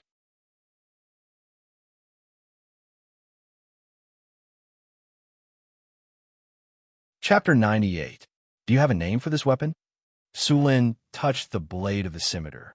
Hathaway tidied up the other things on the table and said without looking up, "Not yet. Do you have any suggestions?" "How about the blade of night?" "Sounds good." Su Lin put down the scimitar and said, "How many scimitars like this do you have?" Hathaway crossed her arms in front of her chest and rolled her eyes at him. Then she said, "Do you think this is a potato? You can have as many as you want. Of the claws you provided, only 2 are suitable to make this scimitar. The rest can only be made into daggers. 2 are not bad." Su Lin put the blade of night back and said, "By the way, I just killed a water monster in the Red Sand River. See if there are any materials that can be used." Water monster. Hearing Sullen's words, Hathaway's eyes lit up. "Where is it? Take me there. I've already arranged for someone to send it over." "It should be here by now," Su Lin said with a smile. The 2 left the lab. After waiting for a few minutes, they finally saw a huge ice block being pulled over by 2 horses. Hathaway couldn't wait to run over. Arriving in front of the ice, Hathaway stuck close to the ice and looked inside. This is an adult dark-scaled water monster. Its corpse is surprisingly well preserved. "You recognize this monster?" Su Lin stood next to her and asked. "Of course. This is the first time I've seen a dark-scale water monster. Send it to my lab later. I want to dissect it," Hathaway said excitedly. Su Lin quietly stepped back. Looking at the excited Hathaway and the frozen body of the dark-scale water monster, he had already imagined a cute bear girl wearing a wizard's robe, holding all kinds of knives and scissors, and excitedly dissecting the monster. The image sent a chill down his spine. Hathaway didn't notice Sullen's gaze. She happily directed the others to push the ice blocks down and move them to the laboratory. "What's the use of this water monster?" Su Lin asked curiously. "The biggest effect of this kind of water monster is that its heart can be used to make underwater breathing potions," Hathaway explained. Su Lin was confused. Underwater breathing potion? This kind of potion isn't that precious, right? Why do you value it so much? This kind of underwater breathing potion is not as simple as you think. Ordinary underwater breathing potions have a time limit of about 3 hours. Good potions will last longer, but at most, it won't exceed 6 hours. However, the underwater breathing potion made from the heart of the dark-scale water monster is permanent. It's equivalent to permanently fixing the underwater breathing spell on your body. Enchantment? So powerful.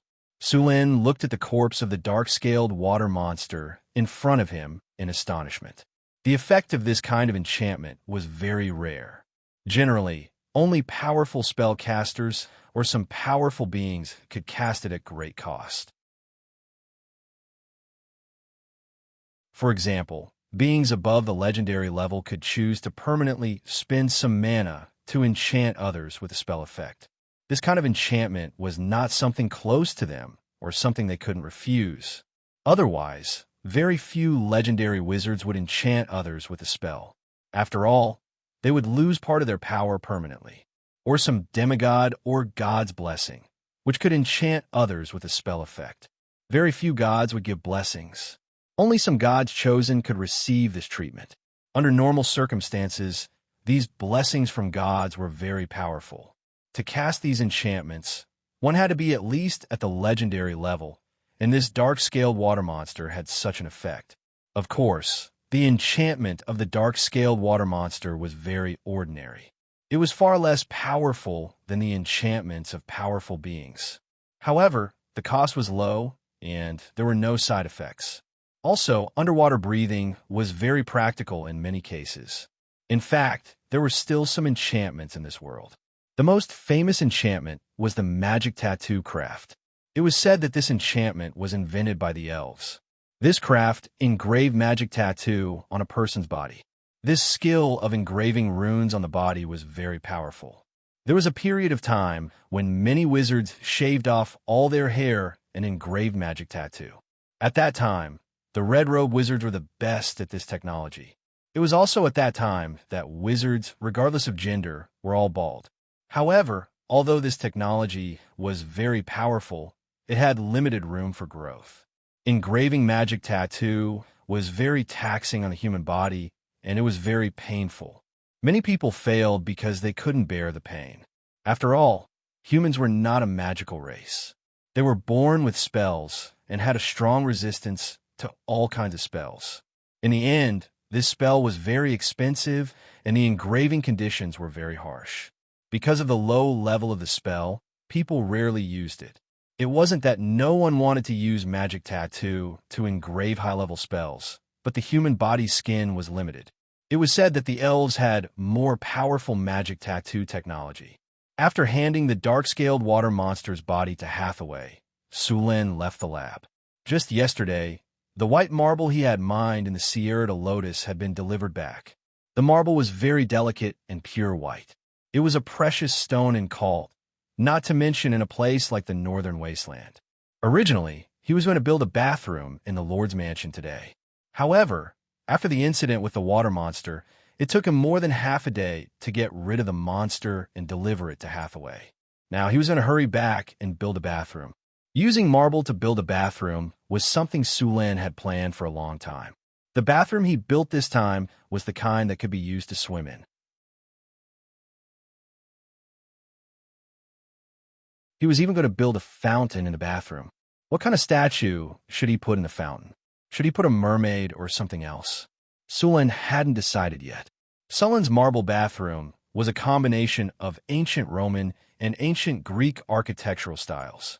The function inside was modern, much better than the architectural style of this world. Even Sulan planned to use this style for the public bathrooms in his territory. However, the material definitely wouldn't be marble. The water source for the bathroom was an underground hot spring that Sulan had spent a lot of time using the underground spring spell to find. Then he spent a lot of mana to divert the hot spring and guide it to the bathroom. The water temperature of the hot spring was about 60 degrees, which was just right. Moreover, Chris loved to soak in hot springs. The pipe led the hot spring water directly to the bathroom. The bathroom's pool was a type of running water. The water here was clean at all times. There were all kinds of reliefs on the walls of the bathroom. They were the work of several sculptors. These reliefs told all kinds of myths and stories. Some were of powerful creatures. The entire bathroom was built like a work of art.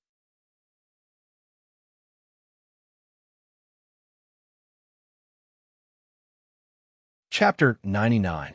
Now that the bathhouse of the Lord's castle had been planned, all that was left was for the craftsmen to slowly build it. Sulan planned to build a central square in his territory. In fact, when he first started building the city, Sulan had already set aside a lot of space. In his vision, the city that belonged to him would be a splendid, magnificent, beautiful, and clean city. Roads, flower beds, and sidewalks were all necessary. The square also needed a large fountain. The average width of the city's roads was about 6 meters, for carriages could travel side by side. The roads in the port's business district were even wider. The roads were all paved with stones, and after being rolled back and forth by stone rollers, they were very sturdy. Drainage canals were specially dug on both sides of the roads. The entire city was planned to have a complete drainage system. These drainage canals would uniformly discharge the city's sewage into a specially built septic tank outside the city. The septic tank was far from the town. Sulin planned to ferment the sewage and various kinds of feces here, and finally make them into fertilizer for the farms. Since the beginning of the city planning, Suluan had never stopped the construction of roads. The roads in the town had been almost completed, and the newly built roads in the outer city were still under construction. Now the roads from the town to the port and the glass factory had been completed. However, compared to the roads in the town, these roads outside the town did not have drainage canals. The road that was being built now led to the brick factory. The city's future construction required a lot of bricks and stones, so this road had to be completed as soon as possible. At the construction site in the wilderness, a group of goblins and kobolds were working under the whips of the supervisors. The ground had been marked with white lines. The goblins and kobolds needed to dig 1/2 meter deep in the white lines, and then fill it with soil to make it sturdy. Each layer needed to be rolled back and forth by a camel beast pulling a stone roller. When the ground was flat, they would continue to fill it with soil to make it sturdy. Finally, a layer of stones was laid on the road, and the camel beast pulled the heavy stone roller back and forth. In the end, the road built in this way was very sturdy and difficult to use. Although the construction site was busy, everything was in order. Chris had already divided all the work, and the slaves only needed to work step by step. Suddenly, a scream rang out in the wilderness. The ground suddenly cracked open, and a dog-headed man was bitten. The terrifying mouth opened like flower petals, and each petal was filled with sharp teeth. The dog-headed man was instantly shredded into mincemeat by the huge mouth. "It's an Ankheg." The barbarian warrior immediately recognized the creature. The slaves were so frightened that they dropped their tools and ran for their lives. 2 barbarian warriors tried to kill the Ankheg, but it quickly burrowed into the ground and disappeared. The 2 barbarian warriors immediately became alert and scanned the ground, trying to find traces of the Ankheg. At this moment, another scream rang out from not too far away. Another slave had been killed. The 2 barbarian warriors rushed over once more, but the Ankhegs were very cunning. They immediately hid themselves after landing a hit. The 2 barbarian warriors' faces darkened after seeing their slaves killed twice in a row right under their noses. They had failed in their duty to protect the slaves. The ground trembled slightly, and in the next second, a terrifying giant mouth suddenly appeared under the barbarian warriors' feet. However, the barbarian warrior's instinct to dodge was not something the goblins and kobolds could compare to. A second before the giant mouth opened, the barbarian was already prepared for it. At the same time, he swung his 2-handed axe down. Poochie, roar! Smelly blood splattered everywhere, and a miserable roar rang out. The barbarian's axe tore open a terrible wound on the Ankheg's terrifying mouth. The other barbarian also cooperated well. He swung his axe horizontally and left a huge wound on the Ankheg's body. A large piece of flesh near the Ankheg's mouth was shaved off, leaving a large hole in its mouth. Roar! The Ankheg tried to escape again after being heavily injured, but suddenly a green liquid shot out from its terrifying mouth. The 2 barbarian warriors immediately dodged, and the acid landed on the ground with a sizzling sound. The ground and vegetation were all corroded black. With the help of the acid, the Ankheg managed to escape again. Ankhegs were social creatures, and right after the first one was severely injured, 2 more screams were heard from the surrounding wilderness. 2 more slaves were killed. The surrounding slaves quickly fled in all directions. All slaves, retreat from this area. Don't move alone. They will attack anyone who strays from the group. Seeing two more Ankhegs appear, the barbarian warrior immediately ordered the slaves to leave the area. The surrounding slaves quickly ran away, and the situation became chaotic. At this moment, the Ankhegs attacked again. The two barbarian warriors were unable to save them in time. At this moment, a shadow suddenly appeared, followed by a bright flash of a blade. The Ankhegs let out another miserable cry. Roar! The barbarian warrior let out a roar, and his body instantly grew several times larger. Green veins popped up on his thick arms, and his eyes became bloodshot. After activating Berserk, the barbarian warrior immediately charged towards the Ankheg. Berserk! The shadow immediately retreated a few steps after seeing the barbarian enter Berserk. It stared at the barbarian with a wary expression. Whirlwind Slash. The barbarian warrior's muscles bulged, and the bones in his body crackled. The heavy two-handed axe brought out a blade of air and chopped down on the Ankheg's head. The powerful force directly chopped off the Ankheg's head, and dark yellow blood spurted out. The large body of the Ankheg struggled for a few moments before collapsing to the ground. After killing the Ankheg, the barbarian warrior's muscles began to return to normal, and the red in his eyes also began to fade. Soon, the berserk state was dispelled. Another Ankheg tried to escape, but another berserk barbarian caught it between the cracks of its shell. It tried to shrink back, but was unable to move because of the giant axe. Yellow blood gushed out, and the Ankheg's resistance became weaker and weaker. It would not be long before it died. Stranger, tell me what you want. The barbarian who was in berserk did not let down his guard because of the help just now. His eyes were fixed on the gray-robed figure. The figure looked thin, but was about 2 meters tall. His entire body was covered by a large robe, and even his face was covered. He looked very mysterious.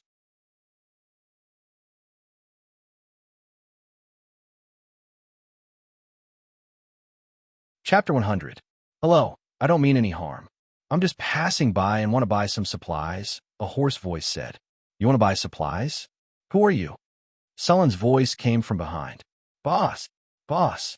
The two barbarian warriors saluted. Sulun nodded at them and said, Go and transport the bodies of the Ankhegs back and gather the slaves back to work. The two barbarian warriors turned around and went back to work. You're not human, are you? Sulin looked at the man again. Orc? Half-orc? Half-elf? Or some other race? Sulin looked at the man in front of him and said, But that has nothing to do with me. What do you want to buy? Food. Food?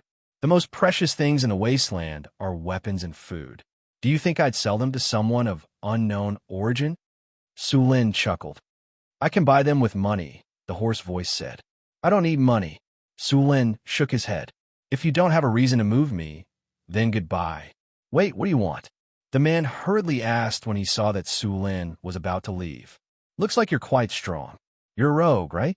I need you to train some scouts for me, Sulin said, staring at him. The man was silent for a moment. Then he continued. You want me to train scouts for you? Nothing else? Of course. You're not worried about my identity? Who are you? A wanted criminal. Sulin spread his hands and said in an unquestionable tone, This is my territory. I call the shots. All right, I promise. Now, can you tell me who you are? Sulin asked. The man hesitated for a moment, then took off his hood, revealing his snow-white hair. Through the hair, Sulin saw his grayish-black skin, slightly red eyes, and pointy ears. A drow? Sulin said in surprise. Although the man's ears were pointy, they were obviously different from those of elves. No, half-drow. Are you a half-drow? Sulin asked. You actually came to the surface?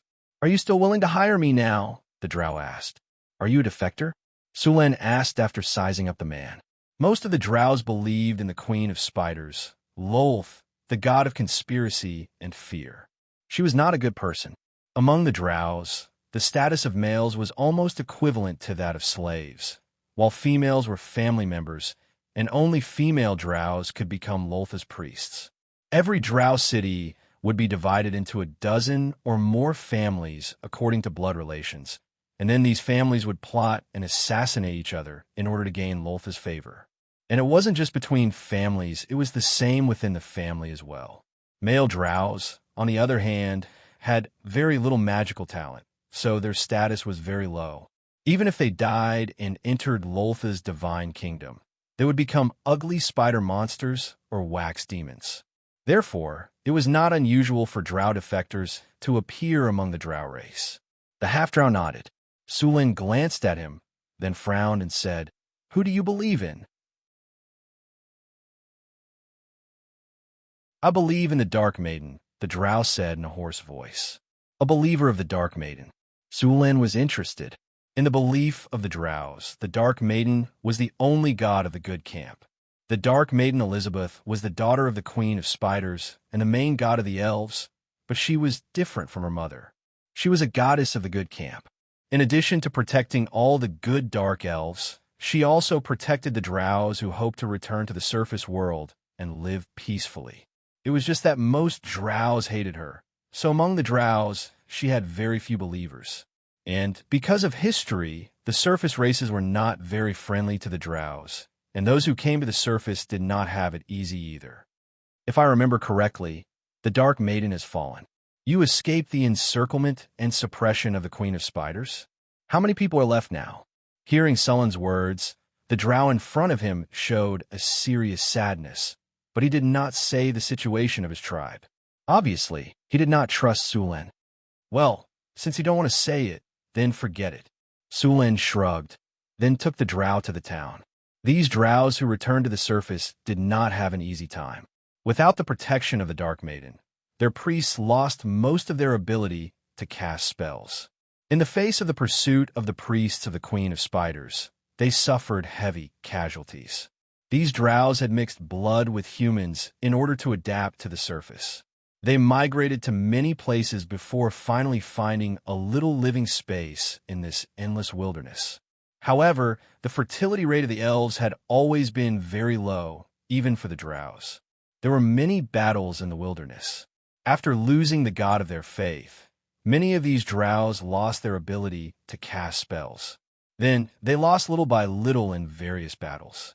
It was likely that there were not many drows left in this tribe. The wilderness lacked weapons, food, and all kinds of materials. There were also various magical beasts and other tribes. Even though the drows were very strong and there were a few warlocks, they were still getting weaker and weaker in all kinds of battles. After hearing that there was a human town here, the drow in front of him planned to secretly buy a batch of materials to help the tribe through this difficult period. But obviously, Sulin was not so easy to fool. In the end, he could only promise Sulin to train soldiers for him in order to get some materials. These drows were not weak. According to the human classification, the drow in front of him was a knight. In the beginning, only the leader of the barbarians, Johnson, was a knight. More importantly, this drow was a rogue, proficient in detection, assassination, and other skills. He might not be as good as Johnson in a frontal battle, but in a sneak attack, the loser would most likely be Johnson. Of course, that was the former Johnson. Now that Johnson's strength had reached the level of a knight, he could easily defeat him. "What's your name?" Sulin asked. "Aiton," the drow said. Sulin nodded. "Aiton, how much food and materials do you need? I will sell them to you according to the market price. Of course, you need to stay here and train the scouts for me. How are you going to transport the materials back?" "The materials need to be placed in a designated location. I will inform my people to come and transport them," Alan said. "Okay, you choose the location. Just tell me when the time comes. I will send someone to deliver the materials."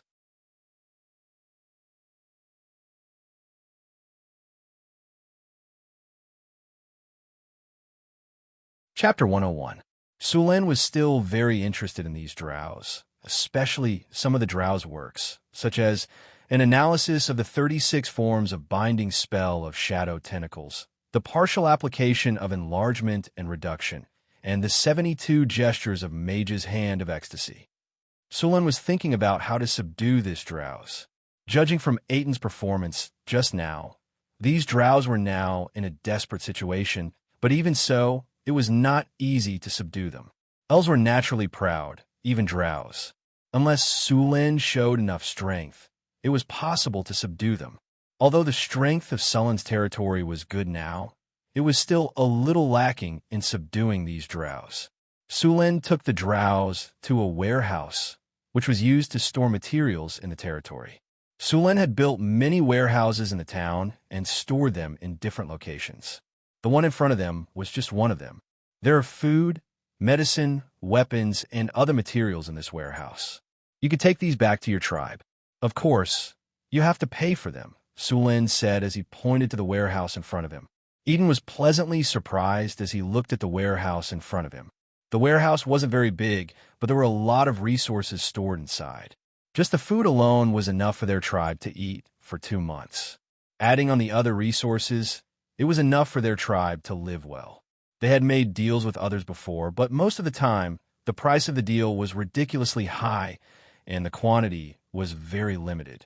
The resolute drows looked at Sulin with excitement, then saluted him and said excitedly, "Thank you for your help, Your Excellency." It seemed that they were indeed at the end of their rope. Without supplies, without support, and without their own strength, it was not easy to live in the wilderness. Sulin looked at the drows in front of him and said, "These materials should be enough for you to live for a while, but after losing the protection of the Dark Maiden, you don't have many choices. I can help you, but I need something in return. The future depends on your choice. Tell me your answer when you've thought about it." After saying that, he waved his hand, and his subordinates began to load the goods from the warehouse onto the carriages. With the intelligence of the drows, they naturally understood the meaning of Sullin's words. However, there was more than a 90% chance that these drows would refuse. So now he planned to give them some help and make a good impression on them. When he was strong enough, he would subdue them in one fell swoop. It took a day for all the supplies in the warehouse to be loaded onto the carriage. Then, he ordered his subordinates to drive the carriage to the agreed location. Aiton had already gone back to inform his companions. When they arrived at the agreed location, Aiton asked his companions to take the supplies away, while he took the money back to Sullin's territory. Sulin assigned him the task of training some scouts. The scouts were selected from the refugees and sent to the barracks for training. Aiton did not have any objections to Sullin's arrangement. He seriously trained these people in various skills. The 2 Ankhegs killed by the barbarian warriors had been completely cut up. The meat of the Ankhegs did not taste good. It had an earthy smell, and it was said that the texture of the meat was very similar to that of an earthworm. The meat was kept for the goblins, kobolds, and gnolls as rations. The most precious part of the Ankhegs was their carapace. These carapaces could be made into excellent armor in the hands of skilled blacksmiths. The carapace of the Ankhegs was a natural +1 defense. Under the same defense, it was only 1/3 of the weight of steel armor. Armor made with this carapace had defense comparable to plate armor, but its quality was only at the level of light armor. Furthermore, in addition to its impressive defensive capabilities, this type of armor also possessed a decent resistance to strong acids. It was completely free from the corrosive effects of strong acids that metal armors would experience when exposed to strong acids. The carapace of the Ankhegs could be made into 2 sets of armor. After the carapaces were removed, they were sent to the blacksmith shop. Bruce's blacksmithing skills were the best in Sullin's territory. After spending some time forging weapons, Sulin had bought him a blacksmith's book from the shop, which greatly improved his blacksmithing skills. He was also the only blacksmith in the territory who could forge these carapaces. Ankhegs were social creatures and had a strong sense of territory. Although 2 of them were killed last time, there were still some that escaped. Ankhegs looked like earthworms, but they had more legs than earthworms. They could reach up to 10 meters long and could sense their prey through the vibrations of the ground. They had a terrifyingly large mouth that could swallow an adult in one go. Their teeth were so sharp that they could easily bite through trees, and even steel would not be able to withstand a few bites. They could also produce strong acid, and when they attacked, they would spray their enemies with acid. The acid arrows used by wizards were not long, but they had a wide range. A group of Ankhegs consisted of about 2 to 5. Sulen had encountered at least 3 of them during the construction of the road. In order to complete the road as soon as possible, Sulen had to personally deal with all of them. The construction of the road continued. Sulen was constantly paying attention to the movements underground. As the stone rollers rolled over and over again, the roadbed gradually stabilized. The brick kiln factory was not far from the city. It was only about 3 kilometers away, and the road was also made of gravel that could allow 2 carriages to pass side by side. As the construction of the road became louder and louder, the Ankhegs living in the area were quickly alerted. They quickly moved towards the area. Boom! A strange sound suddenly came from the ground. When Sulen looked over, he was shocked to find that a large patch of grass had swelled up. In the next second, a terrifying Ankheg drilled out from the ground and pounced on the slaves around it with its large, ferocious mouth. The goblin did not even have the chance to make a sound before he was swallowed by the huge, ferocious mouth. Sulen flipped his palm, and an iron bow appeared in his hand. Twang! The bowstring vibrated, and a special arrow about 1 meter long was shot out. The arrow was made of fine iron, and the arrowhead was made with barbs. Once the arrow was shot, it would be very difficult to pull it out. There was also a rope attached to the end of the arrow. The arrow hit the Ankheg in an instant, and more than half of the arrow was buried in its body. The Ankheg went berserk after being attacked. Strong acid spray. A ball of dark green viscous liquid was spat out by the Ankheg. 2 goblins that did not manage to dodge in time were hit by the acid, and they could only scream in agony before they were corroded into a pile of rotten meat. P.S. Thank you to Nightbell and Dawn for the 100 Chidian coins tip. Thank you to Black Bronze for the 1,000 Chidian coins tip.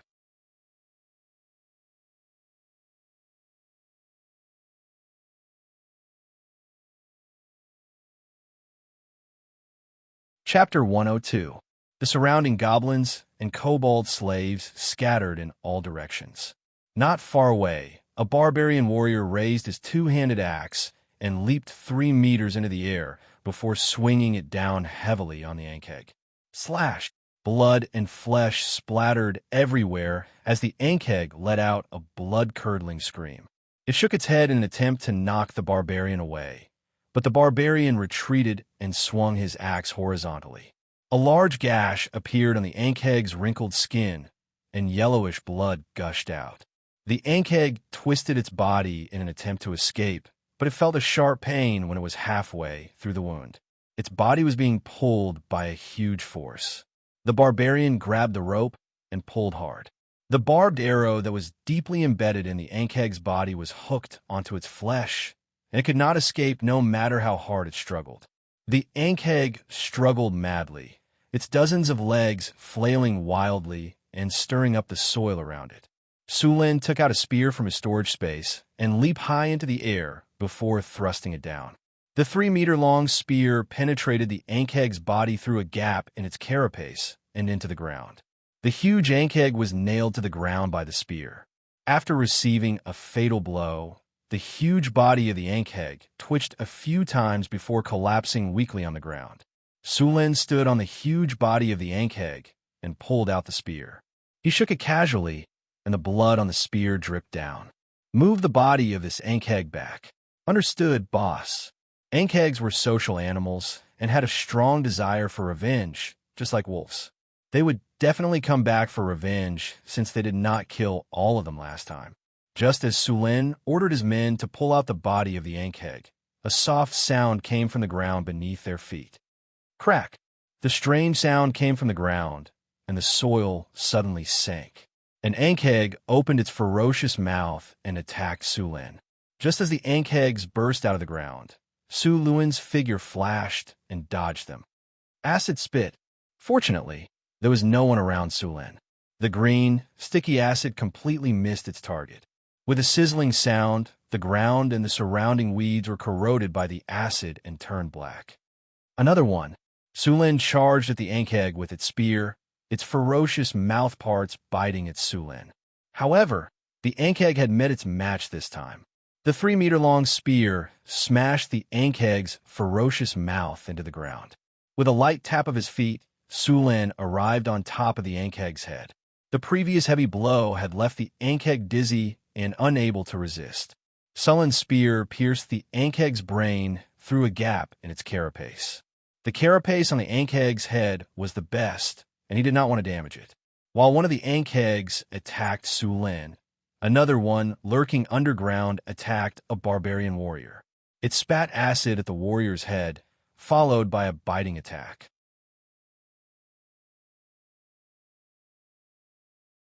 In order to deal with the Ankhegs, Sulan had prepared a special shield. When he saw the acid coming at him, he immediately used the shield to block the splashing acid. He then rolled to the side and dodged the Ankheg's attack. The kobold slave beside him was not so lucky.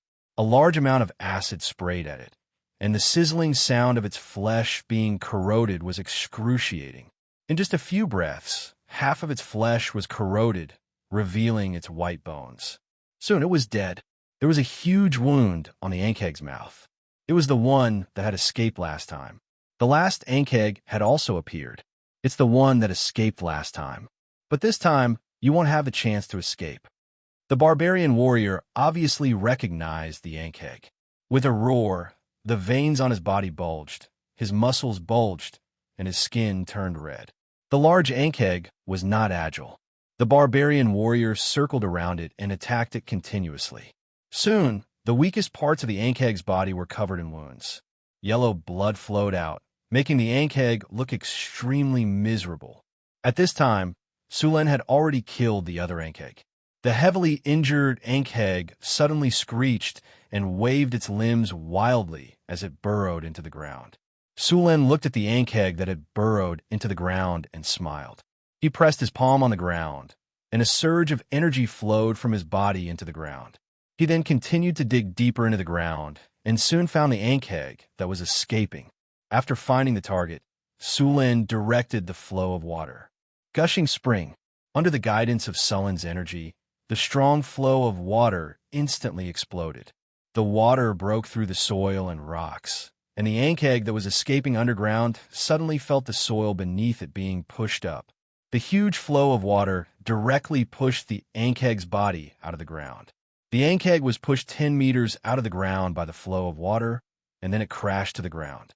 The Ankheg's already heavily injured body became even more serious. Its internal organs were severely damaged from the fall, and yellow blood continuously flowed out of its body. More than a dozen of its limbs swayed weakly, and its speed became slower and slower. After a while, it stopped moving. With the death of the last Ankheg, all the Ankhegs in the area were wiped out. Sulan arranged for some people to collect the slaves, and the 3 Ankheg's corpses were transported back to the town with the others. The hardest part of an Ankheg's carapace was its head. The carapace on its back was slightly weaker, but it was more suitable to be made into shields. The carapace of an Ankheg could be made into about 10 shields. After killing all the Ankhegs, the materials obtained could be used to make 50 shields and 5 full body armors. The huge Ankhegs had a lot of meat. Although they tasted bad, the goblins and kobolds did not mind. It was good enough that they had something to eat.